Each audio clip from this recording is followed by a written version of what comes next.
The Sign of the Four by Sir Arthur Conan Doyle. Narrated by David Clarke. Chapter 1. The Science of Deduction. Sherlock Holmes took his bottle from the corner of the mantelpiece and his hypodermic syringe from its neat morocco case. With his long, white, nervous fingers, he adjusted the delicate needle and rolled back his left shirt cuff. For some little time his eyes rested thoughtfully upon the sinewy forearm and wrist all dotted and scarred with innumerable puncture marks. Finally he thrust the sharp point home, pressed down the tiny piston, and sank back into the velvet-lined armchair with a long sigh of satisfaction. 3 times a day for many months I had witnessed this performance, but custom had not reconciled my mind to it. On the contrary, from day to day I had become more irritable at the sight, and my conscience swelled nightly within me at the thought that I had lacked the courage to protest. Again and again I had registered a vow that I should deliver my soul upon the subject, but there was that in the cool, nonchalant air of my companion which made him the last man with whom one would care to take anything approaching to a liberty. His great powers, his masterly manner, and the experience which I had had of his many extraordinary qualities all made me diffident and backward in crossing him. Yet upon that afternoon, whether it was the bone which I had taken with my lunch, or the additional exasperation produced by the extreme deliberation of his manner, I suddenly felt that I could hold out no longer. "Which is it to-day?" I asked. "Morphine or cocaine?" He raised his eyes languidly from the old black-letter volume which he had opened. "It is cocaine," he said. "A 7% solution. Would you care to try it?" "No, indeed," I answered brusquely. "My constitution has not got over the Afghan campaign yet. I cannot afford to throw any extra strain upon it." He smiled at my vehemence. "Perhaps you are right, Watson," he said. "I suppose that its influence is physically a bad one. I find it, however, so transcendently stimulating and clarifying to the mind that its secondary action is a matter of small moment." "But consider," I said earnestly. "Count the cost. Your brain may, as you say, be roused and excited, but it is a pathological and morbid process which involves increased tissue change, and may at last leave a permanent weakness. You know, too, what a black reaction comes upon you. Surely the game is hardly worth the candle. Why should you, for a mere passing pleasure, risk the loss of those great powers with which you have been endowed? Remember that I speak not only as one comrade to another, but as a medical man to one for whose constitution he is to some extent answerable." He did not seem offended. On the contrary, he put his finger-tips together and leaned his elbows on the arms of his chair, like one who has a relish for conversation. "My mind," he says, "rebels at stagnation. Give me the problems, give me work, give me the most abstruse cryptogram or the most intricate analysis, and I am in my own proper atmosphere. I can dispense then with artificial stimulants, but I abhor the dull routine of existence. I crave for mental exaltation. That is why I have chosen my own particular profession, or rather created it, for I am the only one in the world." "The only unofficial detective?" I said, raising my eyebrows. "The only unofficial consulting detective," he answered. "I am the last and highest court of appeal in detection. When Gregson or Lestrade or Athelney Jones are out of their depths, which, by the way, is their normal state, the matter is laid before me. I examine the data, as an expert, and pronounce a specialist's opinion. I claim no credit in such cases. My name figures in no newspaper. The work itself, the pleasure of finding a field for my peculiar powers, is my highest reward. But you have yourself had some experience of my methods of work in the Jefferson Hope case." "Yes, indeed," said I cordially. "I was never so struck by anything in my life. I even embodied it in a small brochure with the somewhat fantastic title of A Study in Scarlet.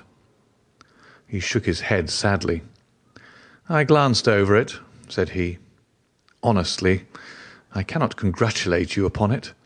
Detection is, or ought to be, an exact science, and should be treated in the same cold and unemotional manner. You have attempted to tinge it with romanticism, which produces much the same effect as if you worked a love story or an elopement into the fifth proposition of Euclid." "But the romance was there," I remonstrated. "I could not tamper with the facts." "Some facts should be suppressed, or at least a just sense of proportion should be observed in treating them. The only point in the case which deserved mention was the curious analytical reasoning from effects to causes by which I succeeded in unravelling it." I was annoyed at his criticism of a work which had been especially designed to please him. I confess, too, that I was irritated by the egotism which seemed to demand that every line of my pamphlet should be devoted to his own special doings. More than once during the years that I had lived with him in Baker Street, I had observed that a small vanity underlay my companion's quiet and didactic manner. I make no remark, however, but sat nursing my wounded leg. I had a Giselle bullet through it some time before, and though it did not prevent me from walking, it ached wearily at every change of the weather. "My practice has extended recently to the Continent," said Holmes after a while, filling up his old briar-root pipe. "I was consulted last week by François Le Villard, who, as you probably know, has come rather to the front lately in the French detective service. He has all the Celtic power of quick intuition, but he is deficient in the wide range of exact knowledge which is essential to the higher developments of his art. The case was concerned with a will, and possessed some features of interest. I was able to refer him to two parallel cases, the one at Riga in 1857, and the other at St. Louis in 1871, which have suggested to him the true solution. Here is the letter which I had this morning acknowledging my assistance." He tossed over, as he spoke, a crumpled sheet of foreign notepaper. I glanced my eyes down it, catching a profusion of notes of admiration, with stray magnifique, coup de maître, and tour de force, all testifying to the ardent admiration of the Frenchman. "He speaks as a pupil to his master," said I. "Oh, he rates my assistance too highly," said Sherlock Holmes lightly. "He has considerable gifts himself. He possesses two of the three qualities necessary for the ideal detective. He has the power of observation and that of deduction. He is only wanting in knowledge, and that may come in time. He is now translating my small works into French." "Your works?" "Oh, didn't you know?" he cried, laughing. "Ha! Yes, I have been guilty of several monographs. They are all upon technical subjects. Here, for example, is one upon the distinction between the ashes of the various tobaccos. In it I enumerate 140 forms of cigar, cigarette, and pipe tobacco, with coloured plates illustrating the difference in the ash. It is a point which is continually turning up in criminal trials, and which is sometimes of supreme importance as a clue. If you can say definitely, for example, that some murder has been done by a man who was smoking an Indian lunka, it obviously narrows your field of search. To the trained eye there is as much difference between the black ash of a trichinopoly and the white fluff of bird's eye as there is between a cabbage and a potato." "You have an extraordinary genius for minutiae," I remarked. "I appreciate their importance. Here is my monograph upon the tracing of footsteps, with some remarks upon the uses of plaster of Paris as a preserver of impresses. Here, too, is a curious little work upon the influence of a trade upon the form of the hand, with lithotypes of the hands of slaters, sailors, cork cutters, compositors, weavers, and diamond polishers. That is a matter of great practical interest to the scientific detective, especially in cases of unclaimed bodies or in discovering the antecedents of criminals. But I weary you with my hobby." "Not at all," I answered earnestly. "It is of the greatest interest to me, especially since I have had the opportunity of observing your practical application of it. But you spoke just now of observation and deduction. Surely the one to some extent implies the other." "Why, hardly," he answered, leaning back luxuriously in his armchair and sending up thick blue wreaths from his pipe. "For example, observation shows me that you have been to the Wigmore Street post office this morning, but deduction lets me know that when there you dispatched a telegram." "Right," said I. "Right on both points. But I confess that I don't see how you arrived at it. It was a sudden impulse on my part, and I have mentioned it to no one." "It is simplicity itself," he remarked, chuckling at my surprise. "So absurdly simple that an explanation is superfluous. And yet it may serve to define the limits of observation and of deduction. Observation tells me that you have a little reddish mould adhering to your instep. Just opposite the Seymour Street office, they have taken up the pavement and thrown up some earth which lies in such a way that it is difficult to avoid treading in it in entering. The earth is of this peculiar reddish tint, which is found, as far as I know, nowhere else in the neighbourhood. So much is observation. The rest is deduction." "How then did you deduce the telegram?" "Why, of course I knew that you had not written a letter, since I sat opposite to you all morning. I see also in your open desk there that you have a sheet of stamps and a thick bundle of postcards. What could you go into the post office for, then, but to send a wire? Eliminate all other factors, and the one which remains must be the truth."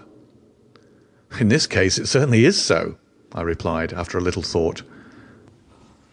"The thing, however, is, as you say, of the simplest. Would you think me impertinent if I were to put your theories to a more severe test?" "On the contrary," he answered, "it would prevent me from taking a second dose of cocaine. I should be delighted to look into any problem which you might submit to me."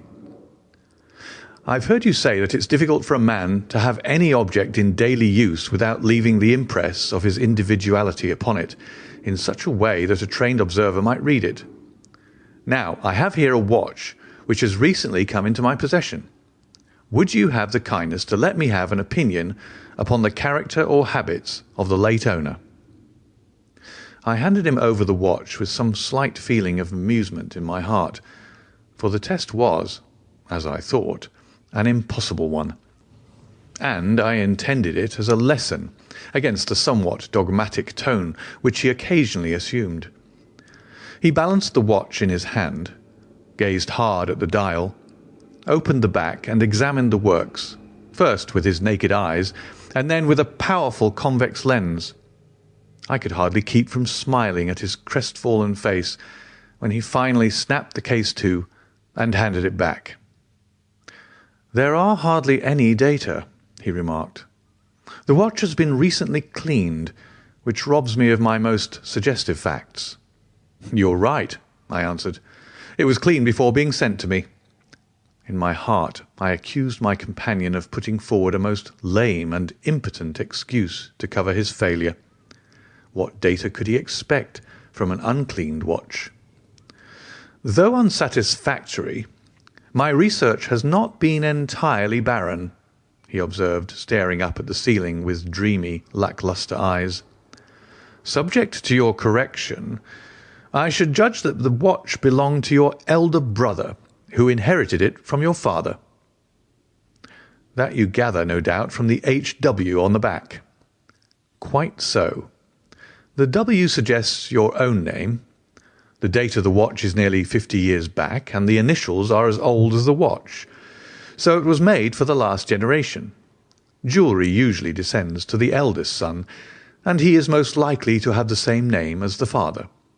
Your father has, if I remember right, been dead many years. It has therefore been in the hands of your eldest brother." "Right so far," said I. "Anything else?" "He was a man of untidy habits, very untidy and careless. He was left with good prospects, but he threw away his chances, lived for some time in poverty with occasional short intervals of prosperity, and finally, taking to drink, he died. That is all I can gather." I sprang from my chair and limped impatiently about the room with considerable bitterness in my heart. "This is unworthy of you, Holmes," I said. "I could not have believed that you would have descended to this.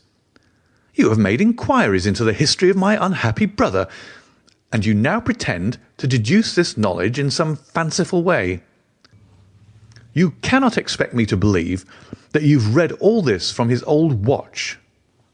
It is unkind, and, to speak plainly, has a touch of charlatanism in it." "My dear doctor," said he kindly, "pray accept my apologies. Viewing the matter as an abstract problem, I had forgotten how personal and painful a thing it might be to you. I assure you, however, that I never even knew that you had a brother until you handed me the watch." "Then how in the name of all that is wonderful did you get these facts?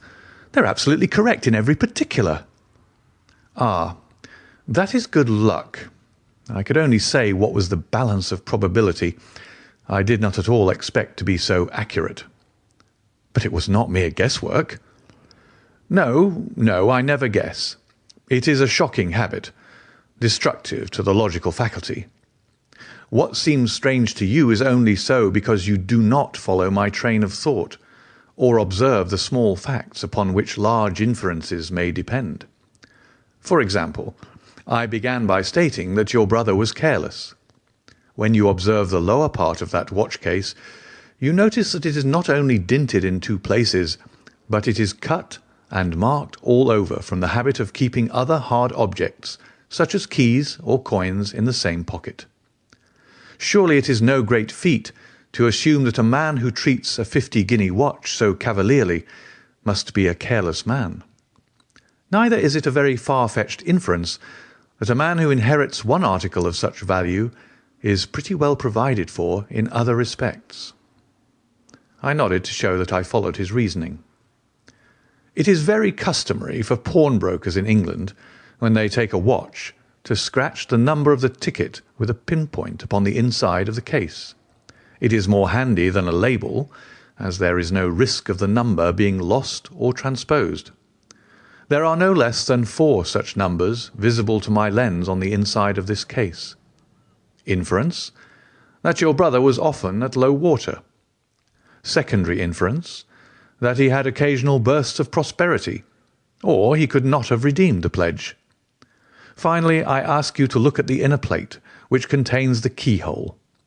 Look at the thousands of scratches all round the hole, marks where the key has slipped. What sober man's key could have scored those grooves? But you will never see a drunkard's watch without them. He winds it at night, and he leaves these traces of his unsteady hand. Where is the mystery in all this?" "It is as clear as daylight," I answered. "I regret the injustice which I did you. I should have had more faith in your marvellous faculty. May I ask whether you have any professional inquiry on foot at present?" "None. Hence the cocaine. I cannot live without brain work. What else is there to live for? Stand at the window here. Was ever such a dreary, dismal, unprofitable world? See how the yellow fog swirls down the street and drifts across the dun-coloured houses. What could be more hopelessly prosaic and material? What is the use of having powers, Doctor, when one has no field upon which to exert them? Crime is commonplace, existence is commonplace, and no qualities save those which are commonplace have any function upon earth." I had opened my mouth to reply to this tirade, when with a crisp knock our landlady entered, bearing a card upon the brass salver. "A young lady for you, sir," she said, addressing my companion. "Miss Mary Morstan," he read. I have no recollection of the name. Ask the young lady to step up, Mrs. Hudson. Don't go, Doctor. I should prefer that you remain." You just finished Chapter 1. If you're enjoying Lit Reads, please like and subscribe to read more books this way. If you're a subscriber already, thank you. Chapter 2. The Statement of the Case. Miss Morstan entered the room with a firm step and an outward composure of manner. She was a blonde young lady, small, dainty, well-gloved and dressed in the most perfect taste. There was, however, a plainness and simplicity about her costume which bore with it a suggestion of limited means. The dress was a sombre greyish beige, untrimmed and unbraided, and she wore a small turban of the same dull hue, relieved only by a suspicion of white feather in the side. Her face had neither regularity of feature nor beauty of complexion, but her expression was sweet and amiable, and her large blue eyes were singularly spiritual and sympathetic. In an experience of women which extends over many nations and 3 separate continents, I have never looked upon a face which gave a clearer promise of a refined and sensitive nature. I could not but observe that as she took the seat which Sherlock Holmes placed for her, her lip trembled, her hand quivered, and she showed every sign of intense inward agitation. "I have come to you, Mr. Holmes," she said, "because you once enabled my employer, Mrs. Cecil Forrester, to unravel a little domestic complication. She was much impressed by your kindness and skill." "Mrs. Cecil Forrester," he repeated thoughtfully. "I believe that I was of some slight service to her. The case, however, as I remember it, was a very simple one." "She did not think so, but at least you cannot say the same of mine. I can hardly imagine anything more strange, more utterly inexplicable than the situation in which I find myself." Holmes rubbed his hands, and his eyes glistened. He leaned forward in his chair with an expression of extraordinary concentration upon his clear-cut, hawk-like features. "State your case," said he in brisk business tones. I felt that my position was an embarrassing one. "You will, I am sure, excuse me," I said, rising from my chair. To my surprise, the young lady held up her gloved hand to detain me. "If your friend," she said, "would be good enough to stop, he might be of inestimable service to me." I relapsed into my chair. "Briefly," she continued, "the facts are these. My father was an officer in an Indian regiment who sent me home when I was quite a child. My mother was dead, and I had no relative in England. I was placed, however, in a comfortable boarding establishment at Edinburgh, and there I remained until I was 17 years of age. In the year 1878, my father, who was senior captain of his regiment, obtained 12 months' leave and came home. He telegraphed to me from London that he had arrived all safe and directed me to come down at once, giving the Langham Hotel as his address. His message, as I remember, was full of kindness and love. On reaching London, I drove to the Langham and was informed that Captain Morstan was staying there, but that he had gone out the night before and had not yet returned. I waited all day without news of him. That night, on the advice of the manager of the hotel, I communicated with the police, and next morning we advertised in all the papers. Our inquiries led to no result, and from that day to this, no word has ever been heard of my unfortunate father. He came home with his heart full of hope, to find some peace, some comfort, and instead—" She put her hand to her throat, and a choking sob cut short the sentence. "The date?" asked Holmes, opening his notebook. He disappeared upon the 3rd of December, 1878, nearly 10 years ago." "His luggage?" "Remained at the hotel. There was nothing in it to suggest a clue. Some clothes, some books, and a considerable number of curiosities from the Andaman Islands. He had been one of the officers in charge of the convict guard there." "Had he any friends in town?" "Only one that we know of, Major Sholto, of his own regiment, the 34th Bombay Infantry. The Major had retired some little time before, and lived at Upper Norwood. We communicated with him, of course, but he did not even know that his brother officer was in England." "A singular case," remarked Holmes. "I have not yet described to you the most singular part. About 6 years ago, to be exact, upon the 4th of May, 1882, an advertisement appeared in the Times asking for the address of Miss Mary Morstan, and stating that it would be to her advantage to come forward. There was no name or address appended. I had at that time just entered the family of Mrs. Cecil Forrester in the capacity of governess. By her advice, I published my address in the advertisement column.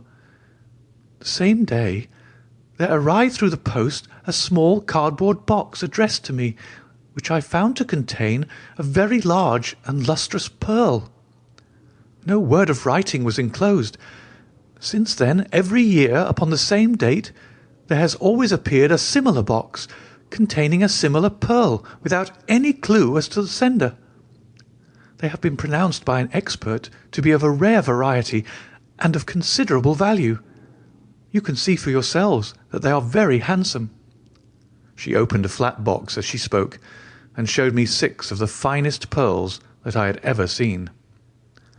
"Your statement is most interesting," said Sherlock Holmes. "Has anything else occurred to you?" "Yes, and no later than today. That is why I have come to you. This morning I received this letter, which you will perhaps read for yourself." "Thank you," said Holmes. "The envelope too, please. Postmark London, S.W. Date July 7th. Man's thumb mark on corner. Probably postman. Best quality paper. Envelopes at 6pence a packet. Particular man in his stationery. No address. Be at the 3rd pillar from the left outside the Lyceum Theatre tonight at 7 o'clock. If you are distrustful, bring 2 friends. You are a wronged woman, and you shall have justice. Do not bring police. If you do, all will be in vain. Your unknown friend." "Well, really, this is a very pretty little mystery. What do you intend to do, Miss Morstan?" "That is exactly what I want to ask you." "Then we shall most certainly go. You and I, and yes, why, Dr. Watson is the very man. Your correspondent says 2 friends. He and I have worked together before." "But would he come?" she asked with something appealing in her voice and expression. "I should be proud and happy," said I fervently, "if I can be of any service." "You are both very kind," she answered. "I have led a retired life, and have no friends whom I could appeal to. If I am here at 6, it will do, I suppose." "You must not be later," said Holmes. "There is one other point, however. Is this handwriting the same as that upon the pearl box addresses?"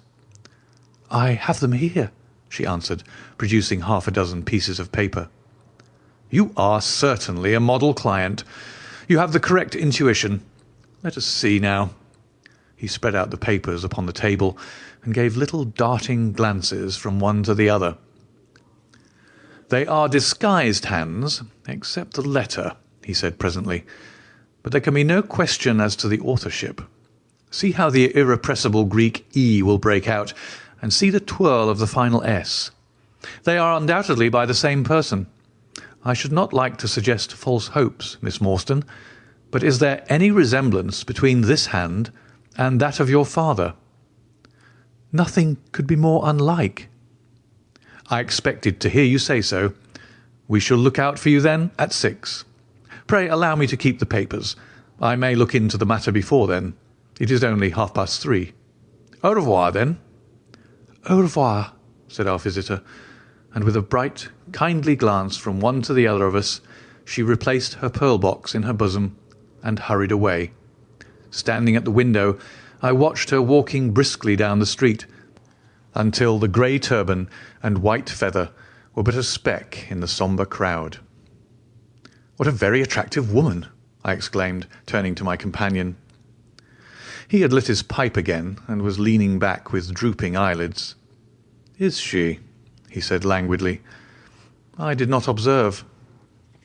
"You really are an automaton, a calculating machine," I cried. "There's something positively inhuman in you at times." He smiled gently. "It is of the first importance," he said, "not to allow your judgment to be biased by personal qualities.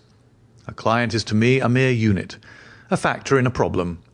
The emotional qualities are antagonistic to clear reasoning.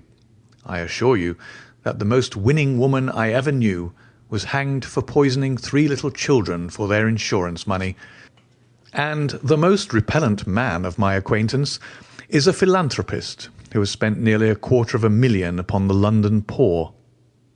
In this case, however, I never make exceptions. An exception disproves the rule. Have you ever had occasion to study character in handwriting? What do you make of this fellow's scribble?" "It is legible and regular," I answered. "A man of business habits and some force of character." Holmes shook his head. "Look at his long letters," he said. "They hardly rise above the common herd. That D might be an A, and that L an E. Men of character always differentiate their long letters, however illegibly they may write. There is vacillation in his Ks, and self-esteem in his capitals. I am going out now. I have some few references to make. Let me recommend this book, one of the most remarkable ever penned. It is Winwood Reade's Martyrdom of Man. I shall be back in an hour."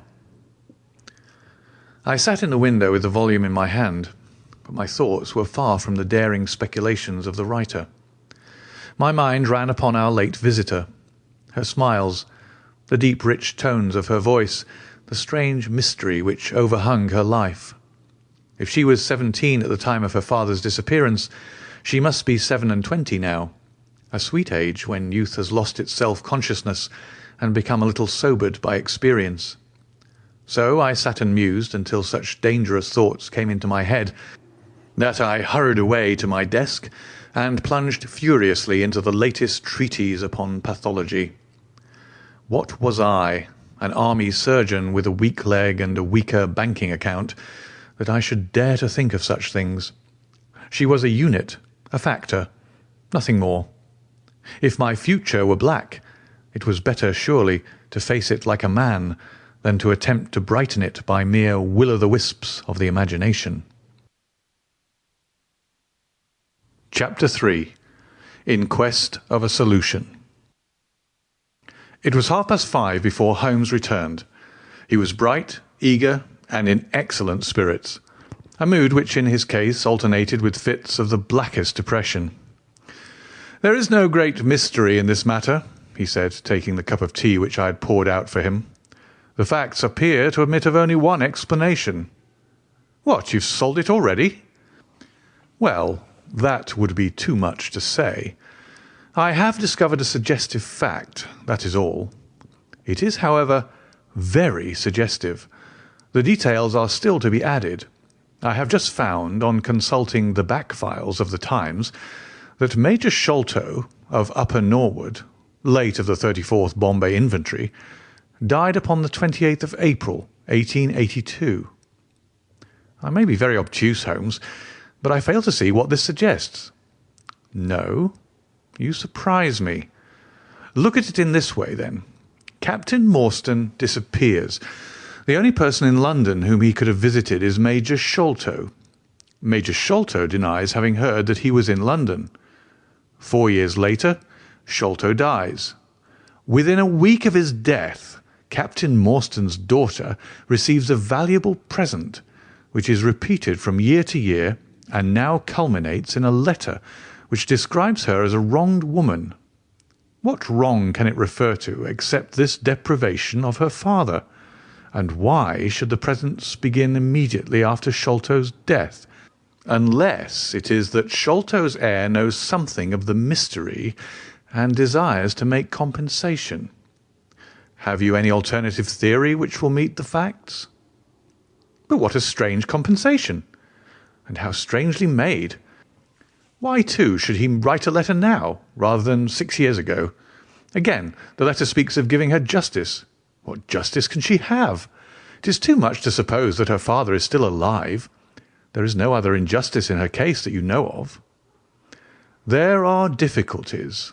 There are certainly difficulties, said Sherlock Holmes pensively.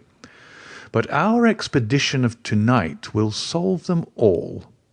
Ah, here is a four-wheeler, and Miss Morstan is inside. Are you all ready? Then we had better go down, for it is a little past the hour. I picked up my hat and my heaviest stick, but I observed that Holmes took his revolver from his drawer and slipped it into his pocket.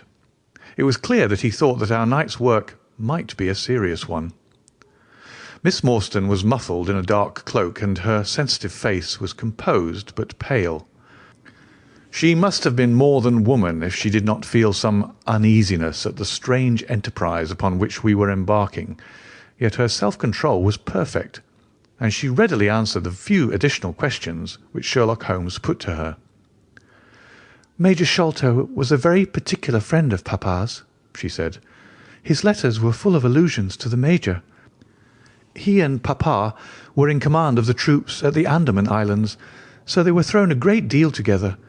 By the way, a curious paper was found in Papa's desk which no one could understand.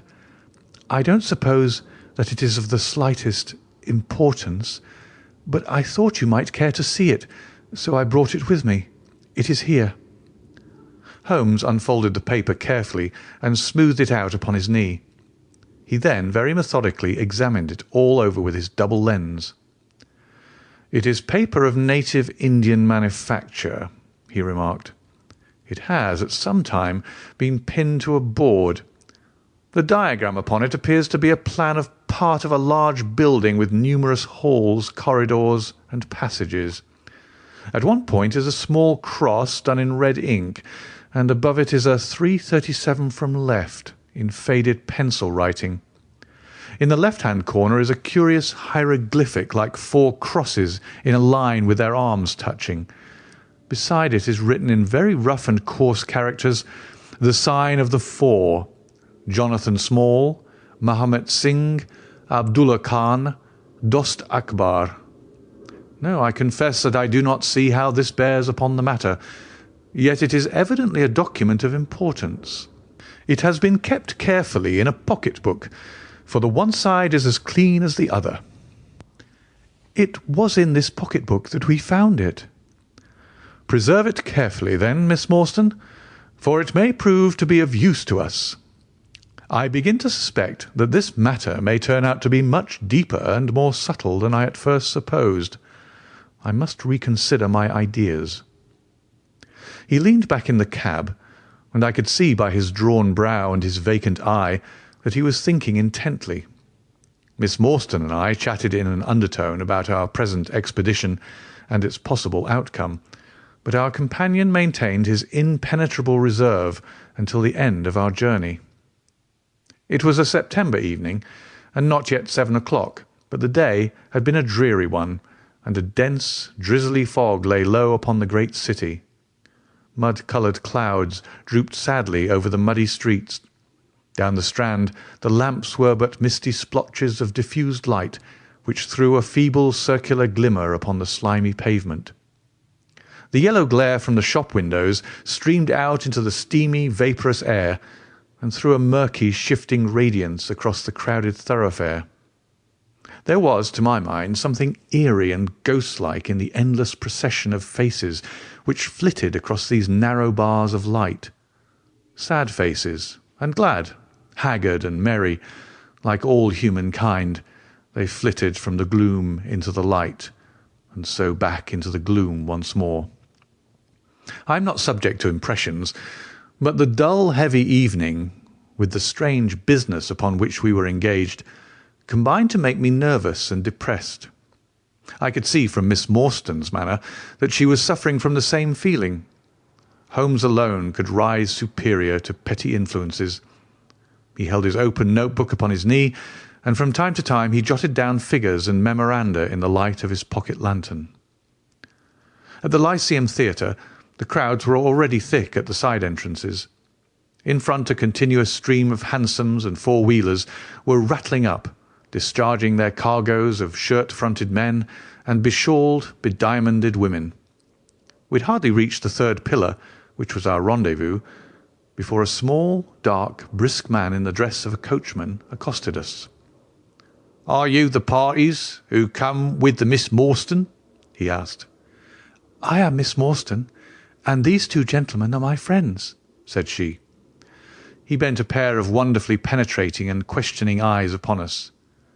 "You will excuse me, miss," he said with a certain dogged manner, "but I was to ask you to give me your word that neither of your companions is a police officer." "I give you my word on that," she answered. He gave a shrill whistle, on which a street Arab led across a four-wheeler and opened the door. The man who had addressed us mounted to the box, while we took our places inside. We had hardly done so before the driver whipped up his horse, and we plunged away at a furious pace through the foggy streets. The situation was a curious one. We were driving to an unknown place on an unknown errand, yet our invitation was either a complete hoax, which was an inconceivable hypothesis, or else we had good reason to think that important issues might hang upon our journey. Miss Morstan's demeanour was as resolute and collected as ever. I endeavoured to cheer and amuse her by reminiscences of my adventures in Afghanistan. But to tell the truth, I was myself so excited at our situation and so curious as to our destination that my stories were slightly involved. To this day she declares that I told her one moving anecdote as to how a musket looked into my tent at the dead of night, and how I fired a double-barrelled tiger cub at it. At first I had some idea as to the direction in which we were driving, but soon, what with our pace, the fog, and my own limited knowledge of London, I lost my bearings and knew nothing, save that we seemed to be going a very long way. Sherlock Holmes was never at fault, however, and he muttered the names as the cab rattled through squares and in and out by tortuous by-streets. "Rochester Row," said he. "Now Vincent Square. Now we come out on the Vauxhall Bridge Road. We're making for the Surrey side, apparently. Yes, I thought so. Now we're on the bridge. You can catch glimpses of the river." We did indeed get a fleeting view of a stretch of the Thames, with the lamps shining upon the broad, silent water, but our cab dashed on, and was soon involved in a labyrinth of streets upon the other side. "Wordsworth Road," said my companion, "Priory Road, Larkhall Lane, Stockwell Place, Robert Street, Coldharbour Lane. Our quest does not appear to take us to very fashionable regions." We had indeed reached a questionable and forbidding neighbourhood. Long lines of dull brick houses were only relieved by the coarse glare and tawdry brilliancy of public houses at the corner. Then came rows of two-storied villas, each with a fronting of miniature garden, and then again interminable lines of new staring brick buildings, the monster tentacles which the giant city was throwing out into the country. At last the cab drew up at the third house in a new terrace. None of the other houses were inhabited, and that at which we stopped was as dark as its neighbours, save for a single glimmer in the kitchen window. On our knocking, however, the door was instantly thrown open by a Hindu servant clad in a yellow turban, white, loose-fitting clothes, and a yellow sash. There was something strangely incongruous in this oriental figure framed in the commonplace doorway of a third-rate suburban dwelling-house. "The Sahib awaits you," said he, and even as he spoke there came a high, piping voice from some inner room. "Show them in to me, Kitmuga," it cried. "Show them straight into me." Chapter 4. The Story of the Bald-Headed Man. We followed the Indian down a sordid and common passage, ill-lit and worse furnished, until he came to a door upon the right, which he threw open. A blaze of yellow light streamed out upon us, and in the centre of the glare there stood a small man with a very high head, a bristle of red hair all round the fringe of it, and a bald, shining scalp, which shot out from among it like a mountain peak from fir trees. He writhed his hands together as he stood, and his features were in a perpetual jerk, now smiling, now scowling, but never for an instant in repose. Nature had given him a pendulous lip and a too visible line of yellow and irregular teeth, which he strove feebly to conceal by constantly passing his hand over the lower part of his face. In spite of his obtrusive baldness, he gave the impression of youth. In point of fact, he had just turned his 30th year. "Your servant, Miss Morstan," he kept repeating in a thin, high voice. "Your servant, gentlemen. Pray step into my little sanctum. A small place, miss, but furnished to my own liking. An oasis of art in the howling desert of South London." We were all astonished by the appearance of the apartment into which he invited us. In that sorry house it looked as out of place as a diamond of the first water in a setting of brass. The richest and glossiest of curtains and tapestries draped the walls, looped back here and there to expose some richly mounted painting or oriental vase. The carpet was of amber and black, so soft and so thick that the foot sank pleasantly into it, as into a bed of moss. Two great tiger skins thrown athwart it increased the suggestion of Eastern luxury, as did a huge hookah which stood upon a mat in the corner. A lamp in the fashion of a silver dove was hung from an almost invisible golden wire in the centre of the room. As it burned, it filled the air with a subtle and aromatic odour. "Mr. Thaddeus Sholto," said the little man, still jerking and smiling. "That is my name. You are Miss Morstan, of course. And these gentlemen?" "This is Mr. Sherlock Holmes, and this is Dr. Watson." "Ah, doctor, hey?" cried he, much excited. "Have you your stethoscope? Might I ask you, would you have the kindness? I have grave doubts as to my mitral valve. If you would be so very good. The aortic I may rely upon, but I should value your opinion upon the mitral." I listened to his heart as requested, but was unable to find anything amiss, save indeed that he was in an ecstasy of fear, for he shivered from head to foot. "It appears to be normal," I said. "You have no cause for uneasiness." "You will excuse my anxiety, Miss Morstan," he remarked airily. "I am a great sufferer, and I have long had suspicions as to that valve. I am delighted to hear that they are unwarranted. Had your father, Miss Morstan, refrained from throwing a strain upon his heart, he might have been alive now."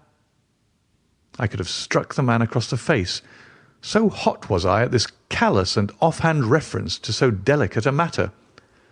Miss Morstan sat down, and her face grew white to the lips. "I knew in my heart that he was dead," said she. "I can give you every information," said he, "and what is more, I can do you justice, and I will too, whatever Brother Bartholomew may say. I am so glad to have your friends here, not only as an escort to you, but also as witnesses to what I am about to do and say. The three of us can show a bold front to Brother Bartholomew, but let us have no outsiders, no police or officials. We can settle everything satisfactorily among ourselves, without any interference. Nothing would annoy Brother Bartholomew more than any publicity." He sat down upon a low settee and blinked at us inquiringly with his weak, watery blue eyes. "For my part," said Holmes, "whatever you may choose to say will go no further." I nodded to show my agreement. That is well, said he. "May I offer you a glass of Chianti, Miss Morstan, or of Tokay? I keep no other wines. Shall I open a flask? No? Well, then I trust that you have no objection to tobacco smoke, to the mild balsamic odour of the Eastern tobacco.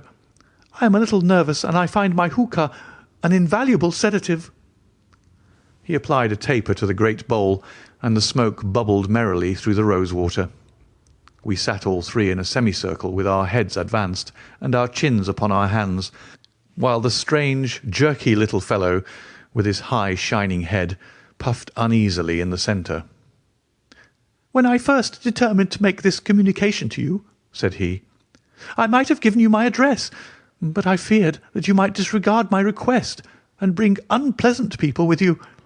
I took the liberty, therefore, of making an appointment in such a way that my man Williams might be able to see you first.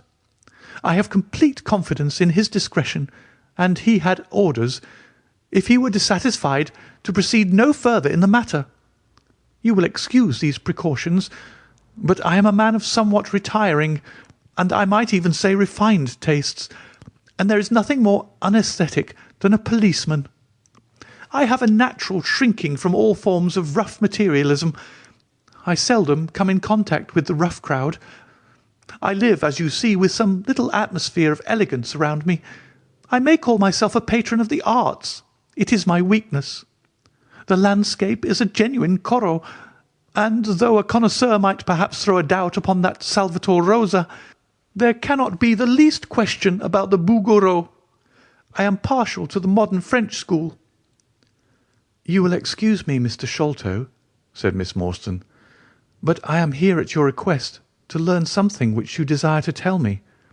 It is very late, and I should desire the interview to be as short as possible." "At the best it must take some time," he answered, "for we shall certainly have to go to Norwood and see Brother Bartholomew. We shall all go and try if we can get the better of Brother Bartholomew. He is very angry with me for taking the course which has seemed right to me. I had quite high words with him last night. You cannot imagine what a terrible fellow he is when he's angry."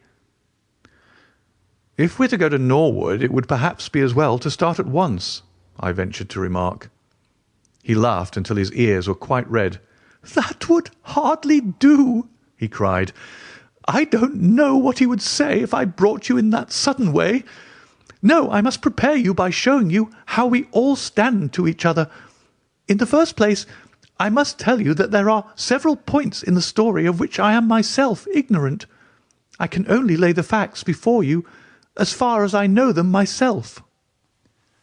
My father was, as you may have guessed, Major John Sholto, once of the Indian Army. He retired some 11 years ago and came to live at Pondicherry Lodge in Upper Norwood. He had prospered in India and brought back with him a considerable sum of money, a large collection of valuable curiosities, and a staff of native servants. With these advantages he bought himself a house and lived in great luxury. My twin brother Bartholomew and I were the only children. I very well remember the sensation which was caused by the disappearance of Captain Morstan. We read the details in the papers, and, knowing that he had been a friend of our father's, we discussed the case freely in his presence. He used to join in our speculations as to what could have happened. Never for an instant did we suspect that he had the whole secret hidden in his own breast, that of all men he alone knew the fate of Arthur Morstan. We did know, however, that some mystery, some positive danger, overhung our father. He was very fearful of going out alone, and he always employed 2 prize fighters to act as porters at Pondicherry Lodge. Williams, who drove you tonight, was one of them. He was once lightweight champion of England. Our father would never tell us what it was he feared, but he had a most marked aversion to men with wooden legs. On one occasion he actually fired his revolver at a wooden-legged man, who proved to be a harmless tradesman canvassing for orders. We had to pay a large sum to hush the matter up. My brother and I used to think this is a mere whim of my father's, but events have since led us to change our opinion. Early in 1882, my father received a letter from India, which was a great shock to him. He nearly fainted at the breakfast table when he opened it, and from that day he sickened to his death. What was in the letter we could never discover, but I could see as he held it that it was short and written in a scrawling hand. He had suffered for years from an enlarged spleen, but he now became rapidly worse, and towards the end of April we were informed that he was beyond all hope, and that he wished to make a last communication to us. When we entered his room, he was propped up with pillows and breathing heavily. He besought us to lock the door and to come upon either side of the bed. Then, grasping our hands, he made a remarkable statement to us. In a voice which was broken as much by emotion as by pain, I shall try and give it to you in his own very words. "I have only one thing," he said, "which weighs upon my mind at this supreme moment. It is my treatment of poor Morstan's orphan. The cursed greed which has been my besetting sin through life has withheld from her the treasure, half at least of which should have been hers, and yet I have made no use of it myself. So blind and foolish a thing is avarice. The mere feeling of possession has been so dear to me that I could not bear to share it with another. See that chaplet dipped with pearls beside the quinine bottle? Even that I could not bear to part with, although I had got it out with the design of sending it to her. You, my sons, will give her a fair share of the Agra treasure, but send her nothing, not even the chaplet, until I am gone. After all, men have been as bad as this, and have recovered. I will tell you how Morstan died," he continued. "He had suffered for years from a weak heart, but he concealed it from everyone. I alone knew it. When in India, he and I, through a remarkable chain of circumstances, came into possession of a considerable treasure. I brought it over to England, and on the night of Morstan's arrival, he came straight over here to claim his share. He walked over from the station, and was admitted by my faithful Lal Chowdar, who is now dead. Morstan and I had a difference of opinion as to the division of the treasure, and we came to heated words. Morstan had sprung out of his chair in a paroxysm of anger, when he suddenly pressed his hand to his side, his face turned a dusky hue, and he fell backwards, cutting his head against the corner of the treasure chest. When I stooped over him, I found to my horror that he was dead. For a long time I sat half distracted, wondering what I should do. My first impulse was, of course, to call for assistance, but I could not but recognize that there was every chance that I would be accused of his murder. His death at the moment of a quarrel, and the gash in his head, would be black against me. Again, an official inquiry could not be made without bringing out some facts about the treasure, which I was particularly anxious to keep secret. He had told me that no soul upon earth knew where he had gone. There seemed to be no necessity why any soul ever should know. I was still pondering over the matter, when, looking up, I saw my servant Lal Chowdar in the doorway. He stole in and bolted the door behind him. "Do not fear, Sahib," he said. "No one need know that you have killed him. Let us hide him away, and who is the wiser?" "I did not kill him," said I. Lal Chowdar shook his head and smiled. "I heard it all, Sahib," said he. "I heard you quarrel, and I heard the blow. But my lips are sealed. All are asleep in the house. Let us put him away together." That was enough to decide me.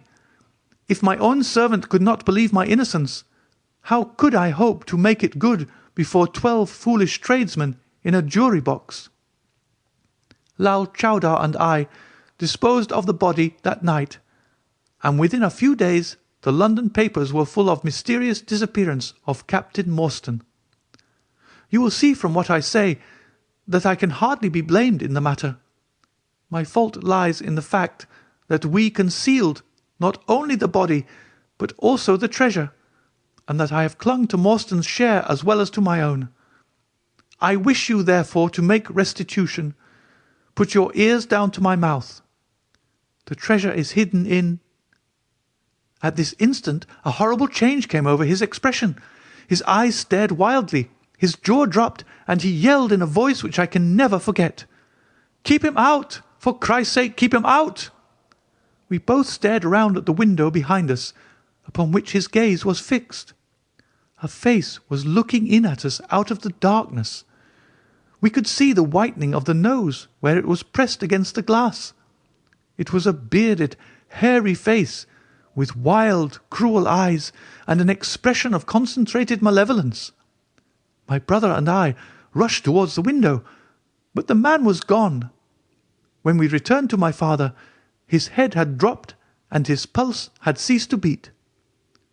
We searched the garden that night, but found no sign of the intruder, save that just under the window a single footmark was visible in the flower-bed. But for that one trace, we might have thought that our imaginations had conjured up that wild, fierce face. We soon, however, had another and a more striking proof that there were secret agencies at work all round us.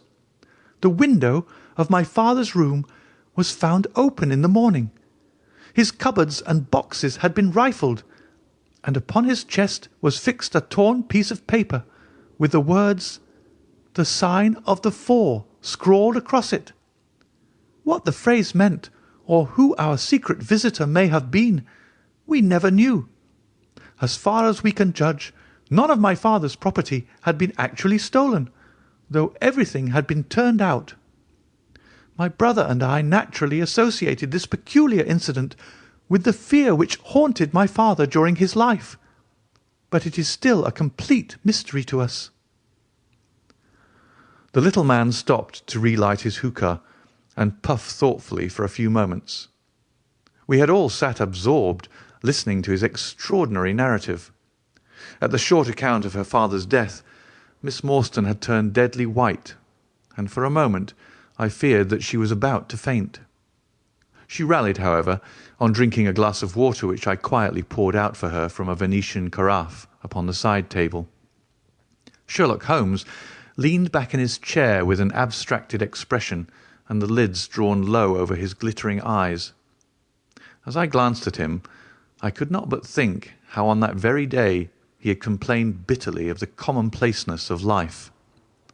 Here at least was a problem which would tax his sagacity to the utmost. Mr. Thaddeus Sholto looked from one to the other of us with an obvious pride at the effect which his story had produced, and then continued between the puffs of his overgrown pipe. "My brother and I," said he, "were, as you may imagine, much excited as to the treasure which my father had spoken of. For weeks and for months we dug and delved in every part of the garden without discovering its whereabouts. It was maddening to think that the hiding-place was on his very lips at the moment that he died. We could judge the splendour of his missing riches by the chaplet which he had taken out. Over this chaplet my brother Bartholomew and I had some little discussion. The pearls were evidently of great value, and he was averse to part with them, for between friends my brother was himself a little inclined to my father's fault. He thought, too, that if we parted with the chaplet, it might give rise to gossip, and finally bring us into trouble. It was all that I could do to persuade him to let me find out Miss Morstan's address, and send her a detached pearl, at fixed intervals, so that at least she might never feel destitute." "It was a kindly thought," said our companion earnestly. "It was extremely good of you." The little man waved his hand deprecatingly. "We were your trustees," he said. "That was the view which I took of it, though brother Bartholomew could not altogether see it in that light. We had plenty of money ourselves. I desired no more. Besides, it would have been such bad taste to have treated a young lady in so scurvy a fashion. Le mauvais goût mène au crime. The French have a very neat way of putting these things. Our difference of opinion on this subject went so far that I thought it best to set up rooms for myself. So I left Pondicherry Lodge, taking the old Kitmouga and Williams with me. Yesterday, however, I learn that an event of extreme importance has occurred. The treasure has been discovered. I instantly communicated with Miss Morstan, and it only remains for us to drive out to Norwood and demand our share. I explained my views last night to brother Bartholomew, so we shall be expected, if not welcome, visitors." Mr. Thaddeus Sholto ceased, and sat twitching on his luxurious settee. We all remained silent, with our thoughts upon the new development which the mysterious business had taken. Holmes was the first to spring to his feet. "You have done well, sir, from first to last," said he.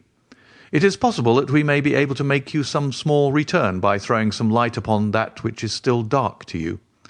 But, as Miss Morstan remarked just now, it is late, and we had best put the matter through without delay." Our new acquaintance very deliberately coiled up the tube of his hookah, and produced from behind a curtain a very long, befrogged top-coat with astrakhan collar and cuffs. This he buttoned tightly up in spite of the extreme closeness of the night, and finished his attire by putting on a rabbit-skin cap with hanging lappets which covered the ears, so that no part of him was visible save his mobile and peaky face. "My health is somewhat fragile," he remarked, as he led the way down the passage. "I am compelled to be a valetudinarian." Our cab was awaiting us outside, and our programme was evidently prearranged, for the driver started off at once at a rapid pace. Thaddeus Sholto talked incessantly, in a voice which rose high above the rattle of the wheels. "Bartholomew is a clever fellow," said he. "How do you think he found out where the treasure was? He had come to the conclusion that it was somewhere indoors. So he worked out all the cubic space of the house and made measurements everywhere, so that not 1 inch should be unaccounted for. Among other things, he found that the height of the building was 74 feet, but on adding together the heights of all the separate rooms, and making every allowance for the space between, which he ascertained by borings, he could not bring the total to more than 70 feet. There were 4 feet unaccounted for. These could only be at the top of the building. He knocked a hole, therefore, in the lath and plaster ceiling of the highest room, and there, sure enough, he came upon another little garret above it, which had been sealed up and was known to no one. In the centre stood the treasure chest, resting upon 2 rafters. He lowered it through the hole, and there it lies. He computes the value of the jewels at not less than 500,000 sterling. At the mention of this gigantic sum, we all stared at one another open-eyed. Miss Morstan, could we secure her rights, would change from a needy governess to the richest heiress in England. Surely it was the place of a loyal friend to rejoice at such news. Yet I am ashamed to say that selfishness took me by the soul, and that my heart turned as heavy as lead within me. I stammered out some few halting words of congratulation, and then sat downcast with my head drooped, deaf to the babble of our new acquaintance. He was clearly a confirmed hypochondriac, and I was dreamily conscious that he was pouring forth interminable trains of symptoms and imploring information as to the composition and action of innumerable quack nostrums, some of which he bore about in a leather case in his pocket. I trust that he may not remember any of the answers which I gave him that night. Holmes declares that he overheard me caution him against the great danger of taking more than 2 drops of castor oil, while I recommended strychnine in large doses as a sedative. However that may be, I was certainly relieved when our cab pulled up with a jerk, and the coachman sprang down to open the door. "This, Miss Morstan, is Pondicherry Lodge," said Mr. Thaddeus Sholto, as he handed her out. Chapter 5. The Tragedy of Pondicherry Lodge. It was nearly 11 o'clock when we reached this final stage of our night's adventures. We had left the damp fog of the great city behind us, and the night was fairly fine. A warm wind blew from the westward, and heavy clouds moved slowly across the sky, with half a moon peeping occasionally through the rifts. It was clear enough to see for some distance, but Thaddeus Sholto took down one of the side lamps from the carriage to give us a better light upon our way. Pondicherry Lodge stood in its own grounds, and was girt round with a very high stone wall topped with broken glass. A single, narrow, iron-clamped door formed the only means of entrance. On this our guide knocked with a peculiar postman-like rat-tat. "Who is there?" cried a gruff voice from within. "It is I, Macmurdo. You surely know my knock by this time." There was a grumbling sound and a clanking and jarring of keys. The door swung heavily back, and a short, deep-chested man stood in the opening, with the yellow light of the lantern shining upon his protruded face and twinkling, distrustful eyes. "That you, Mr. Thaddeus? But who are the others? I had no orders about them from the master." "No, McMurdo. You surprised me. I told my brother last night that I should bring some friends." "He ain't been out his room to-day, Mr. Thaddeus, and I have no orders. You know very well that I must stick to regulations. I can let you in, but your friends must just stop where they are." This was an unexpected obstacle. Thaddeus Sholto looked about him in a perplexed and helpless manner. "This is too bad of you, McMurdo," he said. "If I guarantee them, that is enough for you. There is the young lady, too. She cannot wait on the public road at this hour." "Very sorry, Mr. Thaddeus," said the porter inexorably. "Folk may be friends of yours, and yet no friends of the master's. He pays me well to do my duty, and my duty I'll do. I don't know none of your friends." "Oh, yes, you do, McMurdo," cried Sherlock Holmes genially. "I don't think you can have forgotten me. Don't you remember the amateur who fought 3 rounds with you at Alison's rooms on the night of your benefit tour years back?" "Not Mr. Sherlock Holmes!"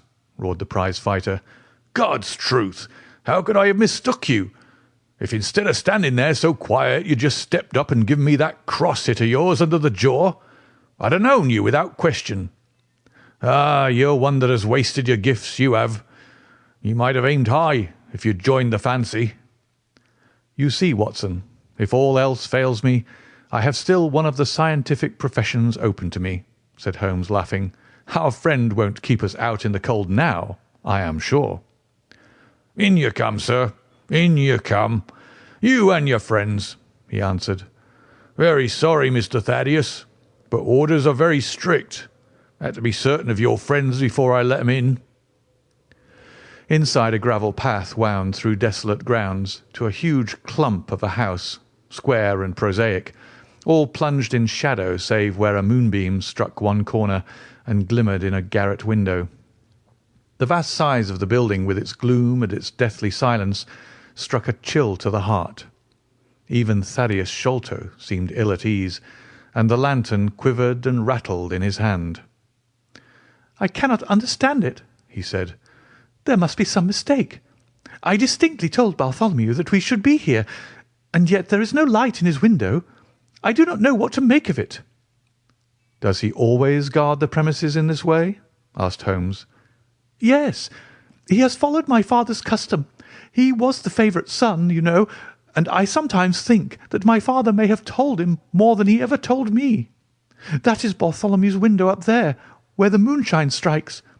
It is quite bright, but there is no light from within, I think." "None," said Holmes, "but I see the glint of light in that little window beside the door." "Ah, that is the housekeeper's room.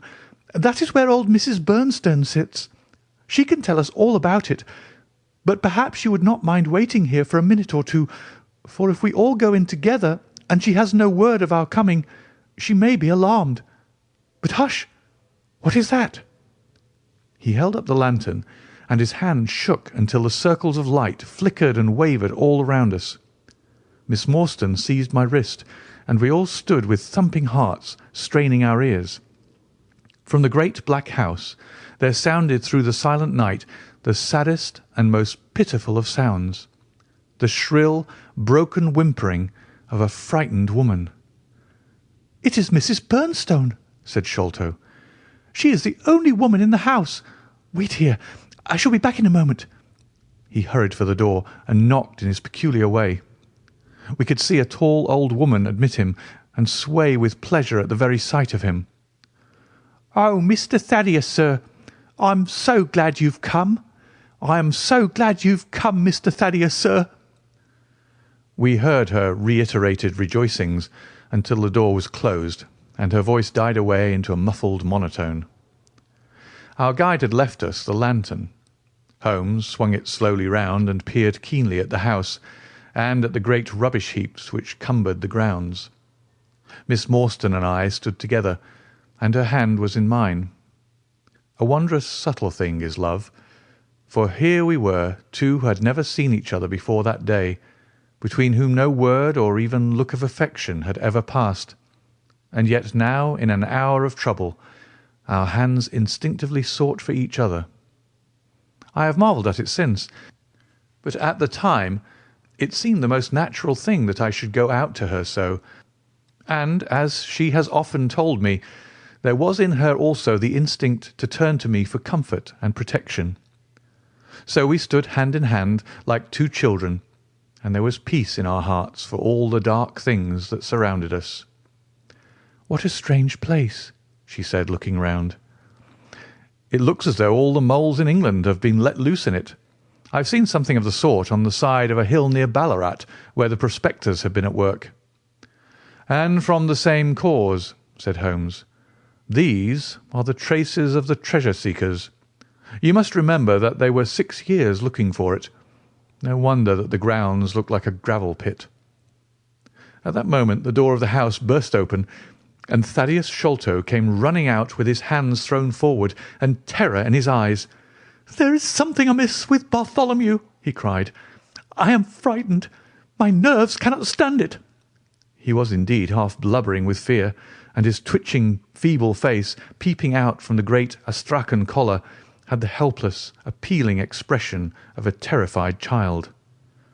"Come into the house," said Holmes in his crisp, firm way. "Yes, do," pleaded Thaddeus Sholto. "I really do not feel equal to giving directions." We all followed him into the housekeeper's room, which stood upon the left-hand side of the passage. The old woman was pacing up and down with a scared look and restless, picking fingers, but the sight of Miss Morstan appeared to have a soothing effect upon her.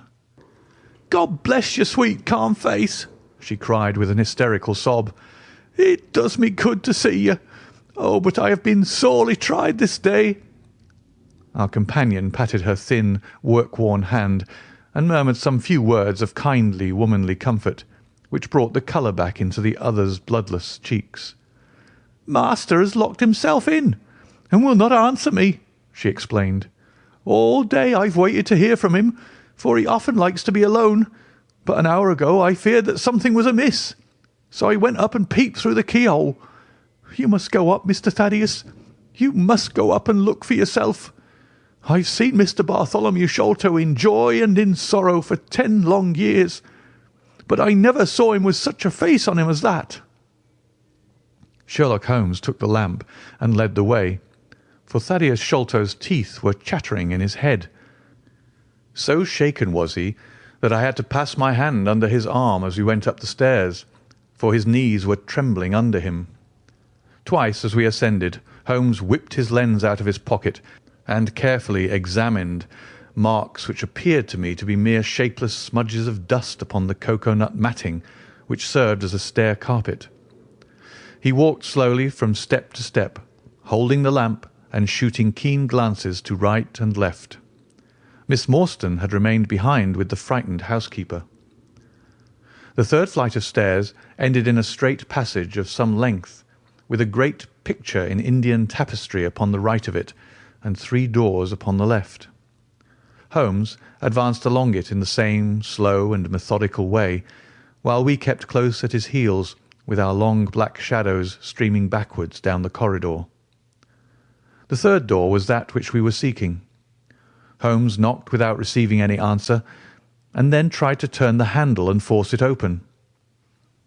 It was locked on the inside, however, and by a broad and powerful bolt, as we could see when we set our lamp up against it. The key being turned, however, the hole was not entirely closed. Sherlock Holmes bent down to it and instantly rose again with a sharp intaking of the breath. "There is something devilish in this, Watson," said he, more moved than I had ever before seen him. "What do you make of it?"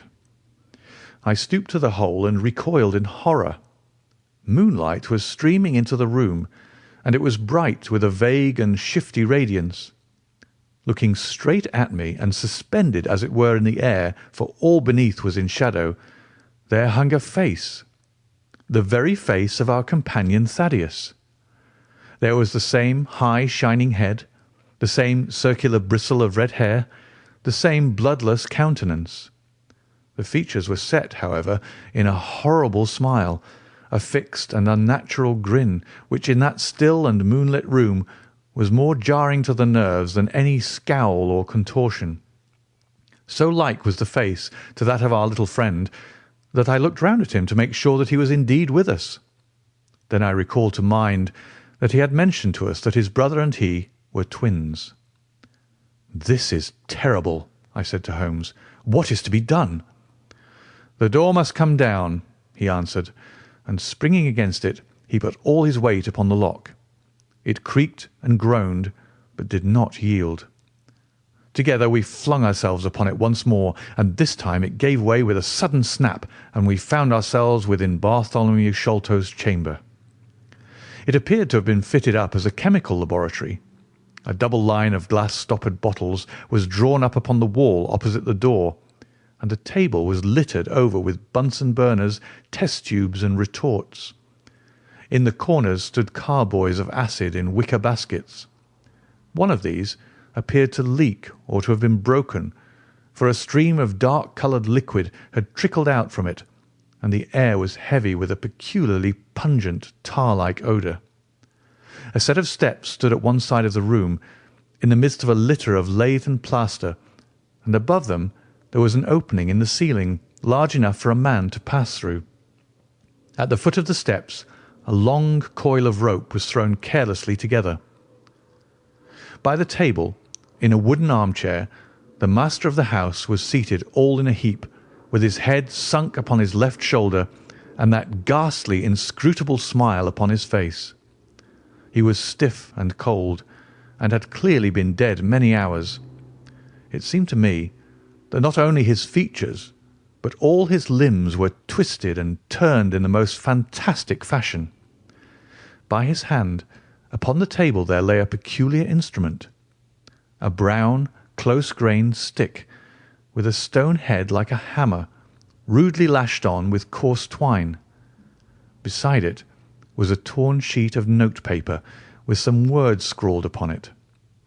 Holmes glanced at it, then handed it to me. "You see," he said with a significant raising of the eyebrows. In the light of the lantern I read with a thrill of horror, "The sign of the four."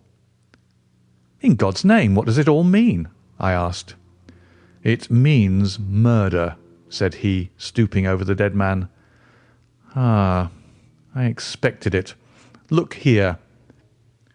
He pointed to what looked like a long, dark thorn stuck in the skin just above the ear. "It looks like a thorn," said I. "It is a thorn. You may pick it out, but be careful, for it is poisoned." I took it up between my finger and thumb. It came away from the skin so readily that hardly any mark was left behind. One tiny speck of blood showed where the puncture had been. "This is all an insoluble mystery to me," said I.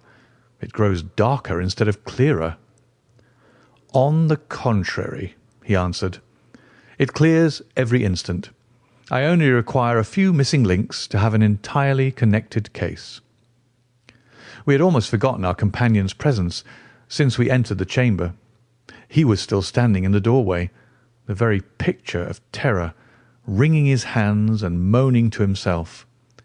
Suddenly, however, he broke out into a sharp, querulous cry. "The treasure is gone!" he said. "They have robbed him of the treasure. There is the hole through which we lowered it. I helped him to do it. I was the last person who saw him. I left him here last night, and I heard him lock the door as I came downstairs." "What time was that?" "It was 10 o'clock. And now he is dead, and the police will be called in, and I shall be suspected of having had a hand in it. Oh, yes, I am sure I shall. But you don't think so, gentlemen? Surely you don't think it was I? Is it likely that I would have brought you here if it were I? Oh, dear, I know that I shall go mad." He jerked his arms and stamped his feet in a kind of convulsive frenzy. "You have no reason for fear, Mr. Sholto," said Holmes, kindly putting his hand upon his shoulder. "Take my advice and drive down to the station to report this matter to the police. Offer to assist them in every way. We shall wait here until your return." The little man obeyed in a half-stupefied fashion, and we heard him stumbling down the stairs in the dark. Chapter 6. Sherlock Holmes gives a demonstration. "Now, Watson," said Holmes, rubbing his hands, "we have half an hour to ourselves. Let us make good use of it. My case is, as I have told you, almost complete. But we must not err on the side of over-confidence. Simple as the case seems now, there may be something deeper underlying it."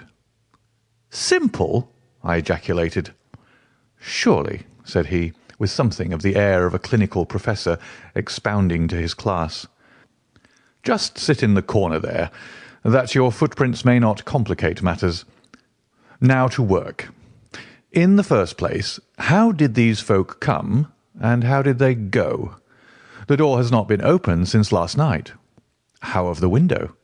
He carried the lamp across to it, muttering his observations aloud the while, but addressing them to himself rather than to me. "Window is snibbed on the inner side. Framework is solid. No hinges at the side. Let us open it. No water pipe near. Roof quite out of reach. Yet a man has mounted by the window. It rained a little last night. Here is the print of a foot in the mould upon the sill, and here is a circular muddy mark, and here again upon the floor, and here again by the table. See here, Watson, this is really a very pretty demonstration." I looked at the round, well-defined, muddy discs. "This is not a footmark," said I. "It is something much more valuable to us. It is the impression of a wooden stump. You see here on the sill is the boot mark, a heavy boot with the broad metal heel, and beside it is the mark of the timber toe." "It is the wooden-legged man." "Quite so. But there has been someone else, a very able and efficient ally. Could you scale that wall, Doctor?" I looked out of the open window. The moon still shone brightly on that angle of the house. We were a good 60 feet from the ground, and look where I would I could see no foothold, nor as much as a crevice in the brickwork. "It is absolutely impossible," I answered. "Without aid it is so. But suppose you had a friend up here who lowered you this good stout rope which I see in the corner, securing one end of it to this great hook in the wall. Then, I think, if you were an active man, you might swarm up, wooden leg and all. You would depart, of course, in the same fashion, and your ally would draw up the rope, untie it from the hook, shut the window, snib it on the inside, and get away in the way that he originally came. As a minor point, it may be noted," he continued, fingering the rope, "that our wooden-legged friend, though a fair climber, was not a professional sailor. His hands were far from horny. My lens discloses more than one blood mark, especially towards the end of the rope, from which I gather that he slipped down with such velocity that he took the skin off his hand." "This is all very well," said I, "but the thing becomes more unintelligible than ever. How about this mysterious ally? How came he into the room?" "Yes, the ally," repeated Holmes pensively. "There are features of interest about this ally. He lifts the case from the regions of the commonplace. I fancy that this ally breaks fresh ground in the annals of crime in this country, though parallel cases suggest themselves from India, and, if my memory serves me, from Senegambia." "How came he, then?" I reiterated. "The door's locked, the window is inaccessible. Was it through the chimney?" "The grate is much too small," he answered. "I had already considered that possibility." "How then?" I persisted. "You will not apply my precept," he said, shaking his head. "How often have I said to you that when you have eliminated the impossible, whatever remains? however improbable, must be the truth. We know that he did not come through the door, the window, or the chimney. We also know that he could not have been concealed in the room, as there is no concealment possible. Whence, then, did he come?" "He came through the hole in the roof," I cried. "Of course he did. He must have done so. If you will have the kindness to hold the lamp for me, we shall now extend our researches to the room above, the secret room in which the treasure was found." He mounted the steps, and seizing a rafter with each hand, he swung himself up into the garret. Then, lying on his face, he reached down for the lamp and held it while I followed him. The chamber in which we found ourselves was about 10 feet one way and 6 the other. The floor was formed by the rafters, with thin lath and plaster between, so that in walking one had to step from beam to beam. The roof ran up to an apex, and was evidently the inner shell of the true roof of the house. There was no furniture of any sort, and the accumulated dust of years lay thick upon the floor. "Here you are, you see," said Sherlock Holmes, putting his hand against the sloping wall. "This is a trapdoor which leads out onto the roof. I can press it back, and here is the roof itself, sloping at a gentle angle. This, then, is the way by which number 1 entered. Let us see if we can find any other traces of his individuality." He held down the lamp to the floor, and as he did so I saw for the second time that night a startled, surprised look come over his face. For myself, as I followed his gaze, my skin was cold under my clothes. The floor was covered thickly with the prints of a naked foot, clear, well defined, perfectly formed, but scarce half the size of those of an ordinary man. "Holmes," I said in a whisper, "a child has done the horrid thing." He had recovered his self-possession in an instant. "I was staggered for the moment," he said, "but the thing is quite natural. My memory failed me, or I should have been able to foretell it. There is nothing more to be learned here. Let us go down." "What is your theory, then, as to those footmarks?" I asked eagerly, when we had regained the lower room once more. "My dear Watson, try a little analysis yourself," said he, with a touch of impatience. "You know my methods. Apply them, and it will be instructive to compare results." "I cannot conceive anything which will cover the facts," I answered. "It will be clear enough soon," he said in an offhand way. "I think that there is nothing else of importance here, but I will look."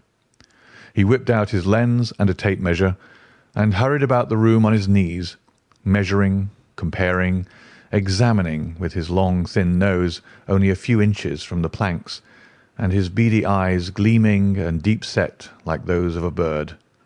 So swift, silent, and furtive were his movements, like those of a trained bloodhound picking out a scent, that I could not but think what a terrible criminal he would have made had he turned his energy and sagacity against the law, instead of exerting them in its defence.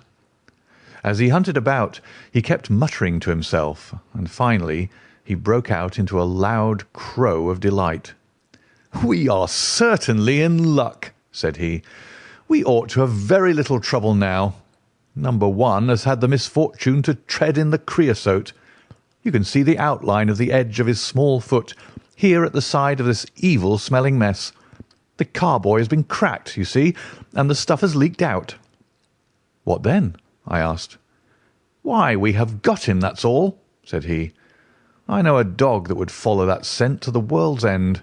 If a pack can track a trailed herring across a shire, how far can a specially trained hound follow so pungent a smell as this?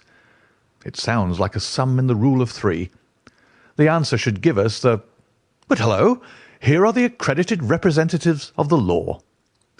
Heavy steps and the clamour of loud voices were audible from below, and the hall door shut with a loud crash. "Before they come," said Holmes, "just put your hand here on this poor fellow's arm, and here on his leg. What do you feel?"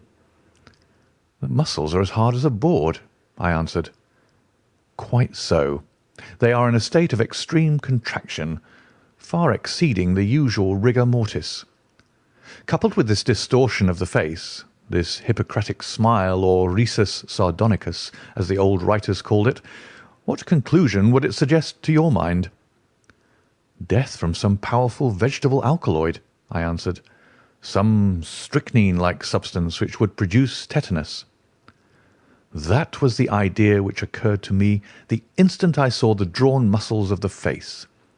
On getting into the room, I at once looked for the means by which the poison had entered the system. As you saw, I discovered a thorn which had been driven or shot with no great force into the scalp. You observe that the part struck was that which would be turned towards the hole in the ceiling if the man were erect in his chair. Now examine the thorn. I took it up gingerly and held it in the light of the lantern. It was long, sharp, and black, with a glazed look near the point, as though some gummy substance had dried upon it. The blunt end had been trimmed and rounded off with a knife. "Is that an English thorn?" he asked. "No, it certainly is not." With all these data you should be able to draw some just inference. But here are the regulars, so the auxiliary forces may beat a retreat. As he spoke, the steps which had been coming nearer sounded loudly on the passage, and a very stout, portly man in a grey suit strode heavily into the room. He was red-faced, burly, and plethoric, with a pair of very small, twinkling eyes which looked keenly out from between swollen and puffy pouches. He was closely followed by an inspector in uniform and by the still palpitating Thaddeus Sholto. "Here's a business," he cried in a muffled, husky voice. "Here's a pre-business. But who are all these? Why, the house seems to be as full as a rabbit warren." "I think you must recollect me, Mr. Athelney Jones," said Holmes quietly. "Why, of course I do," he wheezed. "It's Mr. Sherlock Holmes, the theorist. Remember you? I'll never forget how you lectured us all on causes and inferences and effects in the Bishopgate's jewel case. It's true you set us on the right track, but you'll own now that it was more by good luck than good guidance." "It was a piece of very simple reasoning." "Oh, come now, come. Never be ashamed to own up. But what is all this? Bad business. Bad business. Stern facts here. No room for theories. How lucky that I happened to be out at Norwood over another case.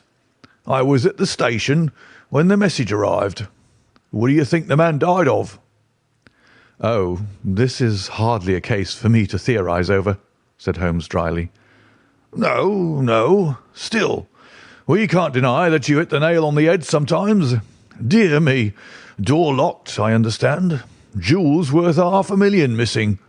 How was the window?" "Fastened, but there are steps on the sill." "Well, well. If it was fastened, the steps could have nothing to do with the matter. That's common sense. Man might have died in a fit, but then the jewels are missing. Ha! I have a theory. These flashes come upon me at times. Just step outside, Sergeant, and you, Mr. Sholto. Your friend can remain. What do you think of this, Holmes? Sholto was, on his own confession, with his brother last night. The brother died in a fit, on which Sholto walked off with the treasure. How's that?" On which the dead man very considerately got up and locked the door on the inside. There's a flaw there. Let us apply common sense to the matter. This Thaddeus Sholto was with his brother. There was a quarrel. So much we know. The brother is dead and the jewels are gone. So much also we know. No one saw the brother from the time Thaddeus left him. His bed had not been slept in. Thaddeus is evidently in a most disturbed state of mind. His appearance is, well, not attractive. You see that I'm weaving my web round Thaddeus. The net begins to close upon him. "You are not quite in possession of the facts yet," said Holmes. "This splinter of wood, which I have every reason to believe to be poisoned, was in the man's scalp, where you will see the mark. This card, inscribed as you see it, was on the table, and beside it lay this rather curious stone-headed instrument. How does all that fit into your theory?" "Confirms it in every respect," said the fat detective pompously. "House is full of Indian curiosities. Thaddeus brought this up, and if this splinter be poisonous, Thaddeus may as well have made murderous use of it as any other man. The card is some hocus-pocus. A blind, as like as not. The only question is, how did he depart? Ah, of course. There is a hole in the roof." With great activity, considering his bulk, he sprang up the steps and squeezed through into the garret, and immediately afterwards we heard his exulting voice proclaiming that he had found the trapdoor. "He can find something," remarked Holmes, shrugging his shoulders. "He has occasional glimmerings of reason. Il n'y a pas de sot si incommode que ceux qui ont de l'esprit." "You see," said Athelney Jones, reappearing down the steps again, "facts are better than mere theories after all. My view of the case is confirmed. There is a trapdoor communicating with the roof, and it is partly open." "It was I who opened it." "Oh, indeed. You did notice it, then?" He seemed a little crestfallen at the discovery. "Well, whoever noticed it, it shows how our gentleman got away, Inspector." "Yes, sir," from the passage. "Ask Mr. Sholto to step this way. Mr. Sholto, it is my duty to inform you that anything which you may say will be used against you. I arrest you in the Queen's name as being concerned in the death of your brother." "There now, didn't I tell you?" cried the poor little man, throwing out his hands and looking from one to the other of us. "Don't trouble yourself about it, Mr. Sholto," said Holmes. "I think that I can engage to clear you of the charge." "Don't promise too much, Mr. Theorist. Don't promise too much," snapped the detective. "You may find it a harder matter than you think." "Not only will I clear him, Mr. Jones, but I will make you a free present of the name and description of one of the two people who were in this room last night. His name, I have every reason to believe, is Jonathan Small. He is a poorly educated man, small, active, with his right leg off, and wearing a wooden stump which is worn away upon the inner side. His left boot has a coarse, square-toed sole, with an iron band around the heel. He is a middle-aged man, much sunburned, and has been a convict. These few indications may be of some assistance to you, coupled with the fact that there is a good deal of skin missing from the palm of his hand. The other man—" "Ah, the other man?" asked Athelney Jones in a sneering voice, but impressed none the less, as I could easily see, by the precision of the other's manner. "Is a rather curious person," said Sherlock Holmes, turning upon his heel. "I hope before very long to be able to introduce you to the pair of them. A word with you, Watson." He led me out to the head of the stair. "This unexpected occurrence," he said, "has caused us rather to lose sight of the original purpose of our journey." "I've just been thinking so," I answered. "It is not right that Miss Morstan should remain in this stricken house." "No, you must escort her home. She lives with Mrs. Cecil Forrester in Lower Camberwell, so it is not very far.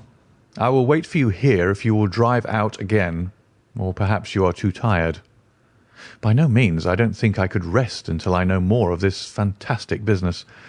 I've seen something of the rough side of life, but I give you my word that this quick succession of strange surprises to-night has shaken my nerve completely. I should like, however, to see the matter through with you, now that I have got so far." "Your presence will be of great service to me," he answered. "We shall work the case out independently, and leave this fellow Jones to exult over any mare's nest which he may choose to construct. When you have dropped Miss Morstan, I wish you to go on to No. 3 Pinchin Lane, down near the water's edge at Lambeth. The third house on the right-hand side is a bird stuffer's. Sherman is the name. you will see a weasel holding a young rabbit in the window. Knock old Sherman up and tell him with my compliments that I want Toby at once. You'll bring Toby back in the cab with you. A dog, I suppose? Yes, a queer mongrel with a most amazing power of scent. I would rather have Toby's help than that of the whole detective force of London. I shall bring him then, said I. It is 1 now. I ought to be back before 3, if I can get a fresh horse. And I, said Holmes, shall see what I can learn from Mrs. Bernstone, and from the Indian servant, who Mr. Thaddeus tells me sleeps in the next garret. Then I shall study the great Jones's methods, and listen to his not too delicate sarcasms. Wir sind gewohnt, dass die Menschen verhunnen, was sie nicht verstehen. Goethe is always pithy. Chapter 7. The Episode of the Barrel. The police had brought a cab with them, and in this I escorted Miss Morstan back to her home. After the angelic fashion of women, she had borne trouble with a calm face, as long as there was someone weaker than herself to support, and I had found her bright and placid by the side of the frightened housekeeper. In the cab, however, she first turned faint, and then burst into a passion of weeping, so sorely had she been tried by the adventures of the night. She has told me since that she thought me cold and distant upon that journey. She little guessed the struggle within my breast, or the effort of self-restraint which held me back. My sympathies and my love went out to her, even as my hand had in the garden. I felt that years of the conventionalities of life could not teach me to know her sweet, brave nature, as had this one day of strange experiences. Yet there were 2 thoughts which sealed the words of affection upon my lips. She was weak and helpless, shaken in mind and nerve. It was to take her at a disadvantage to obtrude love upon her at such a time. Worse still, she was rich. If Holmes's researches were successful, she would be an heiress. Was it fair, was it honourable, that a half-pay surgeon should take such advantage of an intimacy which chance had brought about? Might she not look upon me as a mere vulgar fortune-seeker? I could not bear to risk that such a thought should cross her mind. This Agra treasure intervened like an impassable barrier between us. It was nearly 2 o'clock when we reached Mrs. Cecil Forrester's. The servants had retired hours ago, but Mrs. Forrester had been so interested by the strange message which Miss Morstan had received that she had sat up in the hope of her return. She opened the door herself, a middle-aged, graceful woman, and it gave me joy to see how tenderly her arm stole around the other's waist, and how motherly was the voice in which she greeted her. She was clearly no mere paid dependent, but an honoured friend. I was introduced, and Mrs. Forrester earnestly begged me to step in and tell her our adventures. I explained, however, the importance of my errand, and promised faithfully to call and report any progress which we might make with the case. As we drove away, I stole a glance back, and I still seemed to see that little group on the step, the 2 graceful, clinging figures, the half-open door, the hall light shining through stained glass, the barometer, and the bright stair-rods. It was soothing to catch even that passing glimpse of a tranquil English home in the midst of the wild, dark business which had absorbed us. The more I thought of what had happened, the wilder and darker it grew. I reviewed the whole extraordinary sequence of events as I rattled on through the silent gaslit streets. There was the original problem. That at least was pretty clear now. The death of Captain Morstan, the sending of the pearls, the advertisement, the letter. We had only light upon all those events. They had only led us, however, to a deeper and far more tragic mystery. The Indian treasure, the curious plan found among Morstan's baggage, the strange scene at Major Sholto's death, the rediscovery of the treasure immediately followed by the murder of the discoverer, the very singular accompaniments to the crime, the footsteps, the remarkable weapons, the words upon the card corresponding with those upon Captain Morstan's chart. here was indeed a labyrinth in which a man less singularly endowed than my fellow lodger might well despair of ever finding the clue. Pinchin Lane was a row of shabby two-storied brick houses in the lower quarter of Lambeth. I had to knock for some time at number 3 before I could make my impression. At last, however, there was the glint of a candle behind the blind, and a face looked out at the upper window. "Go on, you drunken vagabond," said the face. "If you kick up any more row, I'll open the kennels and let our 43 dogs upon you." "If you'll let one out, it's just what I have come for," said I. "Go on," yelled a voice. "So help me gracious, I have a wiper in the bag, and I'll drop it on your head if you don't hook it." "But I want a dog," I cried. "I won't be argued with," shouted Mr. Sherman. "Now stand clear, for when I say 3, down goes the wiper." "Mr. Sherlock Holmes," I began, but the words had a most magical effect, for the window instantly slammed down, and within a minute the door was unbarred and open. Mr. Sherman was a lanky, lean old man, with stooping shoulders, a stringy neck, and blue-tinted glasses. "A friend of Mr. Sherlock is always welcome," said he. "Step in, sir. Keep clear of the badger, for he bites. Ah, naughty, naughty. Would you take a nip at the gentleman?" This to a stoat, which thrust its wicked head and red eyes between the bars of its cage. "Don't mind that, sir. It's only a slow worm. It ain't got no fangs, so I gives it the run of the room, for it keeps the beetles down. You mustn't mind being just a little short with you at first, for I'm guided by the children, and there's many a one just comes down this lane to knock me up. What was it that Mr. Sherlock Holmes wanted, sir?" "He wanted a dog of yours." "Ah, that will be Toby." "Yes, Toby was the name." "Toby lives at number 7 on the left there." He moved slowly forward with his candle among the queer animal family which he had gathered around him. In the uncertain, shadowy light I could see dimly that there were glancing, glimmering eyes peeping down at us from every cranny and corner.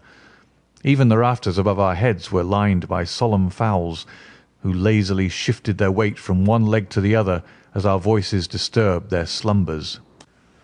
Toby proved to be an ugly, long-haired, lop-eared creature, half spaniel and half lurcher, brown and white in colour, with a very clumsy, waddling gait. It accepted, after some hesitation, a lump of sugar which the old naturalist handed to me, and having thus sealed an alliance, it followed me to the cab and made no difficulties about accompanying me. It had just struck 3 on the palace clock when I found myself back once more at Pondicherry Lodge. The ex-prize-fighter, Macmurdo, had, I found, been arrested as an accessory, and both he and Mr. Sholto had been marched off to the station. 2 constables guarded the narrow gate, but they allowed me to pass with the dog on my mentioning the detective's name.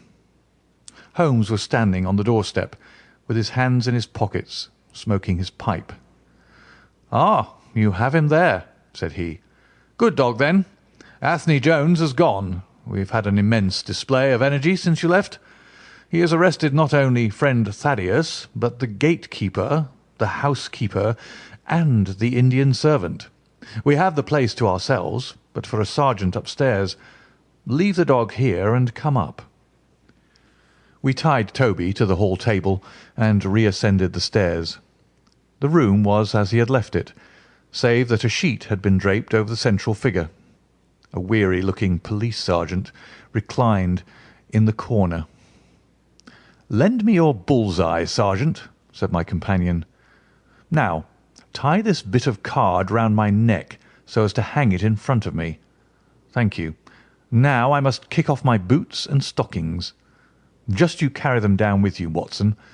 I'm going to do a little climbing and dip my handkerchief into the creosote. That will do. Now, come up into the garret with me for a moment." We clambered up through the hole.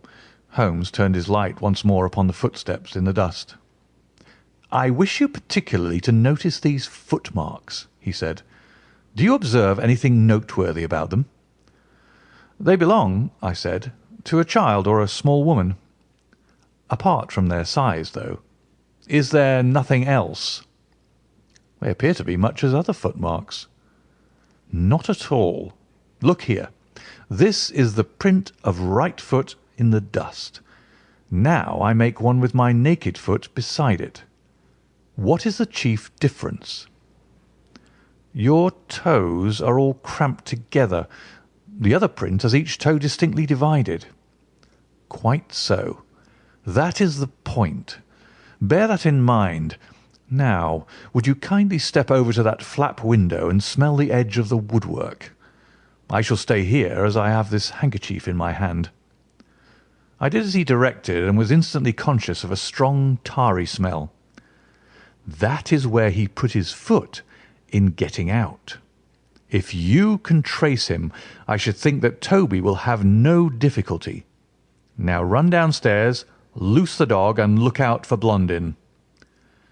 By the time that I got out into the grounds, Sherlock Holmes was on the roof, and I could see him like an enormous glowworm crawling very slowly along the ridge. I lost sight of him behind a stack of chimneys, but he presently reappeared and then vanished once more upon the opposite side. When I made my way round there, I found him seated at one of the corner eaves. "That's you, Watson," he cried. "Yes. This is the place. What is that black thing down there?" "A water barrel." "Top on it?" "Yes." "No sign of a ladder?" "No." "Confound the fellow. It's a most breakneck place. I ought to be able to come down where he could climb up. The water pipe feels pretty firm. Here goes, anyhow." There was a scuffling of feet, and the lantern began to come steadily down the side of the wall. Then with a light spring he came on to the barrel, and from there to the earth. "It was easy to follow him," he said, drawing on his stockings and boots. "Tiles were loosened the whole way long, and in his hurry he had dropped this. It confirms my diagnosis, as you doctors express it." The object which he held up to me was a small pocket or pouch woven out of coloured grasses, and with a few tawdry beads strung around it. In shape and size it was not unlike a cigarette case. Inside were half a dozen spines of dark wood, sharp at one end and rounded at the other, like that which had struck Bartholomew Sholto. "They are hellish things," said he. "Look out that you don't prick yourself. I'm delighted to have them, for the chances are that they are all he has. There is the less fear of you or me finding one in our skin before long. I would sooner face a martini bullet myself. Are you game for a 6-mile trudge, Watson?" "Certainly," I answered. "Your leg will stand it?" "Oh, yes." "Here you are, doggy. Good old Toby. Smell it, Toby, smell it." He pushed the creosote handkerchief under the dog's nose, while the creature stood with its fluffy legs separated, and with a most comical cock to its head, like a connoisseur sniffing the bouquet of a famous vintage. Holmes then threw the handkerchief to a distance, fastened a stout cord to the mongrel's collar, and led him to the foot of the water barrel. The creature instantly broke into a succession of high, tremulous yelps, and, with his nose on the ground and his tail in the air, pattered off upon the trail at a pace which strained his leash and kept us at the top of our speed. The east had been gradually whitening, and we could now see some distance in the cold grey light. The square, massive house, with its black, empty windows and high, bare walls, towered up sad and forlorn behind us. Our course led right across the grounds, in and out among the trenches and pits with which they were scarred and intersected. The whole place, with its scattered dirt heaps and ill-grown shrubs, had a blighted, ill-omened look which harmonized with the black tragedy which hung over it. On reaching the boundary wall, Toby ran along, whining eagerly underneath its shadow, and stopped finally in a corner screened by a young beech. Where the two walls joined, several bricks had been loosened, and the crevices left were worn down and rounded upon the lower side, as though they had frequently been used as a ladder. Holmes clambered up, and, taking the dog from me, he dropped it over upon the other side. "There's the print of Wooden-leg's hand," he remarked, as I mounted up beside him. "You see the slight smudge of blood upon the white plaster. What a lucky thing it is that we have had no very heavy rain since yesterday. The scent will lie upon the road in spite of their 28 hours' start." I confess that I had my doubts myself when I reflected upon the great traffic which had passed along the London road in the interval. My fears were soon appeased, however. Toby never hesitated or swerved, but waddled on in his peculiar rolling fashion. Clearly the pungent smell of the creosote rose high above all other contending scents. "Do not imagine," said Holmes, "that I depend for my success in this case upon the mere chance of one of these fellows having put his foot in the chemical. I have knowledge now which would enable me to trace them in many different ways. This, however, is the readiest, and, since fortune has put it into our hands, I should be culpable if I neglected it. It has, however, prevented the case from becoming the pretty little intellectual problem which it at one time promised to be.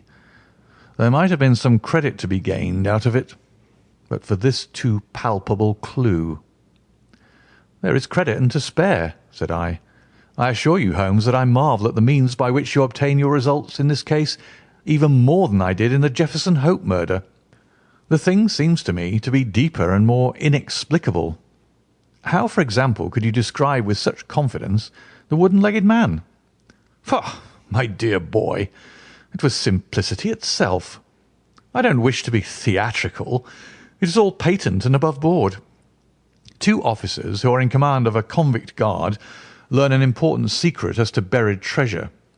A map is drawn for them by an Englishman named Jonathan Small. You remember that we saw the name upon the chart in Captain Morstan's possession. He had signed it in behalf of himself and his associates, the sign of the four, as he somewhat dramatically called it.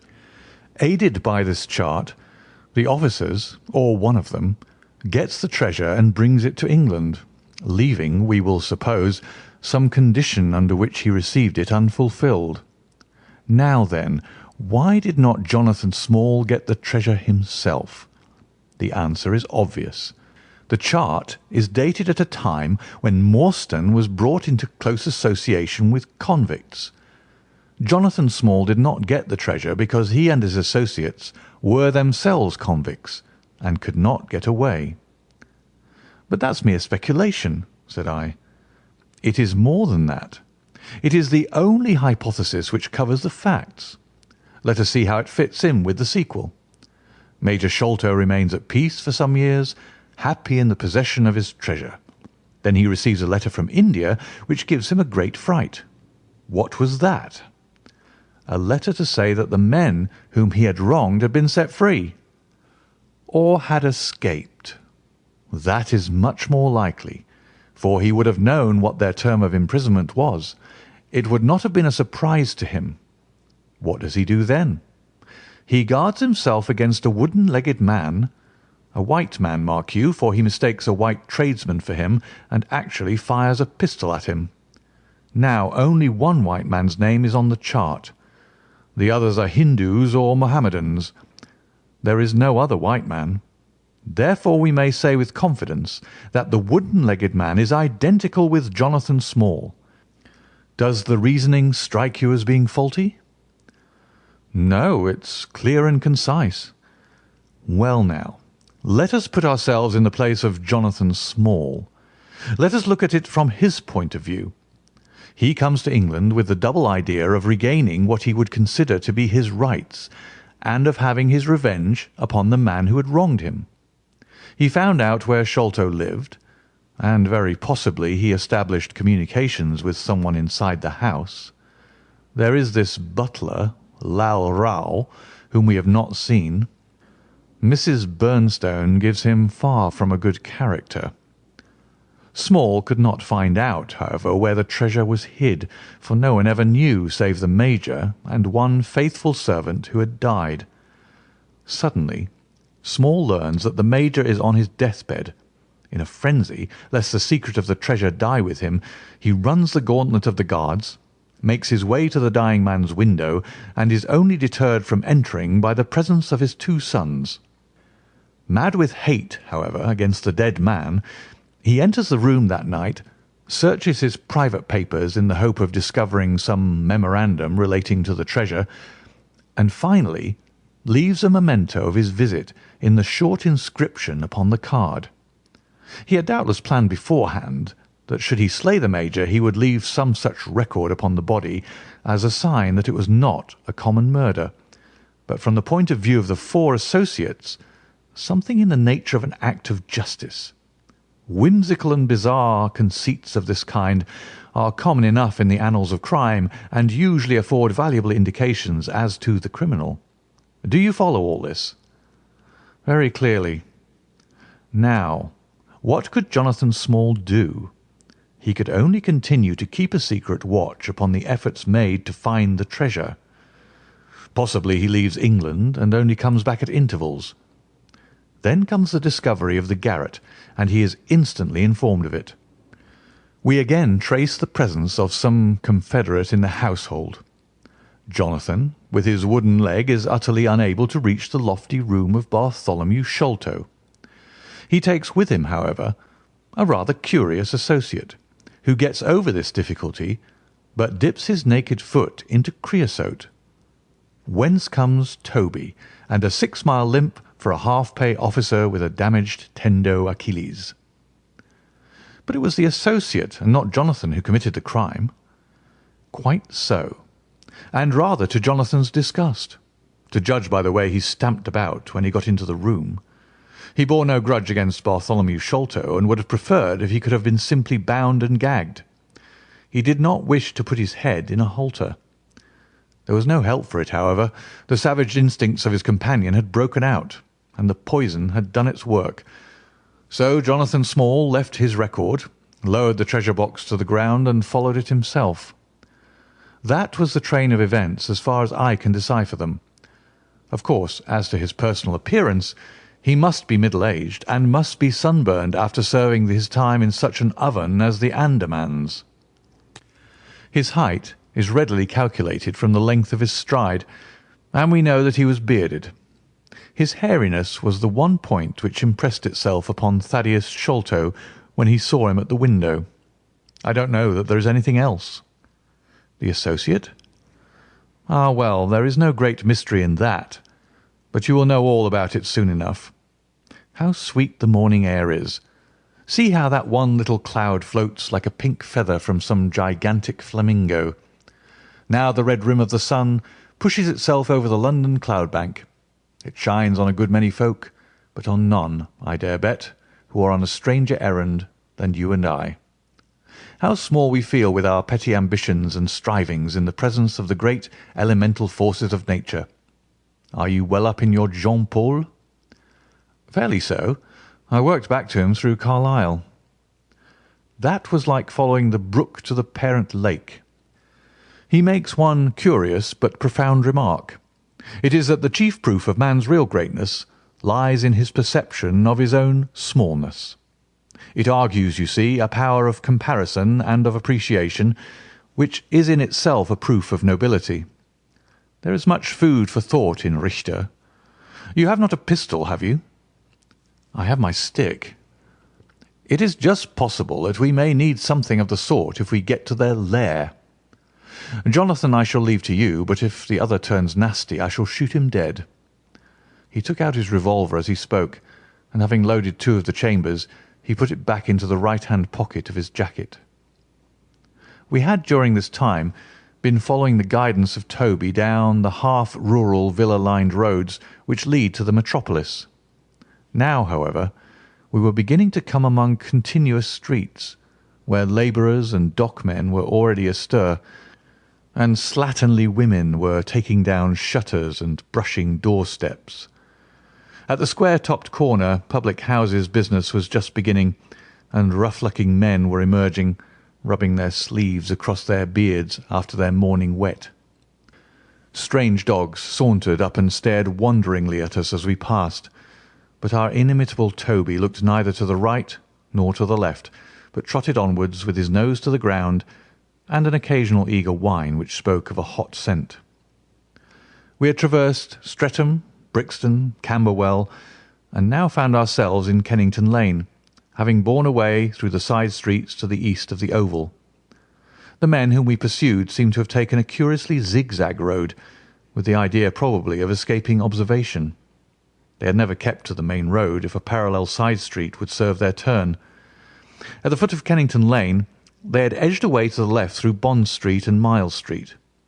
Where the latter street turns into Knight's Place, Toby ceased to advance, but began to run backwards and forwards, with one ear cocked and the other drooping, the very picture of canine indecision. Then he waddled round in circles, looking up to us from time to time as if asking for sympathy in his embarrassment. "What the deuce is the matter with the dog?" growled Holmes. "They surely would not take a cab or go off in a balloon." "Perhaps they stood here for some time," I suggested. "Ah, it's all right. He's off again," said my companion in a tone of relief. He was indeed off, for after sniffing around again he suddenly made up his mind and darted away with an energy and determination such as he had not yet shown. The scent appeared to be much hotter than before, for he had not even to put his nose on the ground, but tugged at his leash and tried to break into a run. I could see by the gleam in Holmes's eyes that he thought we were nearing the end of our journey.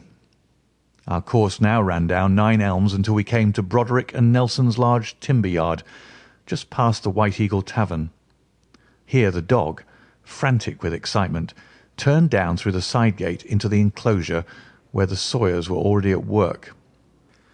On the dog raced through sawdust and shavings, down an alley, round a passage, between 2 wood piles, and finally, with a triumphant yelp, sprang upon a large barrel which still stood upon the hand trolley on which it had been brought. With lolling tongue and blinking eyes, Toby stood upon the cask, looking from one to the other of us for some sign of appreciation. The staves of the barrel and the wheels of the trolley were smeared with a dark liquid, and the whole air was heavy with the smell of creosote. Sherlock Holmes and I looked blankly at each other, and then burst simultaneously into an uncontrollable fit of laughter. Chapter 8. The Baker Street Irregulars. "What now?" I asked. "Toby has lost his character for infallibility." "He acted according to his lights," said Holmes, lifting him down from the barrel and walking him out of the timber yard. "If you consider how much creosote is carted about London in one day, it is no great wonder that our trail should have been crossed. It is much used now, especially for the seasoning of wood. Poor Toby is not to blame. We must get on the main scent again, I suppose." "Yes, and fortunately we have no distance to go." Evidently what puzzled the dog at the corner of Knight's Place was that there were 2 different trails running in opposite directions. We took the wrong one. It only remains to follow the other. There was no difficulty about this. On leading Toby to the place where he had committed his fault, he cast about in a wide circle and finally dashed off in a fresh direction. "We must take care that he doesn't now bring us to the place where the creosote barrel came from," I observed. "I had thought of that, but you notice that he keeps on the pavement, whereas the barrel passed down the roadway. No, we are on the true scent now." It tended down towards the riverside, running through Belmont Place and Princes Street. At the end of Broad Street it ran right down to the water's edge, where there was a small wooden wharf. Toby led us to the very edge of this, and there stood whining, looking out on the dark current beyond. "We are out of luck," said Holmes. "They have taken to a boat here." Several small punts and skiffs were lying about in the water and on the edge of the wharf. We took Toby round to each in turn, but though he sniffed earnestly, he made no sign. Close to the rude landing stage was a small brick house with a wooden placard slung out through the second window. "Mordecai Smith" was printed across it in large letters, and underneath, "Boats to hire by the hour or day." A second inscription above the door informed us that a steam launch was kept, a statement which was confirmed by a great pile of coke upon the jetty. Sherlock Holmes looked slowly round, and his face assumed an ominous expression. "This looks bad," said he. "These fellows are sharper than I expected. They seem to have covered their tracks. There has, I fear, been preconcerted management here." He was approaching the door of the house when it opened, and a little curly-headed lad of 6 came running out, followed by a stoutish, red-faced woman with a large sponge in her hand. "You come back and be washed, Jack," she shouted. "Come back, you young imp, for if your father comes home and finds you like that, he'll let us hear of it." "Dear little chap," said Holmes strategically. "What a rosy-cheeked young rascal. Now, Jack, is there anything you would like?" The youth pondered for a moment. "I'd like a shilling," said he. "Nothing you would like better?" "I'd like 2 shilling better," the prodigy answered after some thought. "Here you are, then. Catch. A fine child, Mrs. Smith." "Lord bless you, sir, he is that, and forward. He gets a'most too much for me to manage, especially when my man is away days at a time." "Away, is he?" said Holmes in a disappointed voice. "I am sorry for that, for I wanted to speak to Mr. Smith." "He's been away since yesterday morning, sir, and truth to tell, I'm beginning to feel frightened about him. But if it was about a boat, sir, maybe I could serve as well." "I wanted to hire the steam launch." "Why, bless you, sir, it is in the steam launch that he's gone. That's what puzzles me, for I know there ain't more coals in her than would take her to about Woolwich and back. If he'd been away in the barge, I'd have thought nothing, for many a time a job has taken him as far as Gravesend, and then if there was much doing there he might have stayed over. But what good is a steam launch without coals?" "He might have bought some at a wharf down the river." "He might, sir, but it weren't his way. Many a time I've heard him call out the prices they charge for a few odd bags. Besides, I don't like that wooden-legged man with his ugly face and outlandish talk. What did he want always knocking about here for?" "A wooden-legged man?" said Holmes with bland surprise. "Yes, sir, a brown monkey-faced chap. It's called more than once for my old man.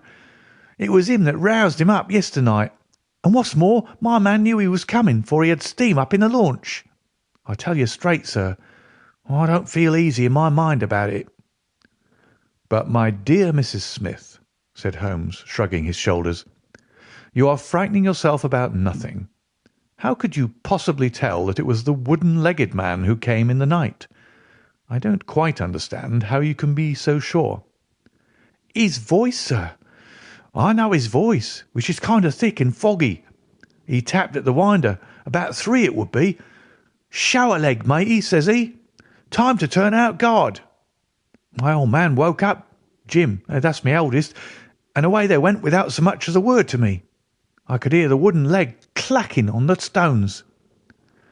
"And was this wooden-legged man alone?" "Couldn't say. I'm not sure, sir. I didn't hear no one else." "I am sorry, Mrs. Smith, for I wanted a steam launch, and I have heard good reports of the— let me see. What is her name?" "The Aurora, sir." "Ah, she's not that old green launch with a yellow line, very broad in the beam." "No, indeed. She's as trim a little thing as any on the river. She's been fresh painted, black with 2 red streaks." "Thanks. I hope you will hear soon from Mr. Smith. I am going down the river, and if I should see anything of the Aurora, I shall let him know that you are uneasy. A black funnel, you say?" "No, sir. Black with a white band." "Ah, of course. It was the sides which were black. Good morning, Mrs. Smith. There is a boatman here with a wherry, Watson. We shall take it and cross the river." "The main thing with people of that sort," said Holmes as we sat in the sheets of the wherry, "is never to let them think that their information can be of the slightest importance to you. If you do, they will instantly shut up like an oyster. If you listen to them under protest, as it were, you are very likely to get what you want." "Our course now seems pretty clear," said I. "What would you do, then?" "I would engage a launch and go down the river on the track of the Aurora." "My dear fellow, It would be a colossal task. She may have touched at any wharf on either side of the stream between here and Greenwich.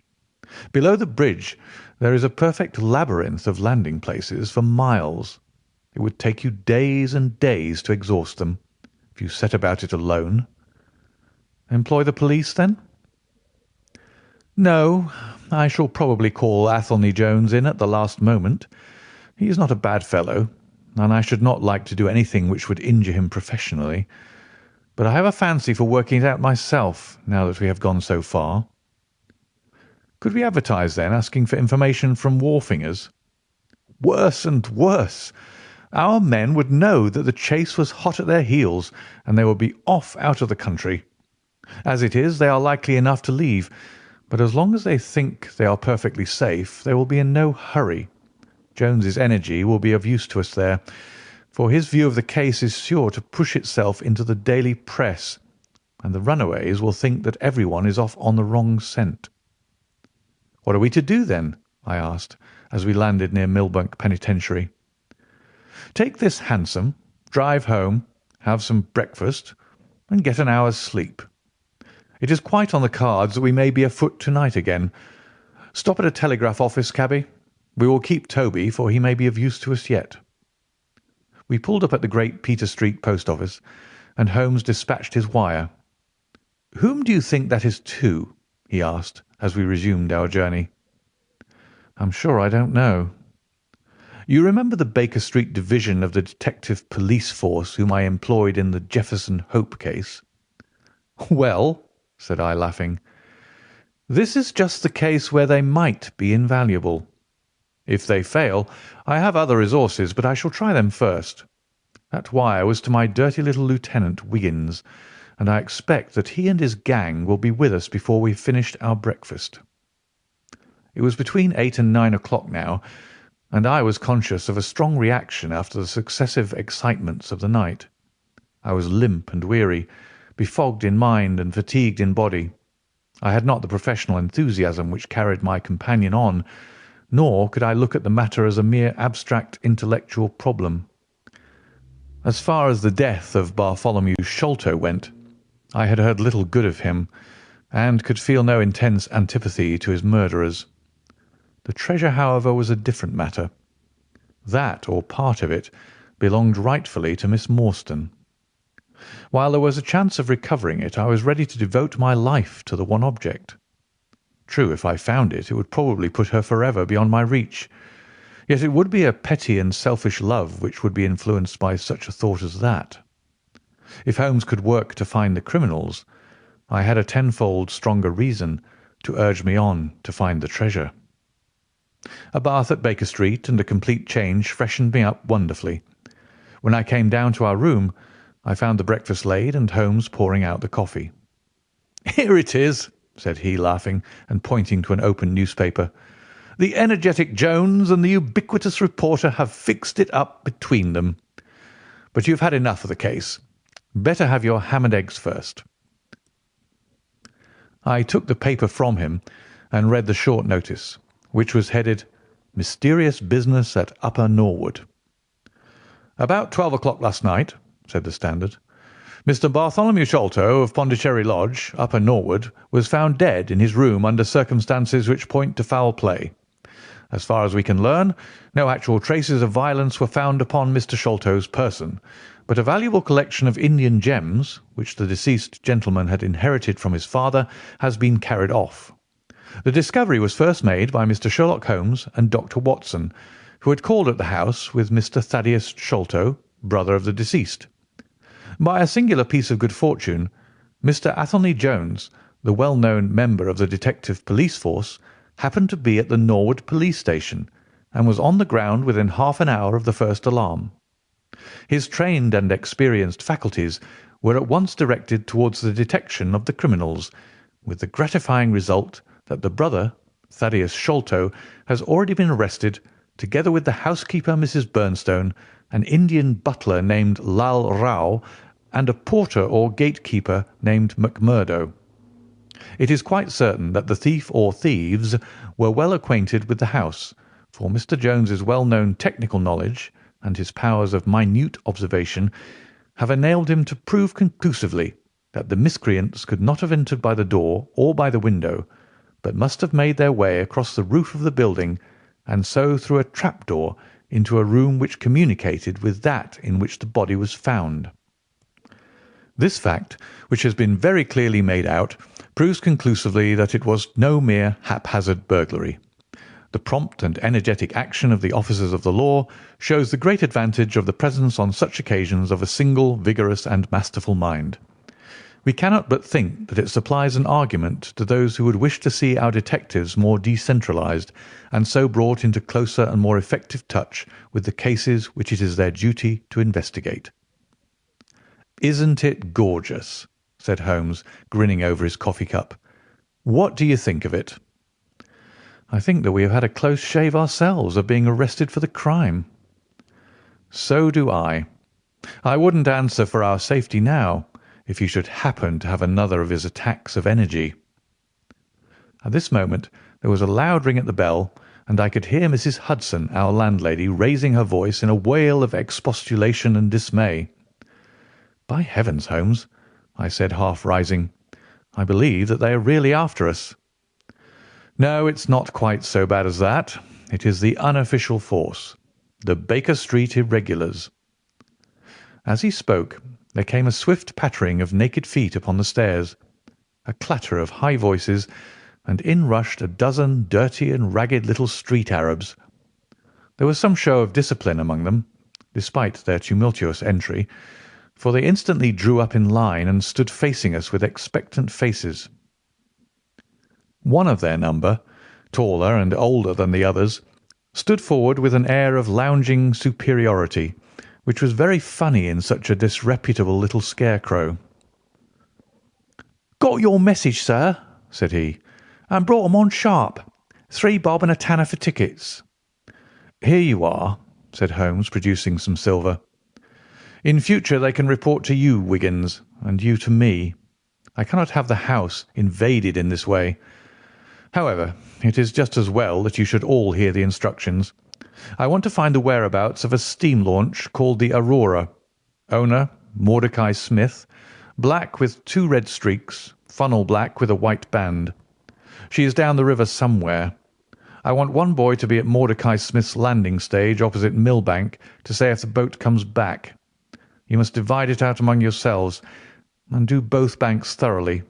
Let me know the moment you have news. Is that all clear?" "Yes, governor," said Wiggins. "The old scale of pay, and a guinea to the boy who finds the boat. Here's a day in advance. Now off you go." He handed them a shilling each, and away they buzzed down the stairs, and I saw them a moment later streaming down the street. "If the launch is above water they will find her," said Holmes, as he rose from the table and lit his pipe. "They can go everywhere, see everything, overhear everyone.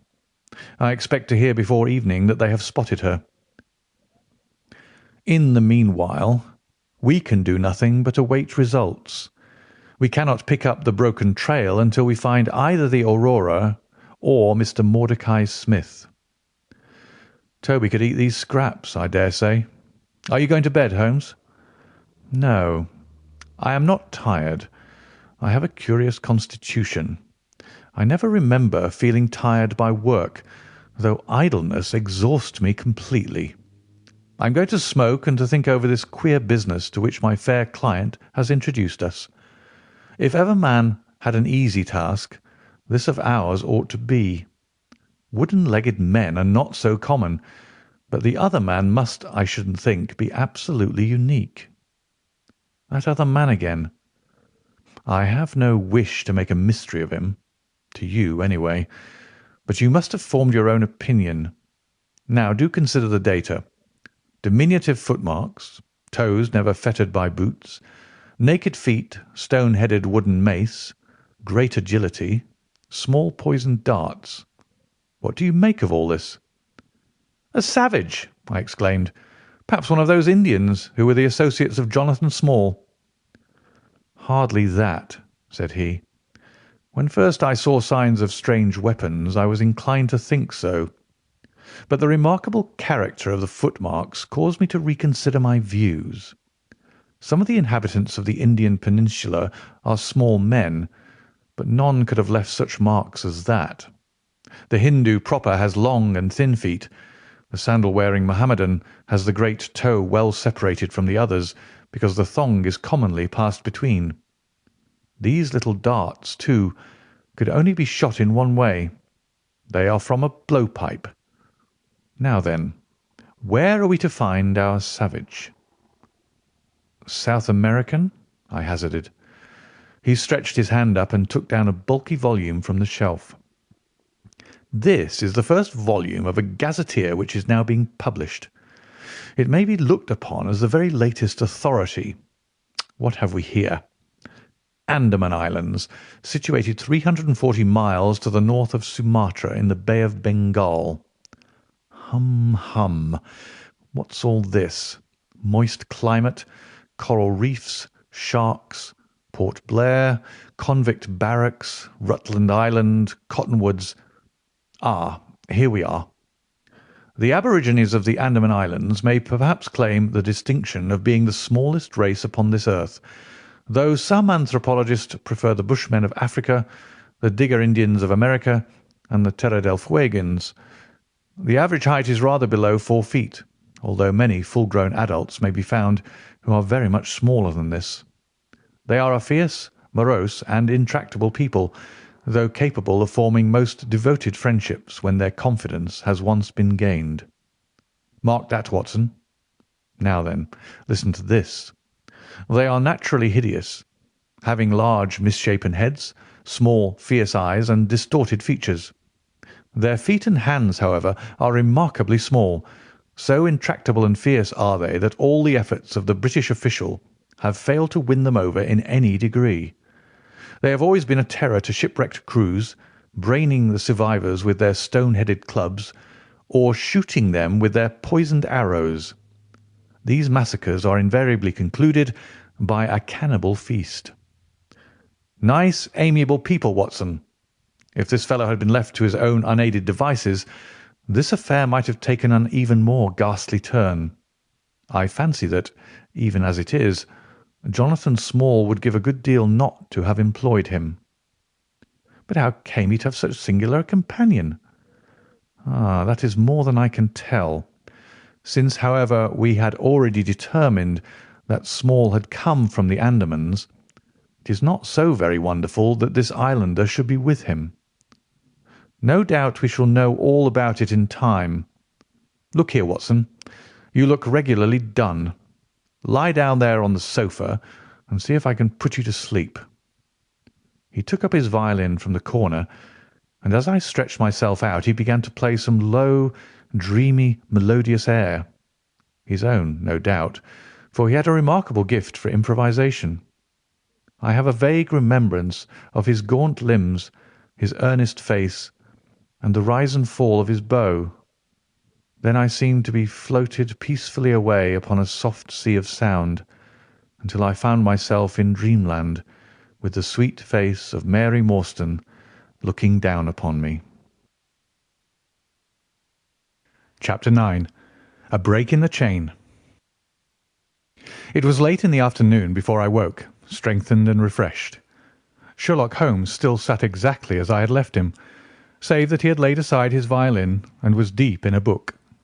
He looked across at me as I stirred, and I noticed that his face was dark and troubled. "You have slept soundly," he said. "I feared that our talk would wake you." "I heard nothing," I answered. "Have you had fresh news, then?" "Unfortunately, no. I confess that I'm surprised and disappointed. I expected something definite by this time. Wiggins has just been up to report. He says that no trace can be found of the launch. It is a provoking check, for every hour is of importance. Can I do anything? I am perfectly fresh now and quite ready for another night's outing." "No, we can do nothing. We can only wait. If we go ourselves, the message might come in our absence and delay be caused. You can do what you will, but I must remain on guard." "Then I shall run over to Camberwell and call upon Mrs. Cecil Forrester. She asked me to yesterday." On Mrs. Cecil Forrester? Asked Holmes, with the twinkle of a smile in his eyes. Well, of course, Miss Morstan too. They were anxious to hear what happened. I would not tell them too much, said Holmes. Women are never to be entirely trusted. Not the best of them. I did not pause to argue over this atrocious sentiment. I shall be back in an hour or two, I remarked. All right. Good luck. But I say, if you are crossing the river, you may as well return Toby, for I don't think it is at all likely that we shall have any use for him now. I took our mongrel accordingly and left him, together with a half-sovereign, at the old naturalist's in Pinchin Lane. At Camberwell I found Miss Morstan a little weary after her night's adventures, but very eager to hear the news. Mrs. Forrester, too, was full of curiosity. I told them all that we had done, suppressing, however, the more dreadful parts of the tragedy. Thus, although I spoke of Mr. Sholto's death, I said nothing of the exact manner and method of it. With all my omissions, however, there was enough to startle and amaze them. "It is a romance," cried Mrs. Forrester. "An injured lady, 500,000 in treasure, a black cannibal, and a wooden-legged ruffian. They take the place of the conventional dragon or wicked earl." "And 2 knight-errants to the rescue," added Miss Morstan, with a bright glance at me. "Why, Mary, your fortune depends upon the issue of this search. I don't think that you are nearly excited enough. Just imagine what it must be to be so rich and to have the world at your feet." It sent a little thrill of joy to my heart to notice that she showed no sign of elation at the prospect. On the contrary, she gave a toss of her proud head as though the matter were one in which she took small interest. "It is for Mr. Thaddeus Sholto that I am anxious," she said. "Nothing else is of any consequence, but I think that he has behaved most kindly and honourably throughout. It is our duty to clear him of this dreadful and unfounded charge." It was evening before I left Camberwell, and quite dark by the time I reached home. My companion's book and pipe lay by his chair, but he had disappeared. I looked about in the hope of seeing a note, but there was none. "I suppose that Mr. Sherlock Holmes has gone out," I said to Mrs. Hudson as she came up to lower the blinds. "No, sir. He's gone to his room, sir. Do you know, sir," sinking her voice into an impressive whisper, "I'm afraid for his health." "Why so, Mrs. Hudson?" "Well, he's that strange, sir. After you was gone, he walked and he walked, up and down until I was weary of the sound of his footstep. Then I heard him talking to himself and muttering, and every time the bell rang out he came on the stairhead with, 'What is that, Mrs. Hudson?' And now he's slammed off to his room, but I can hear him walking away the same as ever. I hope he's not going to be ill, sir. I ventured to say something to him about cooling medicine, but he turned on me, sir, with such a look that I don't know how ever I got out of the room." "I don't think that you have any cause to be uneasy, Mrs. Hudson," I answered. "I've seen him like this before. He has some small matter upon his mind which makes him restless." I tried to speak lightly to our worthy landlady, but I was myself somewhat uneasy when through the long night I still from time to time heard the dull sound of his tread, and knew how his keen spirit was chafing against this involuntary inaction. At breakfast time he looked worn and haggard, with a little fleck of feverish colour upon either cheek. "You're knocking yourself up, old man," I remarked. "I heard you marching about in the night." "No, I could not sleep," he answered. "This infernal problem is consuming me. It is too much to be balked by so petty an obstacle. When all else had been overcome, I know the men, the launch, everything, and yet I can get no news. I have set other agencies at work and used every means at my disposal. The whole river has been searched on either side, but there is no news, nor has Mrs. Smith heard of her husband. I shall come to the conclusion soon that they have scuttled the craft, but there are objections to that. Or that Mrs. Smith has put us on a wrong scent. No, I think that may be dismissed. I had inquiries made, and there is a launch of that description." "Could it have gone up the river?" "I have considered that possibility too. and there is a search party who will work up as far as Richmond. If no news comes today, I shall start off myself tomorrow and go for the men rather than the boat. But surely, surely we shall hear something." We did not, however. Not a word came to us either from Wiggins or from the other agencies. There were articles in most of the papers upon the Norwood tragedy. They all appeared to be rather hostile to the unfortunate Thaddeus Sholto. No fresh details were to be found, however, in any of them, save that an inquest was to be held upon the following day. I walked over to Camberwell in the evening to report our ill success to the ladies, and on my return I found Holmes dejected and somewhat morose. He would hardly reply to my questions, and busied himself all evening in an abstruse chemical analysis which involved much heating of retorts and distilling of vapours, ending at last in a smell which fairly drove me out of the apartment. Up to the small hours of the morning I could hear the clinking of his test tubes, which told me that he was still engaged in his malodorous experiment. In the early dawn I woke with a start and was surprised to find him standing by my bedside, clad in a rude sailor dress with a pea jacket and a coarse red scarf round his neck. "I am off down the river, Watson," said he. "I have been turning it over in my mind, and I can see only one way out of it. It is worth trying at all events." "Surely I can come with you, then?" said I. "No, you can be much more useful if you will remain here as my representative. I am loath to go, for it is quite on the cards that some message may come during the day, though Wiggins was despondent about it last night. I want you to open all notes and telegrams, and to act on your own judgment if any news should come. Can I rely upon you?" "Most certainly." "I am afraid that you will not be able to wire to me, for I can hardly tell yet where I may find myself. If I am in luck, however, I may not be gone so very long. I shall have news of some sort or other before I get back." I had heard nothing of him by breakfast time. On opening the Standard, however, I found that there was a fresh allusion to the business. "With reference to the Upper Norwood tragedy," it remarked, "we have reason to believe that the matter promises to be even more complex and mysterious than was originally supposed. Fresh evidence has shown that it is quite impossible that Mr. Thaddeus Sholto could have been in any way concerned in the matter. He and the housekeeper, Mrs. Bernstone, were both released yesterday evening. It is believed, however, that the police have a clue as to the real culprits, and that it is being prosecuted by Mr. Athelney Jones of Scotland Yard, with all his well-known energy and sagacity. Further arrests may be expected at any moment." That is satisfactory so far as it goes, thought I. Friend Sholto is safe, at any rate. I wonder what the fresh clue may be, though it seems to be a stereotype form whenever the police have made a blunder. I tossed the paper down upon the table, but at that moment my eye caught an advertisement in the agony column. It ran in this way: "Lost.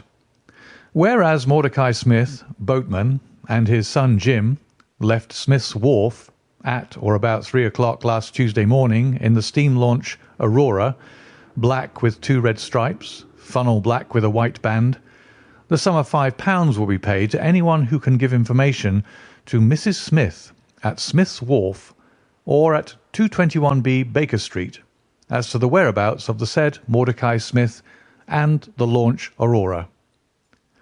This was clearly Holmes's doing. The Baker Street address was enough to prove that. It struck me as rather ingenious, because it might be read by the fugitives without their seeing in it more than the natural anxiety of a wife for her missing husband. It was a long day. Every time that a knock came to the door or a sharp step passed in the street, I imagined that it was either Holmes returning or an answer to his advertisement. I tried to read, but my thoughts would wander off to our strange quest and to the ill-assorted and villainous pair whom we were pursuing. Could there be, I wondered, some radical flaw in my companion's reasoning? Might he be suffering from some huge self-deception? Was it not possible that his nimble and speculative mind had built up this wild theory upon faulty premises? I had never known him to be wrong, and yet the keenest reasoner may occasionally be deceived. He was likely, I thought, to fall into error through the over-refinement of his logic, his preference for a subtle and bizarre explanation when a plainer and more commonplace one lay ready to his hand. Yet, on the other hand, I had myself seen the evidence, and I had heard the reasons for his deductions.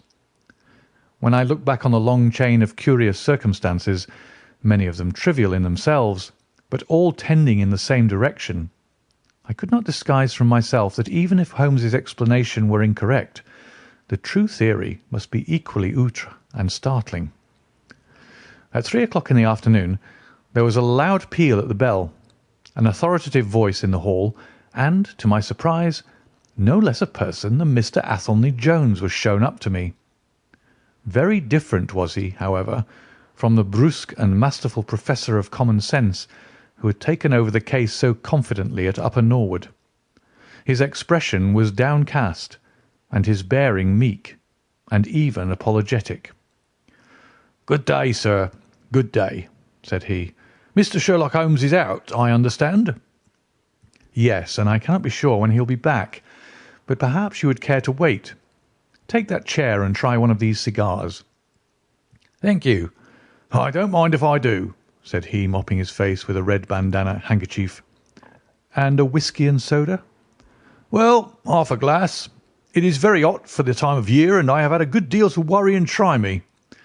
You know my theory about this Norwood case?" "I remember that you expressed one." "Well, I've been obliged to reconsider it. I had my net drawn tightly round Mr. Sholto, sir, when pop, he went through a hole in the middle of it. He was able to prove an alibi which could not be shaken. From the time that he left his brother's room he was never out of sight of some one or other, so it could not be he who climbed over roofs and through trapdoors. It's a very dark case, and my professional credit is at stake. I should be very glad of a little assistance." "We all need help sometimes," said I. "Your friend, Mr. Sherlock Holmes, is a wonderful man, sir," said he, in a husky and confidential voice. "He's a man who is not to be beat. I've known that young man go into a good many cases, but I never saw the case yet that he could not throw a light upon. He is irregular in his methods and a little quick, perhaps, in jumping at theories, but on the whole I think he would have made a most promising officer, and I don't care who knows it. I've had a wire from him this morning, by which I understand that he has got some clue to this Sholto business. Here is the message." He took the telegram out of his pocket and handed it to me. It was dated from Poplar at 12 o'clock. "Go to Baker Street at once," it said. "If I have not returned, wait for me. I am close on the track of the Sholto gang. You can come with us tonight if you want to be in at the finish." "This sounds well. He has evidently picked up the scent again," said I. "Oh, then he has been at fault too," exclaimed Jones, with evident satisfaction. "Even the best of us are thrown off sometimes.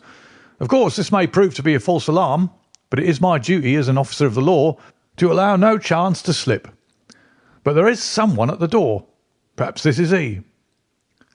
A heavy step was heard ascending the stair, with a great wheezing and rattling as from a man who was sorely put to it for breath. Once or twice he stopped, as though the climb were too much for him, but at last he made his way to our door and entered. His appearance corresponded to the sounds which we had heard. He was an aged man, clad in seafaring garb, with an old pea-jacket buttoned up to his throat. His back was bowed, his knees were shaky, and his breathing was painfully asthmatic. As he leaned upon a thick oaken cudgel, his shoulders heaved in the effort to draw the air into his lungs. He had a coloured scarf round his chin, and I could see little of his face save a pair of keen dark eyes, overhung by bushy white brows and long grey side whiskers. Altogether he gave me the impression of a respectable master mariner who had fallen into years and poverty. "What is it, my man?" I asked. He looked about him in the slow, methodical fashion of old age. "Is Mr. Sherlock Holmes here?" said he. "No, but I am acting for him. You can tell me any message you have for him." "It was to him himself I was to tell it," said he. "But I tell you that I am acting for him. Was it about Mordecai Smith's boat?" "Yes, I knows well where it is, and I knows where the men he is after are, and I knows where the treasure is. I knows all about it." "Then tell me, and I shall let him know." "It was to him I was to tell it," he repeated with the petulant obstinacy of a very old man. "Well, you must wait for him." "No, no, I ain't going to lose a whole day to please no one. If Mr. Holmes ain't here, then Mr. Holmes must find it all out for himself. I don't care about the look of either of you, and I won't tell a word." He shuffled towards the door, but Athelney Jones got in front of him. "Wait a bit, my friend," said he. "You have important information, and you must not walk off. We shall keep you whether you like it or not until our friend returns." The old man made a little run towards the door, but as Athelney Jones put his broad back up against it, he recognised the uselessness of resistance. "Pretty sore treatment, this," he cried, stamping his stick. "I come here to see it, gentlemen, and you two, who I never saw in my life, seize me and treat me in this fashion." "You will be none the worse," I said. "We shall recompense you for the loss of your time. Sit over here on the sofa, and you will not have long to wait." He came across sullenly enough and seated himself with his face resting on his hands. Jones and I resumed our cigars and our talk. Suddenly, however, Holmes's voice broke in upon us. "I think that you might offer me a cigar too," he said. We both started in our chairs. There was Holmes sitting close to us with an air of quiet amusement. "Holmes!" I exclaimed. "You here? But where's the old man?" "Here is the old man," said he, holding out a heap of white hair. "Here he is. Wig, whiskers, eyebrows and all. I thought my disguise was pretty good, but I hardly expected that it would stand that test." "Ah, you rogue!" cried Jones, highly delighted. "You would have made an actor, and a rare one. You had the proper workhouse cough, and those weak legs of yours are worth £10 a week. I thought I knew the glint of your eye, though. You didn't get away from us so easily, you see." "I have been working in that get-up all day," said he, lighting his cigar. "You see, a good many of the criminal classes begin to know me, especially since our friend here took to publishing some of my cases. So I can only go on the warpath under some simple disguise like this." "You got my wire?" "Yes, that was what brought me here." "How has your case prospered?" "It has all come to nothing. I've had to release 2 of my prisoners, and there is no evidence against the other 2. "Never mind. We shall give you 2 others in the place of them. But you must put yourself under my orders. You are welcome to all the official credit, but you must act on the line that I point out. Is that agreed?" "Entirely, if you'll help me to the men." "Well, then, in the first place I shall want a fast police boat, a steam launch, to be at the Westminster Stairs at 7 o'clock. "That is easily managed. There's always one about there, but I can step across the road and telephone to make sure." "Then I shall want 2 stanch men in case of resistance." "There will be 2 or 3 in the boat. What else?" "When we secure the men we shall get the treasure. I think that it would be a pleasure to my friend here to take the box round to the young lady to whom half of it rightfully belongs. Let her be the first to open it. Eh, Watson?" "It would be a great pleasure to me." "Rather an irregular proceeding," said Jones, shaking his head. "However, the whole thing is irregular, and I suppose we must wink at it. The treasure must afterwards be handed over to the authorities until after the official investigation." "Certainly. That is easily managed. One other point. I should much like to have a few details about this matter from the lips of Jonathan Small himself. You know I like to work the detail of my cases out. There is no objection to my having an unofficial interview with him, either here in my rooms or elsewhere, as long as he is efficiently guarded." "Well, you're master of the situation. I've had no proof yet of the existence of this Jonathan Small. However, if you can catch him, I don't see how I can refuse you an interview with him." "That is understood, then." "Perfectly. Is there anything else?" "Only that I insist upon your dining with us. It will be ready in half an hour. I have oysters and a brace of grouse, with something a little choice in white wines. Watson, you have never yet recognised my merits as a housekeeper." Chapter 10. The End of the Islander. Our meal was a merry one. Holmes could talk exceedingly well when he chose, and that night he did choose. He appeared to be in a state of nervous exaltation. I have never known him so brilliant. He spoke on a quick succession of subjects, on miracle plays, on medieval pottery, on Stradivarius violins, on the Buddhism of Ceylon, and on the warships of the future, handling each as though he had made a special study of it. His bright humour marked the reaction from his black depression of the preceding days. Athelney Jones proved to be a sociable soul in his hours of relaxation, and faced his dinner with the air of a bon vivant. For myself, I felt elated at the thought that we were nearing the end of our task, and I caught something of Holmes's gaiety. None of us alluded during dinner to the cause which had brought us together. When the cloth was cleared, Holmes glanced at his watch and filled up 3 glasses with port. "One bumper," said he, "to the success of our little expedition. And now it is high time we were off. Have you a pistol, Watson?" "I have my old service revolver in my desk." "You had best take it, then. It is well to be prepared. I see that the cab is at the door. I ordered it for 6:30. It was little past 7 before we reached the Westminster Wharf and found our launch awaiting us. Holmes eyed it critically. "Is there anything to mark it as a police boat?" "Yes, that green lamp at the side." "Then take it off." The small change was made, we stepped on board, and the ropes were cast off. Jones, Holmes, and I sat in the stern. There was one man at the rudder, one to tend the engines, and 2 burly police inspectors forward. "Where to?" asked Jones. "To the Tower. Tell them to stop opposite Jacobson's Yard." Our craft was evidently a very fast one. We shot past the long lines of loaded barges as though they were stationary. Holmes smiled with satisfaction as we overhauled a river steamer and left her behind us. "We ought to be able to catch anything on the river," he said. "Well, hardly that, but there are not many launches to beat us." "We shall have to catch the Aurora, and she has a name for being a clipper. I will tell you how the land lies, Watson.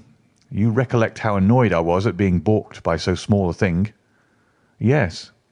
"Well, I gave my mind a thorough rest by plunging into a chemical analysis. One of our greatest statesmen has said that a change of work is the best rest. So it is. When I had succeeded in dissolving the hydrocarbon which I was at work at, I came back to our problem of the Sholtos, and thought the whole matter out again. My boys had been up the river and down the river without result. The launch was not at any landing stage or wharf, nor had it returned. Yet it could hardly have been scuttled to hide their traces, though that always remained as a possible hypothesis if all else failed. I knew this man Small had a certain degree of low cunning, but I did not think him capable of anything in the nature of delicate finesse. That is usually a product of higher education. I then reflected that since he had certainly been in London some time, as we had evidence that he maintained a continual watch over Pondicherry Lodge, he could hardly leave at a moment's notice, but would need some little time, if it were only a day, to arrange his affairs. That was the balance of probability, at any rate. "It seems to me to be a little weak," said I. "It is more probable that he had arranged his affairs before ever he set out upon his expedition." "No, I hardly think so. This lair of his would be too valuable a retreat in case of need for him to give it up until he was sure that he could do without it. But a second consideration struck me. Jonathan Small must have felt that the peculiar appearance of his companion, however much he may have top-coated him, would give rise to gossip, and possibly be associated with this Norwood tragedy. He was quite sharp enough to see that. They had started from their headquarters under cover of darkness, and he would wish to get back before it was broad light. Now, it was past 3 o'clock, according to Mrs. Smith, when they got the boat. It would be quite bright, and people would be about in an hour or so. Therefore, I argued that they did not go very far. They paid Smith well to hold his tongue, reserved his launch for the final escape, and hurried to their lodgings with the treasure box. In a couple of nights, when they had time to see what view the papers took, and whether there was any suspicion, they would make their way under cover of darkness to some ship at Gravesend or in the Downs, where no doubt they had already arranged for passages to America or the colonies. But the launch, they could not have taken that to their lodgings. Quite so. I argued that the launch must be no great way off, in spite of its invisibility. I then put myself in the place of Small, and looked at it as a man of his capacity would. He would probably consider that to send back the launch, or to keep it at a wharf, would make pursuit easy if the police did happen to get on his track. How then could he conceal the launch, and yet have her at hand when wanted? I wondered what I should do myself if I were in his shoes. I could only think of one way of doing it. I might land the launch over to some boat builder or repairer, with directions to make a trifling change in her. She would then be removed to his shed or yard, and so be effectually concealed, while at the same time I could have her at a few hours' notice. That seems simple enough. It is just these very simple things which are extremely liable to be overlooked. However, I determined to act on the idea. I started at once in this harmless seaman's rig, and inquired at all the yards down the river. I drew blank at 15, but at the 16th, Jacobson's, I learned that the Aurora had been handed over to them 2 days ago by a wooden-legged man, with some trivial directions as to her rudder. "There ain't naught amiss with her rudder," said the foreman. "There she lies, with the red streaks." At that moment, who should come down but Mordecai Smith, the missing owner. He was rather the worse for liquor. I should not, of course, have known him, but he bellowed out his name and the name of his launch.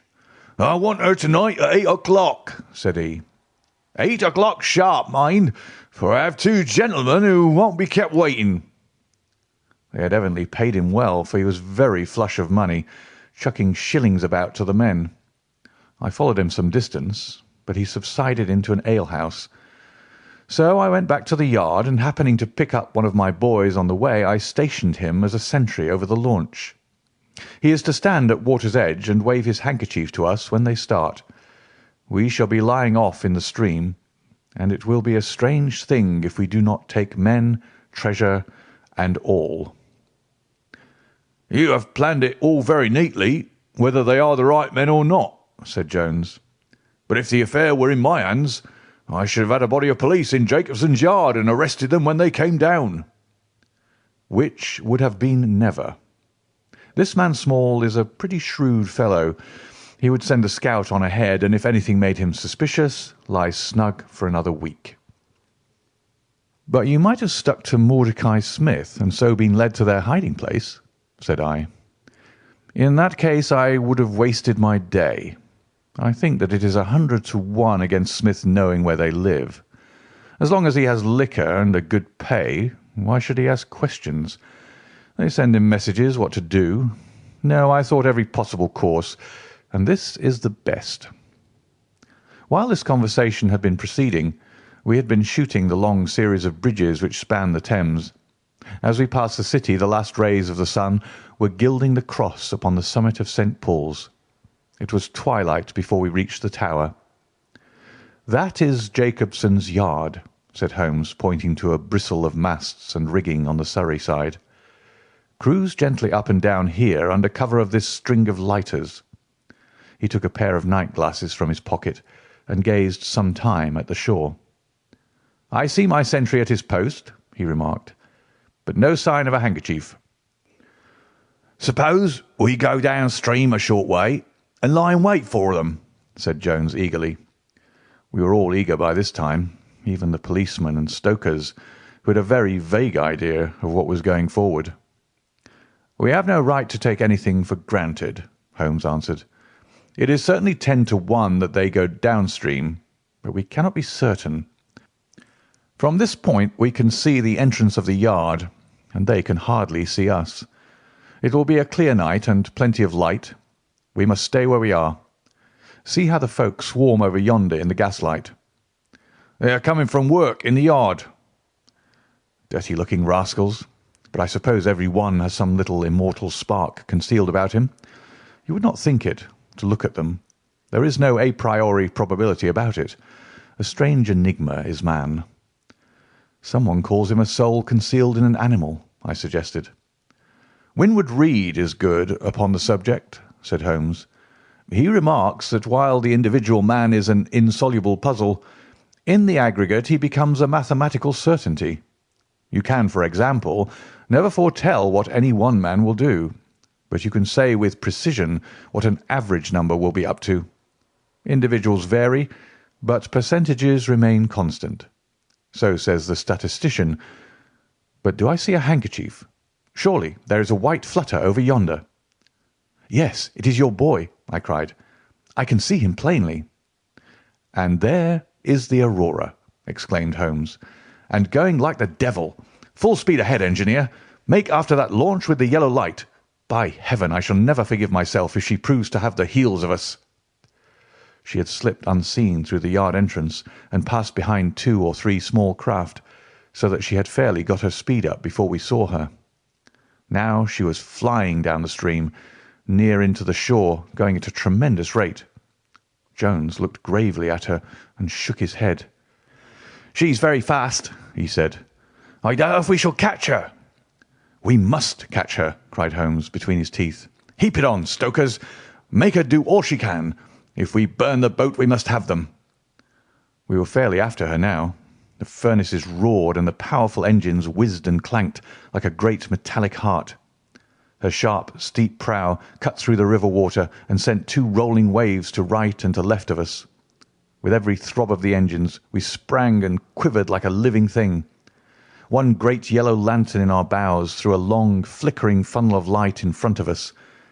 Right ahead a dark blur upon the water showed where the Aurora lay, and a swirl of white foam behind her spoke of the pace at which she was going. We flashed past barges, steamers, merchant vessels, in and out, behind this one and round the other. Voices hailed us out of the darkness, but still the Aurora thundered on, and still we followed close upon her track. "Pile it on, men! Pile it on!" cried Holmes, looking down into the engine-room, while the fierce glow from below beat upon his eager, aquiline face. "Get every pound of steam you can." "I think we can gain a little," said Jones, with his eyes on the Aurora. "I'm sure of it," said I. "We shall be up with her in a very few minutes." At that moment, however, as our evil fate would have it, a tug with 3 barges in tow blundered in between us. It was only by putting our helm hard down that we avoided a collision, and before we could round them and recover our way, the Aurora had gained a good 200 yards. She was still, however, well in view, and the murky, uncertain twilight was setting into a clear, starlit night. Our boilers were strained to their utmost, and the frail shell vibrated and creaked with the fierce energy which was driving us along. We had shot through the Pool, past the West India Docks, down the long Deptford Reach, and up again after rounding the Isle of Dogs. The dull blur in front of us resolved itself now clearly enough into the dainty Aurora. Jones turned our searchlight upon her so that we could plainly see the figures upon her deck. One man sat by the stern with something black between his knees, over which he stooped. Beside him lay a dark mass which looked like a Newfoundland dog. The boy held the tiller, while against the red glare of the furnace I could see old Smith, stripped to the waist and shovelling coals for dear life. They may have had some doubt at first as to whether we were really pursuing them, but now, as we followed every winding and turning which they took, there could be no longer any question about it. At Greenwich we were about 300 paces behind them. At Blackwall we could not have been more than 250. I have coursed many creatures in many countries during my checkered career, but never did sport give me such a wild thrill as this mad flying manhunt down the Thames. Steadily we drew in upon them, yard by yard. In the silence of the night we could hear the panting and clanking of their machinery. The man in the stern still crouched upon the deck, and his arms were moving as though he were busy, while every now and then he would look up and measure with a glance the distance which still separated us. Nearer we came, and nearer. Jones yelled to them to stop. We were not more than 4 boats' lengths behind them, both boats flying at a tremendous pace. It was a clear reach of the river, with Barking Level upon one side and the melancholy Plumstead Marshes upon the other. At our hail, the man in the stern sprang up from the deck and shook his 2 clinched fists at us, cursing the while in a high, cracked voice. He was a good-sized, powerful man, and as he stood poising himself with legs astride, I could see that from the thigh downwards there was but a wooden stump upon the right side. At the sound of his strident, angry cries, there was movement in the huddled bundle upon the deck. It straightened itself into a little black man, the smallest I have ever seen, with a great misshapen head and a shock of tangled, dishevelled hair. Holmes had already drawn his revolver, and I whipped out mine at the sight of this savage, distorted creature. He was wrapped in some sort of dark ulster or blanket, which left only his face exposed. But that face was enough to give a man a sleepless night. Never have I seen features so deeply marked with all bestiality and cruelty.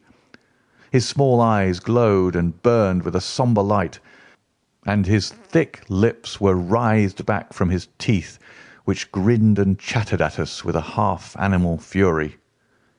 "Fire if he raises his hand," said Holmes quietly.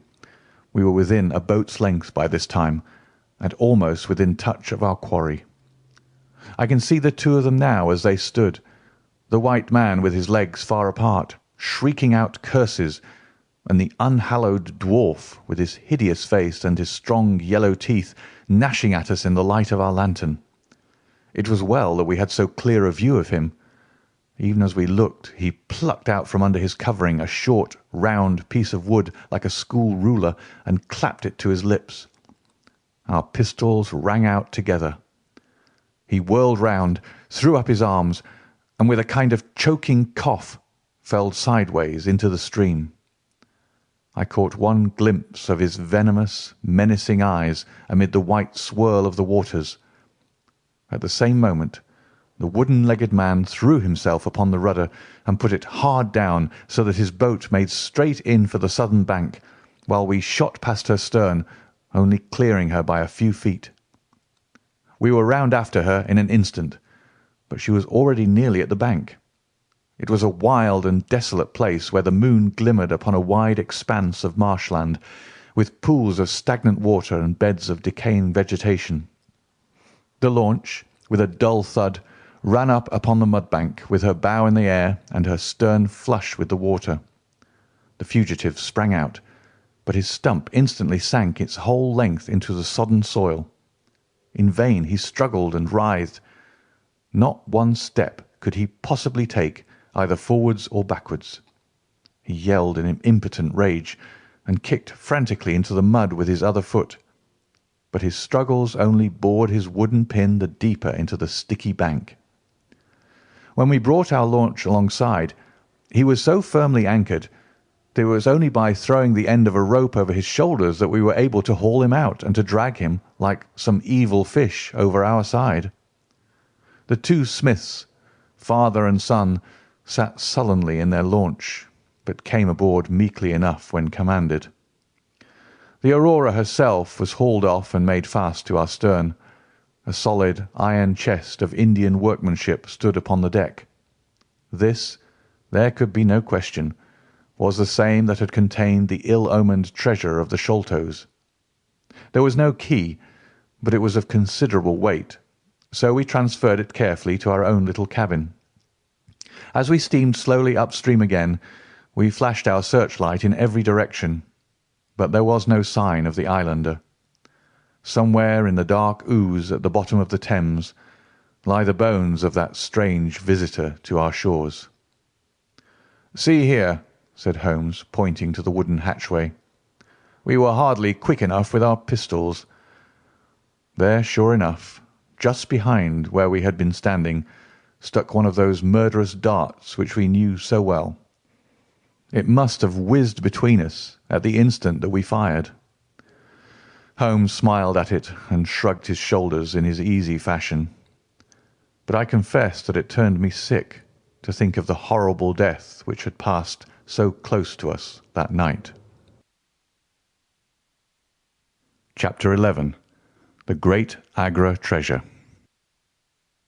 Our captive sat in the cabin opposite to the iron box which he had done so much and waited so long to gain.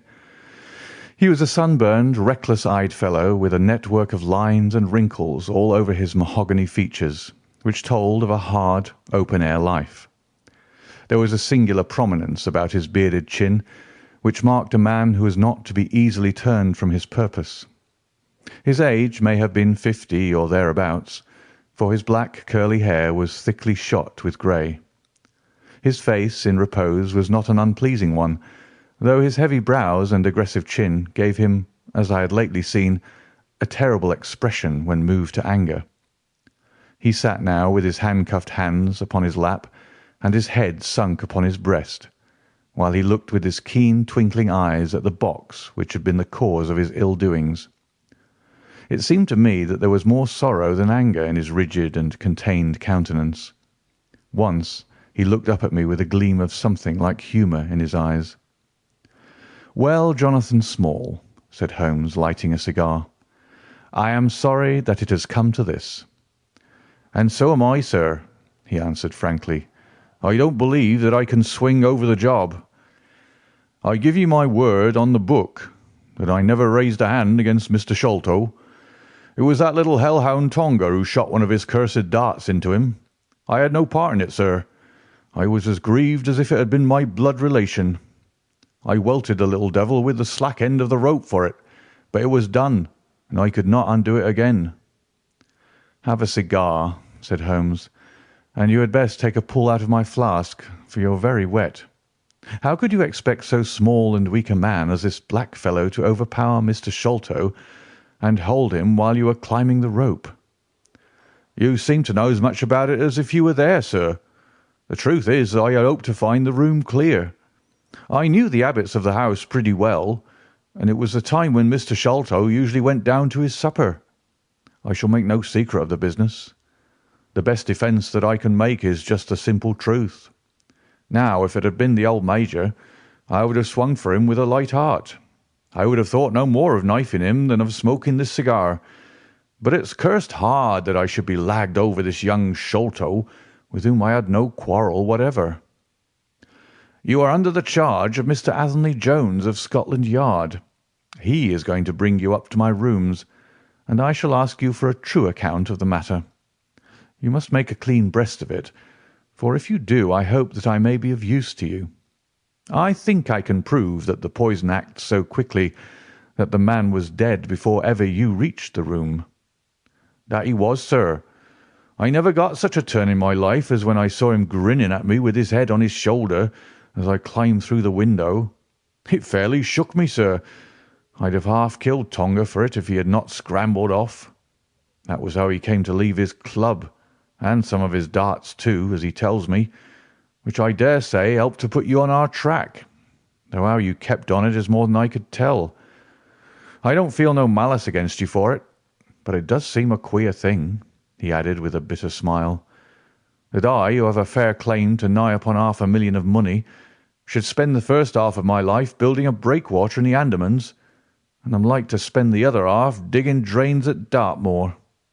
It was an evil day for me when I first clapped eyes upon the merchant Achmet and had to do with the Agra treasure, which never brought anything but a curse yet upon the man who owned it. To him it brought murder. To Major Sholto it brought fear and guilt. To me it has meant slavery for life." At this moment Athelney Jones thrust his broad face and heavy shoulders into the tiny cabin. "Quite a familiar party," he remarked. "I think I shall have a pull at that flask, Holmes." Well, I think we may all congratulate each other. Pity we didn't take the other alive, but there was no choice. I say, Holmes, you must confess that you cut it rather fine. It was all we could do to overhaul her."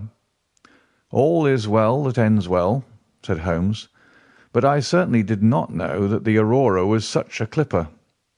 "Smith says she's one of the fastest launches on the river, and that if he had another man to help him with the engines, we should never have caught her. He swears he knew nothing of this Norwood business." "Neither did he," cried our prisoner. "Not a word. I chose his launch because I heard that she was a flyer. We told him nothing, but we paid him well, and he was to get something handsome if we reached our vessel, the Esmeralda, at Gravesend, outward bound for the Brazils." "Well, if he's done no wrong, we shall see that no wrong comes to him. If we are pretty quick in catching our men, we are not so quick in condemning them." It was amusing to notice how the consequential Jones was already beginning to give himself airs on the strength of the capture. From the slight smile which played over Sherlock Holmes's face, I could see that the speech had not been lost upon him. "We will be at Vauxhall Bridge presently," said Jones, "and shall land you, Dr. Watson, with the treasure box. I need hardly tell you that I am taking a very grave responsibility upon myself in doing this. It is most irregular, but of course an agreement is an agreement. I must, however, as a matter of duty, send an inspector with you, since you have so valuable a charge. You will drive, no doubt?" "Yes, I shall drive." "It is a pity there is no key, that we may make an inventory first. You will have to break it open. Where is the key, my man?" "At the bottom of the river," said Small shortly. "Hum! There was no use you giving this unnecessary trouble. We have had work enough already through you. However, Doctor, I need not warn you to be careful. Bring the box back with you to the Baker Street rooms. You will find us there on our way to the station." They landed me at Vauxhall with my heavy iron box, and with a bluff, genial inspector as my companion. A quarter of an hour's drive brought us to Mrs. Cecil Forrester's. The servant seemed surprised at so late a visitor. Mrs. Cecil Forrester was out for the evening, she explained, and likely to be very late. Miss Morstan, however, was in the drawing-room, so to the drawing-room I went, box in hand, leaving the obliging inspector in the cab. She was seated by the open window, dressed in some sort of white diaphanous material, with a little touch of scarlet at the neck and waist. The soft light of a shaded lamp fell upon her as she leaned back in the basket chair, playing over her sweet grave face and tinting with a dull metallic spark the rich coils of her luxuriant hair. One white arm and hand drooped over the side of the chair, and her whole pose and figure spoke of an absorbing melancholy. At the sound of my footfall she sprang to her feet, however, and a bright flush of surprise and of pleasure coloured her pale cheeks. "I heard a cab drive up," she said. "I thought that Mrs. Forrester had come back very early, but I never dreamed that it might be you. What news have you brought me?" "I have brought you something better than news," said I, putting down the box upon the table and speaking jovially and boisterously, though my heart was heavy within me. "I have brought you something which is worth all the news in the world. I have brought you a fortune." She glanced at the iron box. "Is that the treasure, then?" she asked coolly enough. "Yes, this is the great Agra treasure. Half of it is yours and half is Thaddeus Sholto's. You will have a couple of 100,000 each. Think of that! An annuity of £10,000. There will be few richer young ladies in England. Is it not glorious?" I think that I must have been rather overacting my delight, and that she detected a hollow ring in my congratulations, for I saw her eyebrows rise a little, and she glanced at me curiously. "If I have it," she said, "I owe it to you." "No, no," I answered, "not to me, but to my friend Sherlock Holmes. With all the will in the world, I could never have followed up a clue which has taxed even his analytical genius. As it was, we very nearly lost it at the last moment. "Pray sit down and tell me all about it, Dr. Watson," said she. I narrated briefly what had occurred since I had seen her last. Holmes's new method of search, the discovery of the Aurora, the appearance of Athelney Jones, our expedition in the evening, and the wild chase down the Thames. She listened with parted lips and shining eyes to my recital of our adventures. When I spoke of the dart which had so narrowly missed us, she turned so white that I feared that she was about to faint. "It is nothing," she said as I hastened to pour her out some water. "I am all right again. It was a shock to me to hear that I had placed my friends in such horrible peril." "That is all over," I answered. "It was nothing. I will tell you no more gloomy details. Let us turn to something brighter. There is the treasure. What could be brighter than that? I got leave to bring it with me, thinking that it would interest you to be the first to see it." "It would be of the greatest interest to me," she said. There was no eagerness in her voice, however. It had struck her, doubtless, that it might seem ungracious upon her part to be indifferent to a prize which had cost so much to win. "What a pretty box," she said, stooping over it. "This is Indian work, I suppose?" "Yes, it is Benares metalwork." "And so heavy," she exclaimed, trying to raise it. "The box alone must be of some value. Where is the key?" "Small threw it into the Thames," I answered. "I must borrow Mrs. Forrester's poker." There was in the front a thick and broad hasp, wrought in the image of a sitting Buddha. Under this I thrust the end of the poker and twisted it outward as a lever. The hasp sprang open with a loud snap. With trembling fingers I flung back the lid. We both stood gazing in astonishment. The box was empty. No wonder that it was heavy.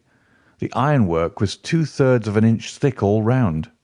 It was massive, well made and solid, like a chest constructed to carry things of great price. But not one shred or crumb of metal or jewellery lay within it. It was absolutely and completely empty. "The treasure is lost," said Miss Morstan calmly. As I listened to the words and realized what they meant, a great shadow seemed to pass from my soul. I did not know how this Agra treasure had weighed me down until now that it was finally removed. It was selfish, no doubt, disloyal, wrong, but I could realize nothing save that the golden barrier was gone from between us. "Thank God!" I ejaculated from my very heart. She looked at me with a quick, questioning smile. "Why do you say that?" she asked. "Because you are within my reach again," I said, taking her hand. She did not withdraw it. "Because I love you, Mary, as truly as ever a man loved a woman. Because this treasure, these riches, sealed my lips. Now that they are gone, I can tell you how I love you. That is why I said, 'Thank God.'" "Then I say, 'Thank God,' too," she whispered, as I drew her to my side. Whoever had lost a treasure, I knew that night that I had gained one. Chapter 12. The Strange Story of Jonathan Small. A very patient man was that inspector in the cab, for it was a weary time before I rejoined him. His face clouded over when I showed him the empty box. "There goes the reward," said he gloomily. "Where there's no money there's no pay. This night's work would have been worth a tenner each to Sam Brown and me if the treasure had been there." "Mr. Thaddeus Sholto is a rich man," I said. "He'll see that you're rewarded, treasure or no." The inspector shook his head despondently, however. "It's a bad job," he repeated, "and so Mr. Athelney Jones will think." His forecast proved to be correct, for the detective looked blank enough when I got to Baker Street and showed him the empty box. They had only just arrived, Holmes, the prisoner, and he, for they had changed their plans so far as to report themselves at a station upon the way. My companion lounged in his armchair with his usual listless expression, while Small sat stolidly opposite to him with his wooden leg cocked over his sound one. As I exhibited the empty box, he leaned back in his chair and laughed aloud. "This is your doing, Small," said Athelney Jones angrily. "Yes, I've put it away where you shall never lay hand upon it," he cried exultantly. "It is my treasure, and if I can't have the loot, I'll take darn good care that no one else does. I tell you that no living man has any right to it, unless it is 3 men who are in the Andaman convict barracks and myself. I know now that I cannot have the use of it, and I know that they cannot. I have acted all through for them as much as for myself. It's been the signofthefour with us always.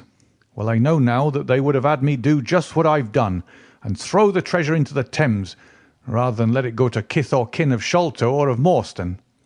It was not to make them rich that we did for Achmet. You'll find the treasure where the key is, and where little Tonga is. When I saw that your launch must catch us, I put the loot away in a safe place. There are no rupees for you this journey." "You are deceiving us, Small," said Athelney Jones sternly. "If you had wished to throw the treasure into the Thames, it would have been easier for you to have thrown box and all." "Easier for me to throw, and easier for you to recover," he answered, with a shrewd, sidelong look. "The man that was clever enough to hunt me down is clever enough to pick an iron box from the bottom of a river. Now that they are scattered over 5 miles or so, it may be a harder job. It went to my heart to do it, though. I was half mad when you came up with us.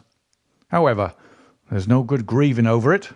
I've had ups in my life and I've had downs, but I've learned not to cry over spilled milk." "This is a very serious matter, Small," said the detective. "If you had helped justice instead of thwarting it in this way, you'd have had a better chance at your trial." "Justice!" snarled the ex-convict. "A pretty justice! Whose loot is this, if it is not ours? Where is the justice that I should give it up to those who have never earned it? Look how I have earned it.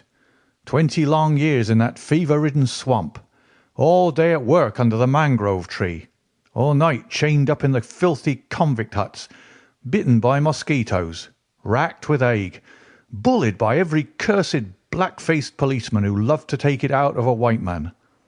That was how I earned the Agra treasure. And you talk to me of justice, because I cannot bear to feel that I have paid this price, only that another may enjoy it? I would rather swing a score of times, or have one of the Tonga's darts in my hide, than live in a convict cell and feel that another man is at his ease in a palace with the money that should be mine."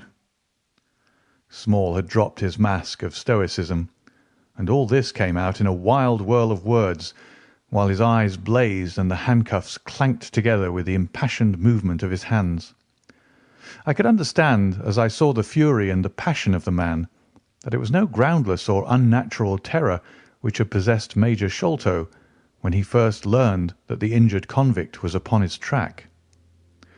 "You forget that we know nothing of all this," said Holmes quietly. "We have not heard your story, and we cannot tell how far justice may originally have been on your side." "Well, sir, you've been very fair spoken to me, though I can see that I have you to thank that I have these bracelets upon my wrists. Still, I bear no grudge for that. It is all fair and above board. If you want to hear my story, I have no wish to hold it back. What I say to you is God's truth, every word of it. Thank you. You can put the glass beside me here, and I'll put my lips to it if I'm dry. I am a Worcestershire man myself, born near Pershore. I dare say you would find a heap of Smalls living there now if you were to look.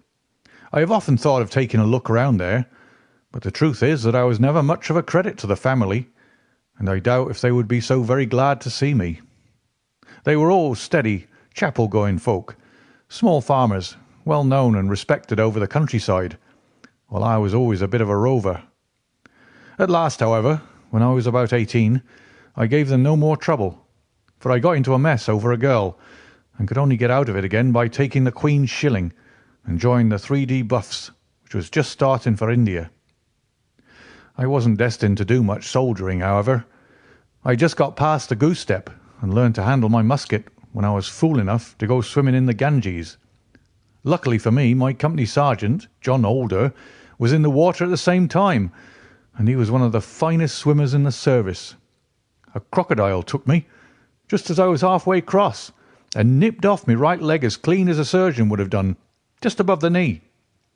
What with the shock and the loss of blood, I fainted, and should have drowned if Holder had not caught hold of me and paddled for the bank. I was 5 months in hospital over it, and when at last I was able to limp out of it with this timber toe strapped to my stump, I found myself invalided out of the army and unfitted for any active occupation. I was, as you can imagine, pretty down on my luck at this time, for I was a useless cripple, though not yet in my 20th year. However, my misfortune soon proving to be a blessing in disguise, a man named Ablewhite, who had come out there as an indigo planter, wanted an overseer to look after his coolies and keep them up to their work. He'd happened to be a friend of our colonel's, who had taken to an interest in me since the accident. To make a long story short, the colonel recommended me strongly for the post, and as the work was mostly to be done on horseback, my leg was no great obstacle, for I had enough knee left to keep good grip on the saddle. What I had to do was to ride over the plantation, to keep an eye on the men as they worked, and to report the idlers. The pay was fair, I had comfortable quarters, and altogether I was content to spend the remainder of my life in indigo planting. Mr. Ablewhite was a kind man, and he would often drop into my little shanty and smoke a pipe with me, for white folk out there feel their hearts warm to each other as they never do here at home. Well, I was never in luck's way long. Suddenly, without a note of warning, the Great Mutiny broke upon us. 1 month, India lay as still and peaceful to all appearance as Surrey and Kent. The next, there were 200,000 black devils let loose, and the country was a perfect hell. Of course, you know all about it, gentlemen. A deal more than I do, very like, since reading is not in my line. I only know what I saw with my own eyes. Our plantation was at a place called Muttra, near the border of the northwest provinces. Night after night, the whole sky was alight with the burning bungalows, and day after day we had small companies of Europeans passing through our estate with their wives and children on their way to Agra, where were the nearest troops. Mr. Ablewhite was an obstinate man. He had it in his head that the affair had been exaggerated, and that it would blow over as suddenly as it had sprung up. There he sat on his veranda, drinking whisky pegs and smoking cheroots, while the country was in a blaze about him. Of course, we stuck by him, I and Dawson, who with his wife used to do the bookwork and the managing. Well, one fine day the crash came. I'd been away on a distant plantation and was riding slowly home in the evening when my eye fell upon something all huddled together at the bottom of a steep nullah. I rode down to see what it was, and the cold struck through my heart when I found it was Dawson's wife, all cut into ribbons and half eaten by jackals and native dogs.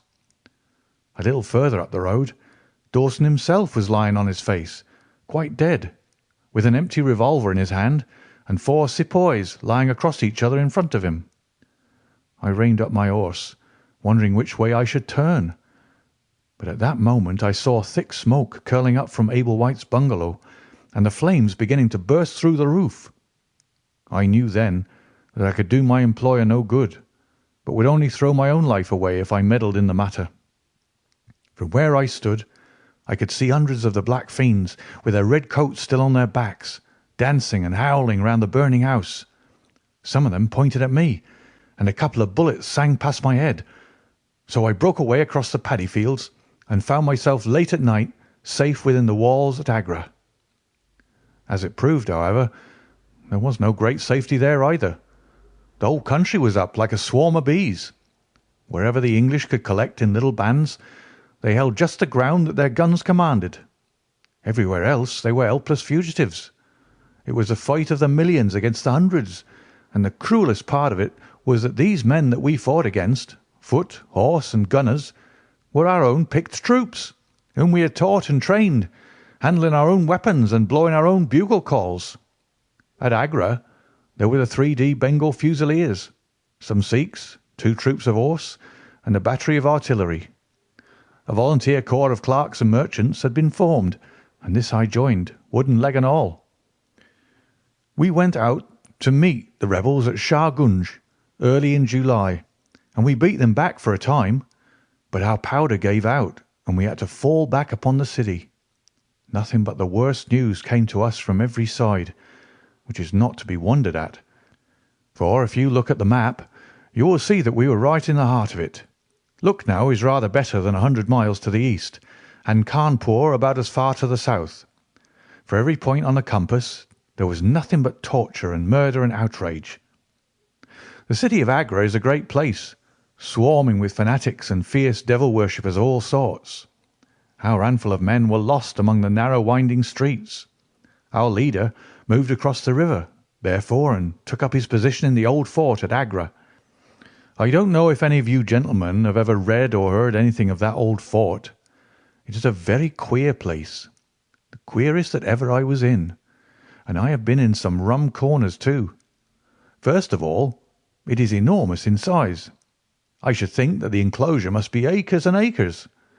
There is a modern part, which took all our garrison, women, children, stores, and everything else, with plenty of room over. But the modern part is nothing like the size of the old quarter, where nobody goes and which is given over to the scorpions and the centipedes. It is all full of great deserted halls and winding passages and long corridors twisting in and out, so that it is easy enough for folk to get lost in it. For this reason it was seldom that anyone went into it, though now and again a party with torches might go exploring. The river washes along the front of the old fort, and so protects it. But on the sides and behind there are many doors, and these had to be guarded, of course, in the old quarter as well as in that which was actually held by our troops. We were short-handed, with hardly men enough to man the angles of the building, and to serve the guns. It was impossible for us, therefore, to station a strong guard at every one of the innumerable gates. What we did was to organize a central guardhouse in the middle of the fort, and to leave each gate under the charge of one white man and 2 or 3 natives. I was selected to take charge during certain hours of the night of a small isolated door upon the southwest side of the building. 2 Sikh troopers were placed under my command, and I was instructed if anything went wrong to fire my musket, when I might rely upon help coming at once from the central guard. As the guard was a good 200 paces away, however, and as the space between was cut up into a labyrinth of passages and corridors, I had great doubts as to whether they could arrive in time to be of any use in case of an actual attack. Well, I was pretty proud at having a small command given me, since I was a raw recruit, and a game-legged one at that. For 2 nights I kept the watch with my Punjabis. They were tall, fierce-looking chaps, Mahomet Singh and Abdullah Khan by name, both old fighting men, who had borne arms against us at Chilianwalla. They could talk English pretty well, but I could get little out of them. They preferred to stand together and jabber all night in their queer Sikh lingo. For myself, I used to stand outside the gateway, looking down on the broad winding river and on the twinkling lights of the great city. The beating of the drums, the rattle of the tom-toms, and the yells and howls of the rebels, drunk with opium and with bang, were enough to remind us all night of our dangerous neighbours across the stream. Every 2 hours the officer of the night used to come round to all the posts to make sure that all was well. The 3rd night of my watch was dark and dirty, with a small driving rain. It was dreary work standing in the gateway, hour after hour, in such weather. I tried again and again to make my Sikhs talk, but without much success. At 2 in the morning the rounds passed, and broke for a moment the weariness of the night. Finding that my companions would not be led into conversation, I took out my pipe and laid down my musket to strike the match. In an instant the 2 Sikhs were upon me. One of them snatched my firelock up and levelled it at my head, while the other held a great knife to my throat and swore between his teeth that he would plunge it into me if I moved a step. My first thought was that these fellows were in league with the rebels, and that this was the beginning of an assault. If our door were in the hands of the sepoys, the place must fall, and the women and children be treated as they were in Cawnpore. Maybe you gentlemen think that I'm just making out a case for myself, but I give you my word that when I thought of that, though I felt the point of the knife at my throat, I opened my mouth with the intention of giving a scream, if it was my last one, which might alarm the main guard. The man who held me seemed to know my thoughts, for even as I braced myself to do it, he whispered, "Don't make a noise. The fort is safe enough. There are no rebel dogs on this side of the river." There was the ring of truth in what he said, and I knew that if I raised my voice, I was a dead man. I could read it in the fellow's brown eyes. I waited, therefore, in silence to see what it was that he wanted from me. "Listen to me, Sahib," said the taller and fiercer of the pair, the one whom they called Abdullah Khan. "You must either be with us now, or you must be silenced for ever. The thing is too great a one for us to hesitate. Either you are heart and soul with us on your oath on the cross of the Christians, or your body this night shall be thrown into the ditch, and we shall pass over to our brothers in the rebel army. There is no middle way. Which is it to be, death or life? We can only give you 3 minutes to decide, for the time is passing, and all must be done before the rounds come again." "How can I decide?" said I. "You have not told me what you want of me. But I tell you now that if it is anything against the safety of the fort, I'll have no truck with it, so you can drive home your knife and welcome." "It is nothing against the fort," said he. "We only ask you to do that which your countrymen come to this land for. We ask you to be rich. If you will be one of us this night, we will swear to you upon the naked knife and by the threefold oath, which no Sikh was ever known to break, that you shall have your fair share of the loot. A quarter of the treasure shall be yours. We can say no fairer." "But what is the treasure, then?" I asked. "I am as ready to be rich as you can be, if you will but show me how it can be done." "You will swear then," said he, "by the bones of your father, by the honour of your mother, by the cross of your faith, to raise no hand and speak no word against us, either now or afterwards." "I will swear it," I answered, "provided that the fort is not endangered." "Then my comrade and I will swear that you shall have a quarter of the treasure, which shall be equally divided among the 4 of us." "There are but 3," said I. "No, Dost Akbar must have his share." "We can tell the tale to you while we await them. Do you stand at the gate, Mahmud Singh, and give notice of their coming." "The thing stands thus, Sahib, and I tell it to you because I know that an oath is binding upon a Feringi, and that we may trust you. Had you been a lying Hindu, though you had sworn by all the gods in their false temples, your blood would have been put upon the knife, and your body in the water. But the Sikh knows the Englishman, and the Englishman knows the Sikh. Hearken, then, to what I have to say. There is a Rajah in the northern provinces who has much wealth, though his lands are small. Much has come to him from his father, and more still he has set by himself. For he is of a low nature, and hoards his gold rather than spend it. When the troubles broke out, he would be friends both with the lion and the tiger, with the sepoy and with the company's Raj. Soon, however, it seemed to him that the white men's day was come, for through all the land he could hear of nothing but their death and their overthrow.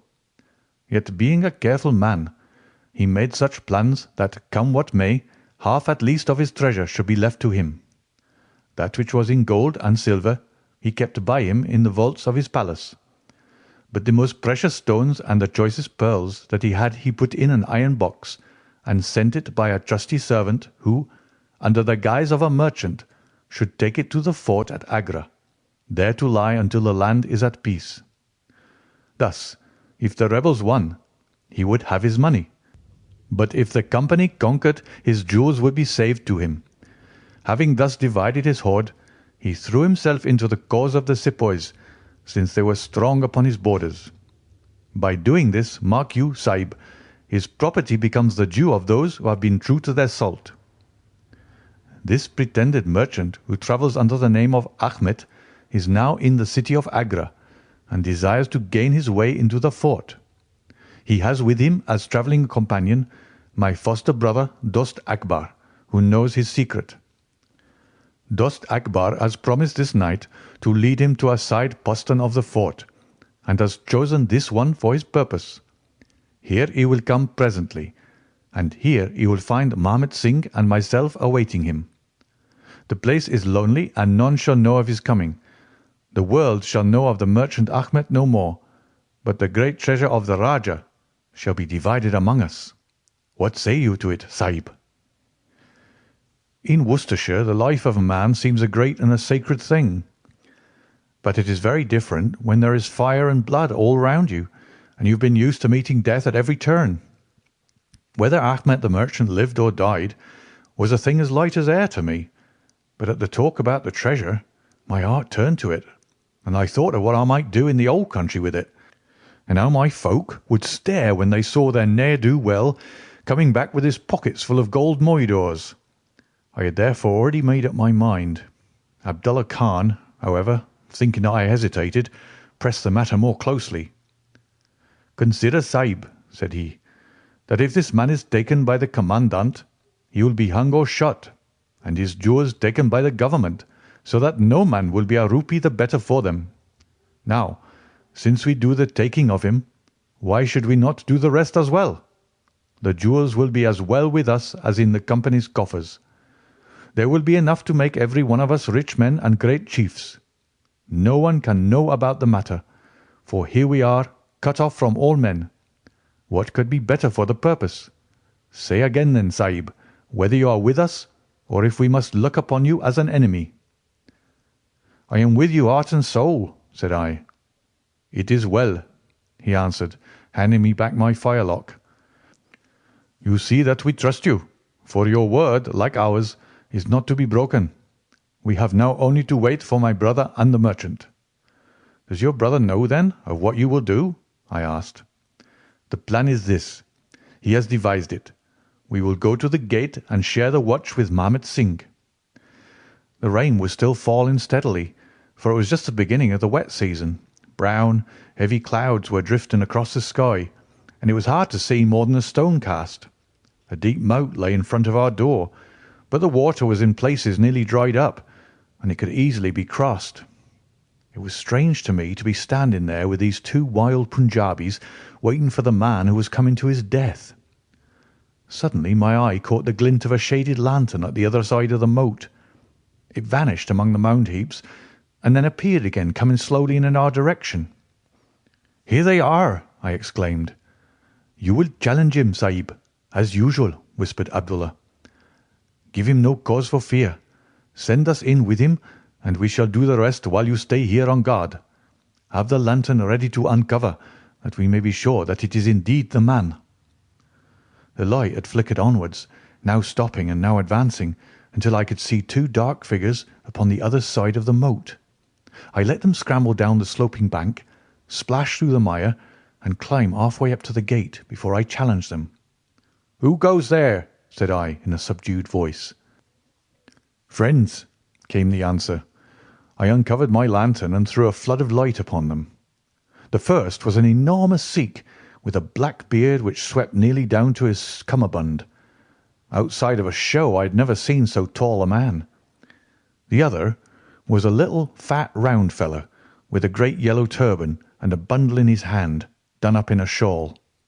He seemed to be all in a quiver with fear, for his hands twitched as if he had the ague, and his head kept turning to the left and right with two bright little twinkling eyes like a mouse when he ventures out from his hole. It gave me the chills to think of killing him, but I thought of the treasure, and my heart set as hard as a flint within me. When he saw my white face he gave a little chirrup of joy and came running up towards me. "Your protection, Sahib," he panted. "Your protection for the unhappy merchant Ahmed. I have travelled across Rajputana that I might seek the shelter of the fort at Agra. I have been robbed and beaten and abused because I have been the friend of the company. It is a blessed night this when I am once more in safety, I and my poor possessions."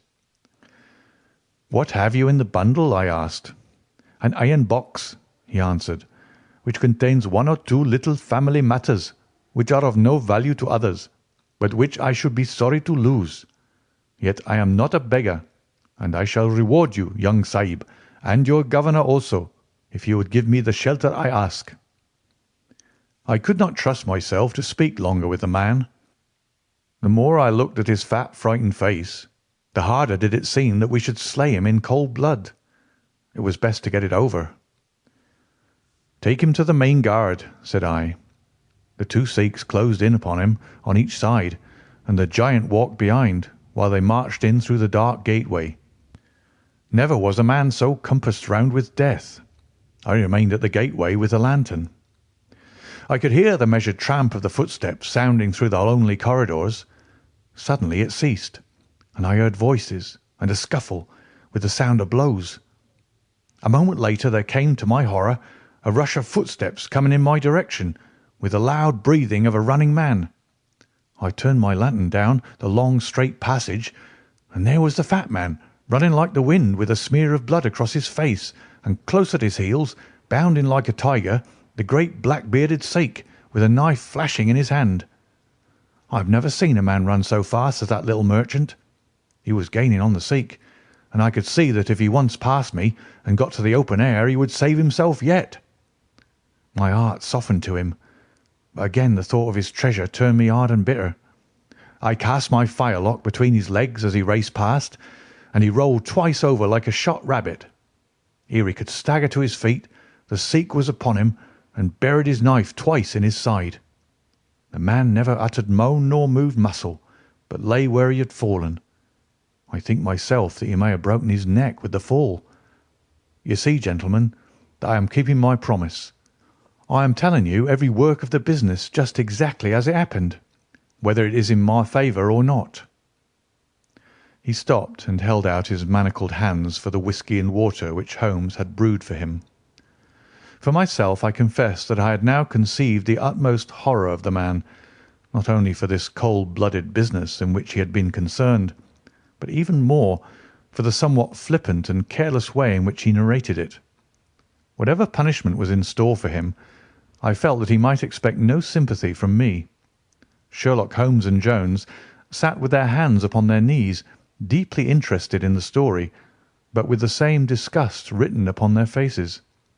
He may have observed it, for there was a touch of defiance in his voice and manner as he proceeded.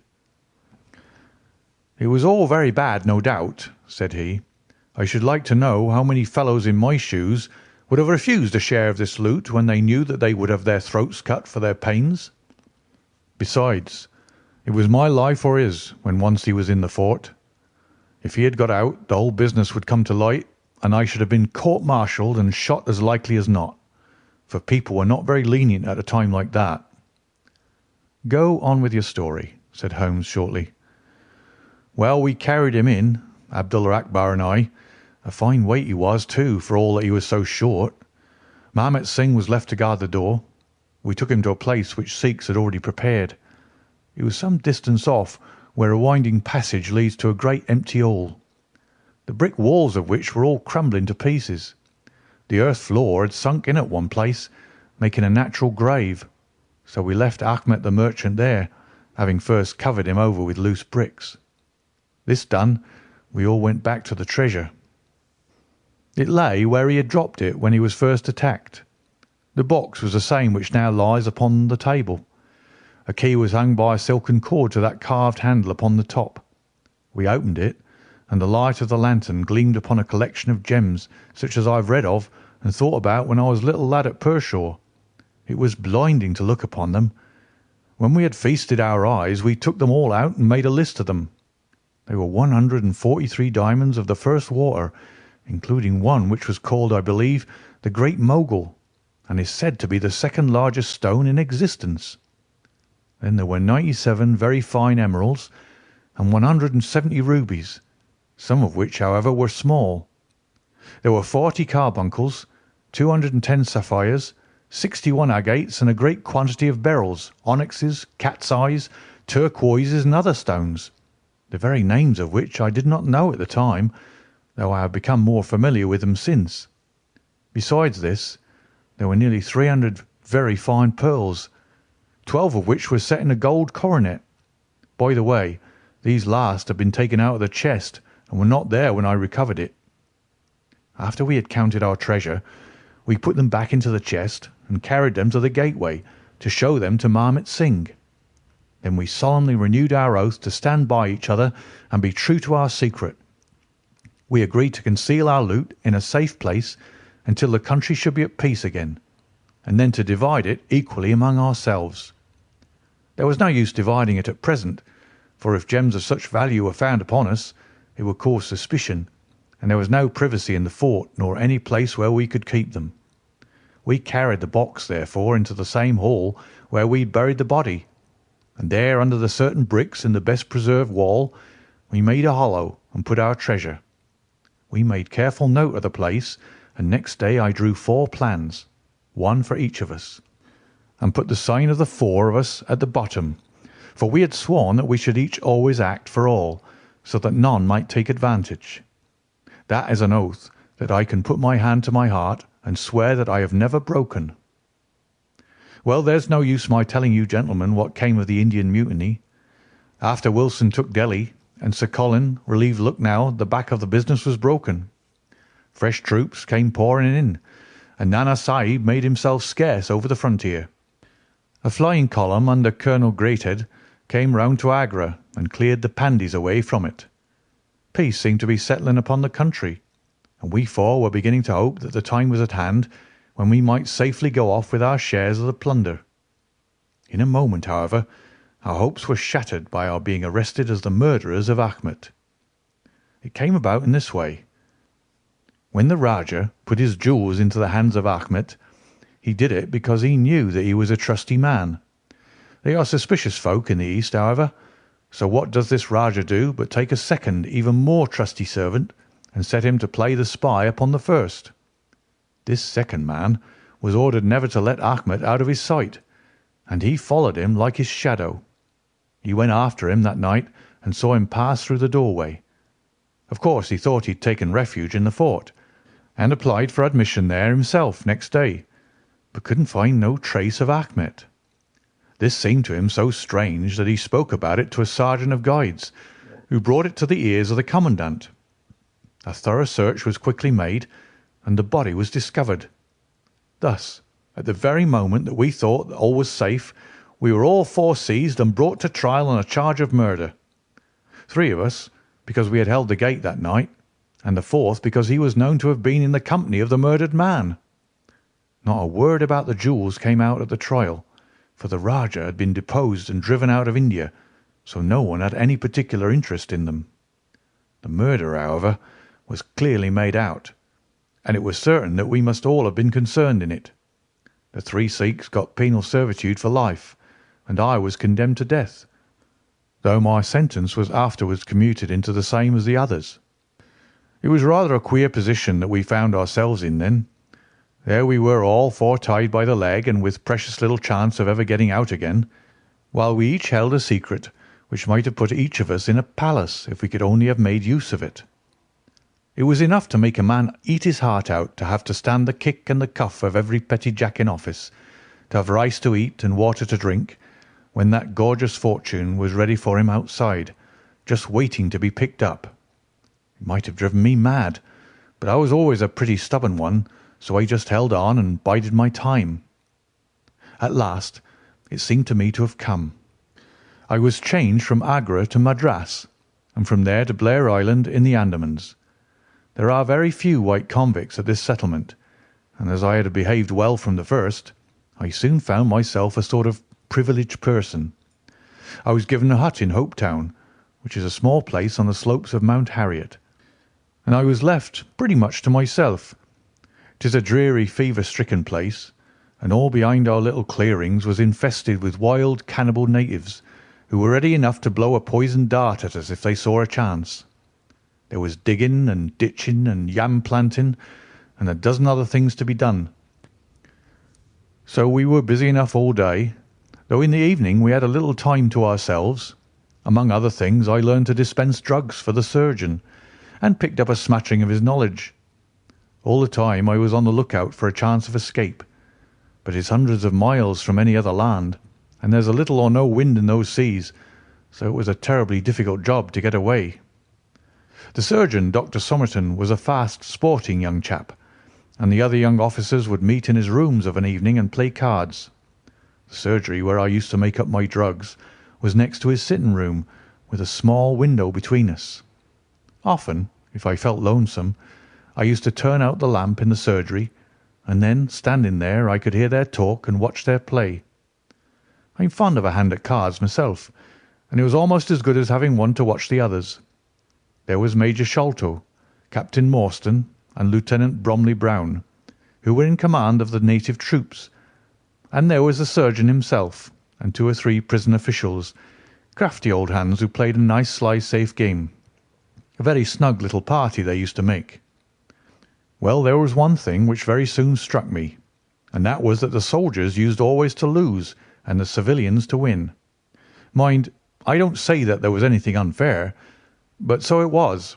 These prison chaps had done little else than play cards ever since they had been at the Andamans, and they knew each other's game to a point, while the others just played to pass the time and threw their cards down anyhow. Night after night the soldiers got up poorer men, and the poorer they got the more keen they were to play. Major Sholto was the hardest hit. He used to pay in notes and gold at first, but soon it came to notes of hand and for big sums. He sometimes would win for a few deals, just to give him heart, and then the luck would get set in against him worse than ever. All day he would wander about as black as thunder, and he took to drinking a good deal more than was good for him. One night he lost even more heavily than usual.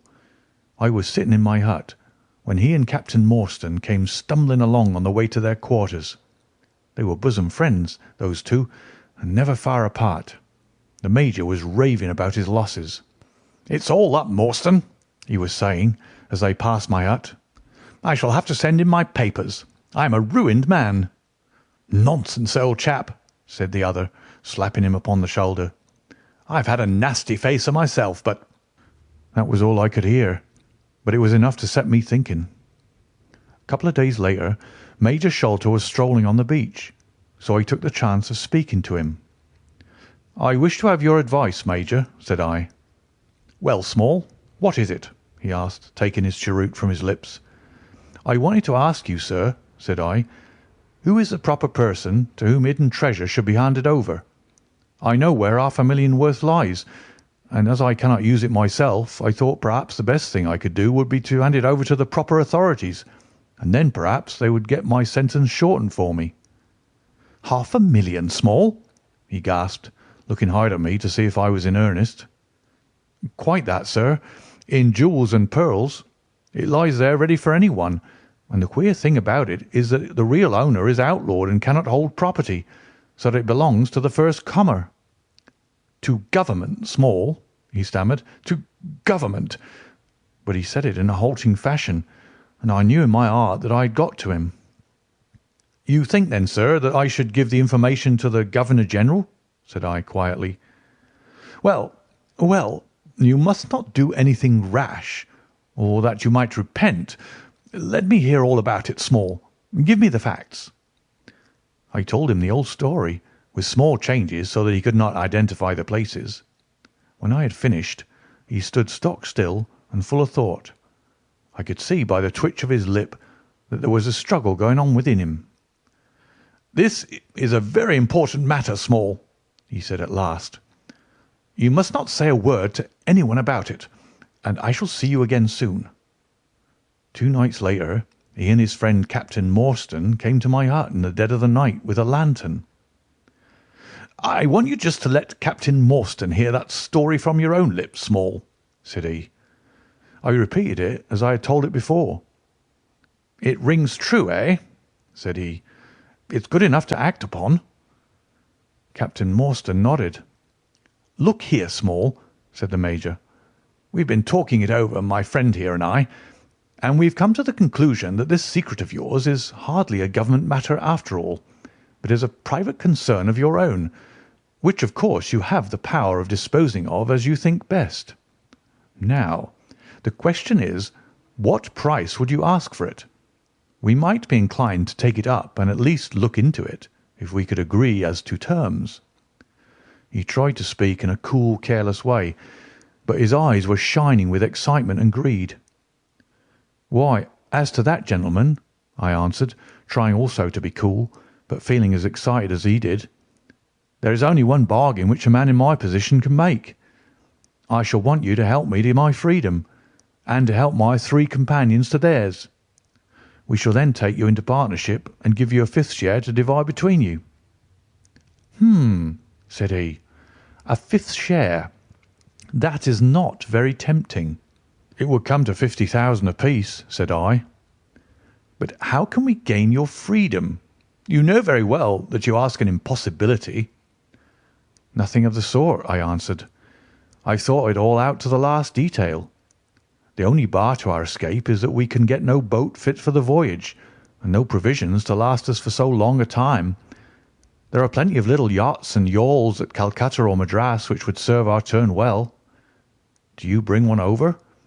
We shall engage to get aboard her by night, and if you will drop us on any part of the Indian coast, you'll have done your part of the bargain." "If there were only one," he said. "None or all," I answered. "We have sworn it. The 4 of us must always act together." "You see, Morstan," said he, "Small is a man of his word. He does not flinch from his friend. I think we may very well trust him." "It's a dirty business," the other answered. "Yet, as you say, the money would save our commissions handsomely." "Well, Small," said the Major, "we must, I suppose, try and meet you. We must first, of course, test the truth of your story. Tell me where the box is hid, and I shall get leave of absence and go back to India in the monthly relief boat to inquire into the affair." "Not so fast," said I, growing colder as he got hot. "I must have the consent of my 3 comrades. I tell you that it is 4 or none with us." "Nonsense!" he broke in. "What have 3 black fellows to do with our agreement?" "Black or blue," said I, "they are in with me, and we are all together." Well, the matter ended by a second meeting at which Mahomet Singh, Abdullah Khan, and Dost Akbar were all present. We talked the matter over again, and at last we came to an arrangement. We were to provide both the officers with charts of the part of the Agra fort and mark the place in the wall where the treasure was hid. Major Sholto was to go to India to test our story.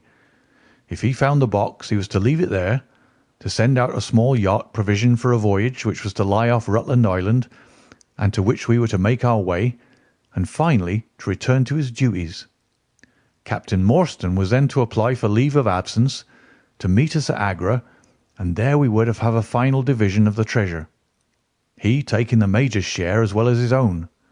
All this we sealed by the most solemn oaths that the mind could think or the lips utter. I sat up all night with paper and ink, and by the morning I had the 2 charts all ready, signed with the sign of 4, that is, of Abdullah, Akbar, Mahomet, and myself. Well, gentlemen, I weary you with my long story, and I know that my friend Mr. Jones is impatient to get me safely stowed in chokey. I'll make it as short as I can. The villain Sholto went off to India, but he never came back again.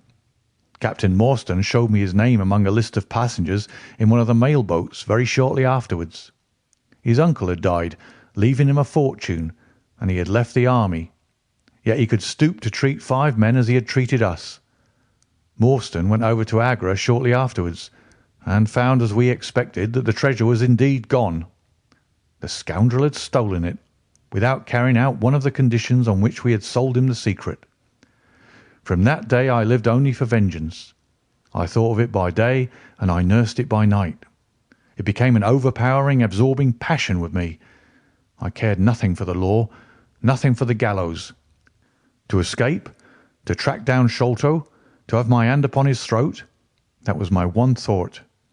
Even the Agra treasure had come to be a smaller thing in my mind than the slaying of Sholto. Well, I have set my mind on many things in this life, and never one which I did not carry out. But it was weary years before my time came. I have told you that I had picked up something of medicine. One day, when Dr. Somerton was down with a fever, a little Andaman islander was picked up by a convict gang in the woods. He was sick to death, and had gone to a lonely place to die. I took him in hand, though he was as venomous as a young snake, and after a couple of months I got him all right and able to walk. He took a kind of fancy to me then, and would hardly go back to his woods, but was always hanging about my hut. I learned a little of his lingo from him, and this made him all the fonder of me. Tonga, for that was his name, was a fine boatman and owned a big roomy canoe of his own. When I found out that he was devoted to me and would do anything to serve me, I saw my chance of escape. I talked it over with him. He was to bring his boat round on a certain night to an old wharf which was never guarded, and there he was to pick me up. I gave him directions to have several gourds of water and a lot of yams, cocoa nuts, and sweet potatoes. He was stanch and true, was little Tonga. No man ever had a more faithful mate. At the night named he had his boat at the wharf. As it chanced, however, there was one of the convict guard down there, a vile Pathan, who had never missed a chance of insulting and injuring me. I had always vowed vengeance, and now I had my chance. It was as if fate had placed him in my way that I might pay my debt before I left the island. He stood on the bank with his back to me and his carbine on his shoulder. I looked about for a stone to beat out his brains with, but none could I see. Then a queer thought came into my head and showed me where I could lay my hand on a weapon. I sat down in the darkness and unstrapped my wooden leg. With 3 long hops I was on him. He put his carbine to his shoulder, and I struck him full and knocked the whole front of his skull in. You can see the split in the wood now where I hit him. We both went down together, for I could not keep my balance. But when I got up, I found him still lying quiet enough. I made for the boat, and in an hour we were well out at sea. Tonga had brought all his earthly possessions with him, his arms and his gods. Among other things, he had a long bamboo spear and some Andaman cocoa-nut matting, with which I made a sort of sail. For 10 days we were beaten about, trusting to luck, and on the 11th we were picked up by a trader which was going from Singapore to Jeddah with a cargo of Malay pilgrims. They were a rum crowd, and Tonga and I soon managed to settle down among them. They had one very good quality. They let you alone and asked no questions. Well, if I were to tell you all the adventures that my little chum and I went through, you would not thank me, for I would have you here until the sun was shining. Here and there we drifted about the world, something always turning up to keep us from London. All the time, however, I never lost sight of my purpose. I would dream of Sholto at night. 100 times I have killed him in my sleep. At last, however, some 3 or 4 years ago, we found ourselves in England. I had no great difficulty in finding where Sholto lived, and I set to work to discover whether he had realized the treasure or if he still had it. I made friends with someone who could help me. I name no names, for I don't want to get anyone else in a hole, and I soon found that he still had the jewels. Then I tried to get at him in many ways, but he was pretty sly and had always 2 prize fighters besides his sons and his Khitmutgar on guard over him. One day, however, I got word that he was dying. I hurried at once to the garden, mad that he should slip out of my clutches like that, and, looking through the window, I saw him lying in his bed with his sons on each side of him. I'd have come through and take my chance with the 3 of them, only even as I looked at him his jaw dropped and I knew that he was gone. I got into his room that same night, though, and I searched his papers to see if there was any record of where he had hidden our jewels. There was not a line, however, so I came away bitter and savage as a man could be. Before I left, I bethought me that if I ever met my Sikh friends again, it would be a satisfaction to know that I had left some mark of our hatred. So I scrawled down the sign of the 4 of us, as it had been on the chart, and I pinned it on his bosom. It was too much that he should be taken to the grave without some token from the men whom he had robbed and befooled. We earned a living at this time by my exhibiting poor Tonga at fairs and other such places as the Black Cannibal. He would eat raw meat and dance his war dance, so he always had a handful of pennies after a day's work. I still heard all the news from Pondicherry Lodge, and for some years there was no news to hear, except that they were hunting for the treasure. At last, however, came what we had waited for so long. The treasure had been found. It was up at the top of the house, in Mr. Bartholomew Sholto's chemical laboratory. I came at once and had a look at the place, but I could not see how with my wooden leg I was to make my way up to it. I learned, however, about a trapdoor in the roof, and also about Mr. Sholto's supper hour. It seemed to me that I could manage the thing easily through Tonga. I brought him out with me with a long rope wound around his waist. He could climb like a cat, and he soon made his way through the roof. But as ill luck would have it, Bartholomew Sholto was still in the room, to his cost. Tonga thought he had done something very clever in killing him, for when I came up by the rope, I found him strutting about as proud as a peacock. Very much surprised was he when I made at him with the rope's end and cursed him for a little bloodthirsty imp. I took the treasure box and let it down, and then slid down myself, having first left the sign of the four upon the table, to show that the jewels had come back at last to those who had most right to them. Tonga then pulled up the rope, closed the window, and made off the way that he had come. I don't know that I have anything else to tell you. I had heard a waterman speak of the speed of Smith's launch, the Aurora, so I thought she would be a handy craft for our escape. I engaged with old Smith and was to give him a big sum if he got us safe to our ship. He knew, no doubt, that there was some screw loose, but he was not in our secrets. All this is the truth, and if I tell it to you, gentlemen, it is not to amuse you, for you have not done me a very good turn, but it is because I believe the best defence I can make is just to hold back nothing, but let all the world know how badly I have myself been served by Major Sholto, and how innocent I am of the death of his son."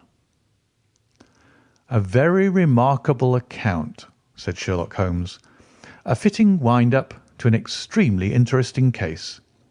There is nothing at all new to me in the latter part of your narrative, except that you brought your own rope. That I did not know. By the way, I had hoped that Tonga had lost all his darts, yet he managed to shoot one at us in the boat." "He had lost them all, sir, except one which was in his blowpipe at the time." "Ah, of course," said Holmes. "I had not thought of that." "Is there any other point which you would like to ask about?" asked the convict affably. "I think not, thank you," my companion answered. "Well, Holmes," said Athelney Jones, "you are a man to be humoured, and we all know that you are a connoisseur of crime. But duty is duty, and I have gone rather far in doing what you and your friend asked me. I shall feel more at ease when we have our storyteller here safe under lock and key. The cab still waits, and there are 2 inspectors downstairs. I am much obliged to you both for your assistance. Of course, you will be wanted at the trial. Good night to you." "Good night, gentlemen both," said Jonathan Small.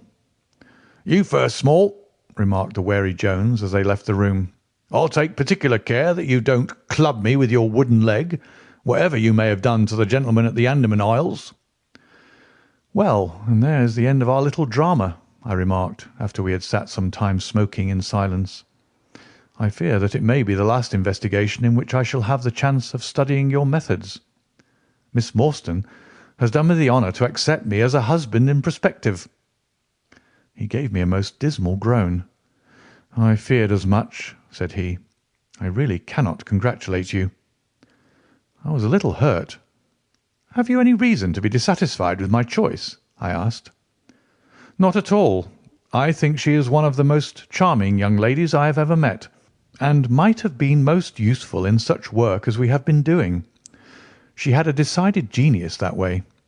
Witness the way in which she preserved that Agra plan from all the other papers of her father. But love is an emotional thing, and whatever is emotional is opposed to that true, cold reason which I place above all things. I should never marry myself, lest I bias my judgment." "I trust," said I, laughing, "that my judgment may survive the ordeal. But you look weary." "Yes, the reaction is already upon me. I shall be as limp as a rag for a week." "Strange," said I, "how terms of what in another man I should call laziness alternate with your fits of splendid energy and vigour." "Yes," he answered, "there are in me the makings of a very fine loafer, and also of a pretty spry sort of fellow. I often think of those lines of old Goethe: Schade, dass die Natur nur einen Mensch aus dir schuf, denn zum würdigen Mann war und zum Schelmen der Stoff. By the way, apropos of this Norwood business, you see that they had, as I surmised, a confederate in the house, who could be none other than Lal Rao, the butler. So Jones actually has the undivided honour of having caught one fish in his great haul. The division seems rather unfair, I remarked. You have done all the work in this business. I get a wife out of it. Jones gets the credit. Pray, what remains for you? For me, said Sherlock Holmes, there still remains the cocaine bottle. And he stretched his long white hand up for it. Thanks for watching. If you enjoyed this, please subscribe here to get more books and support the channel. It really does help. Here are some ideas for what to read next.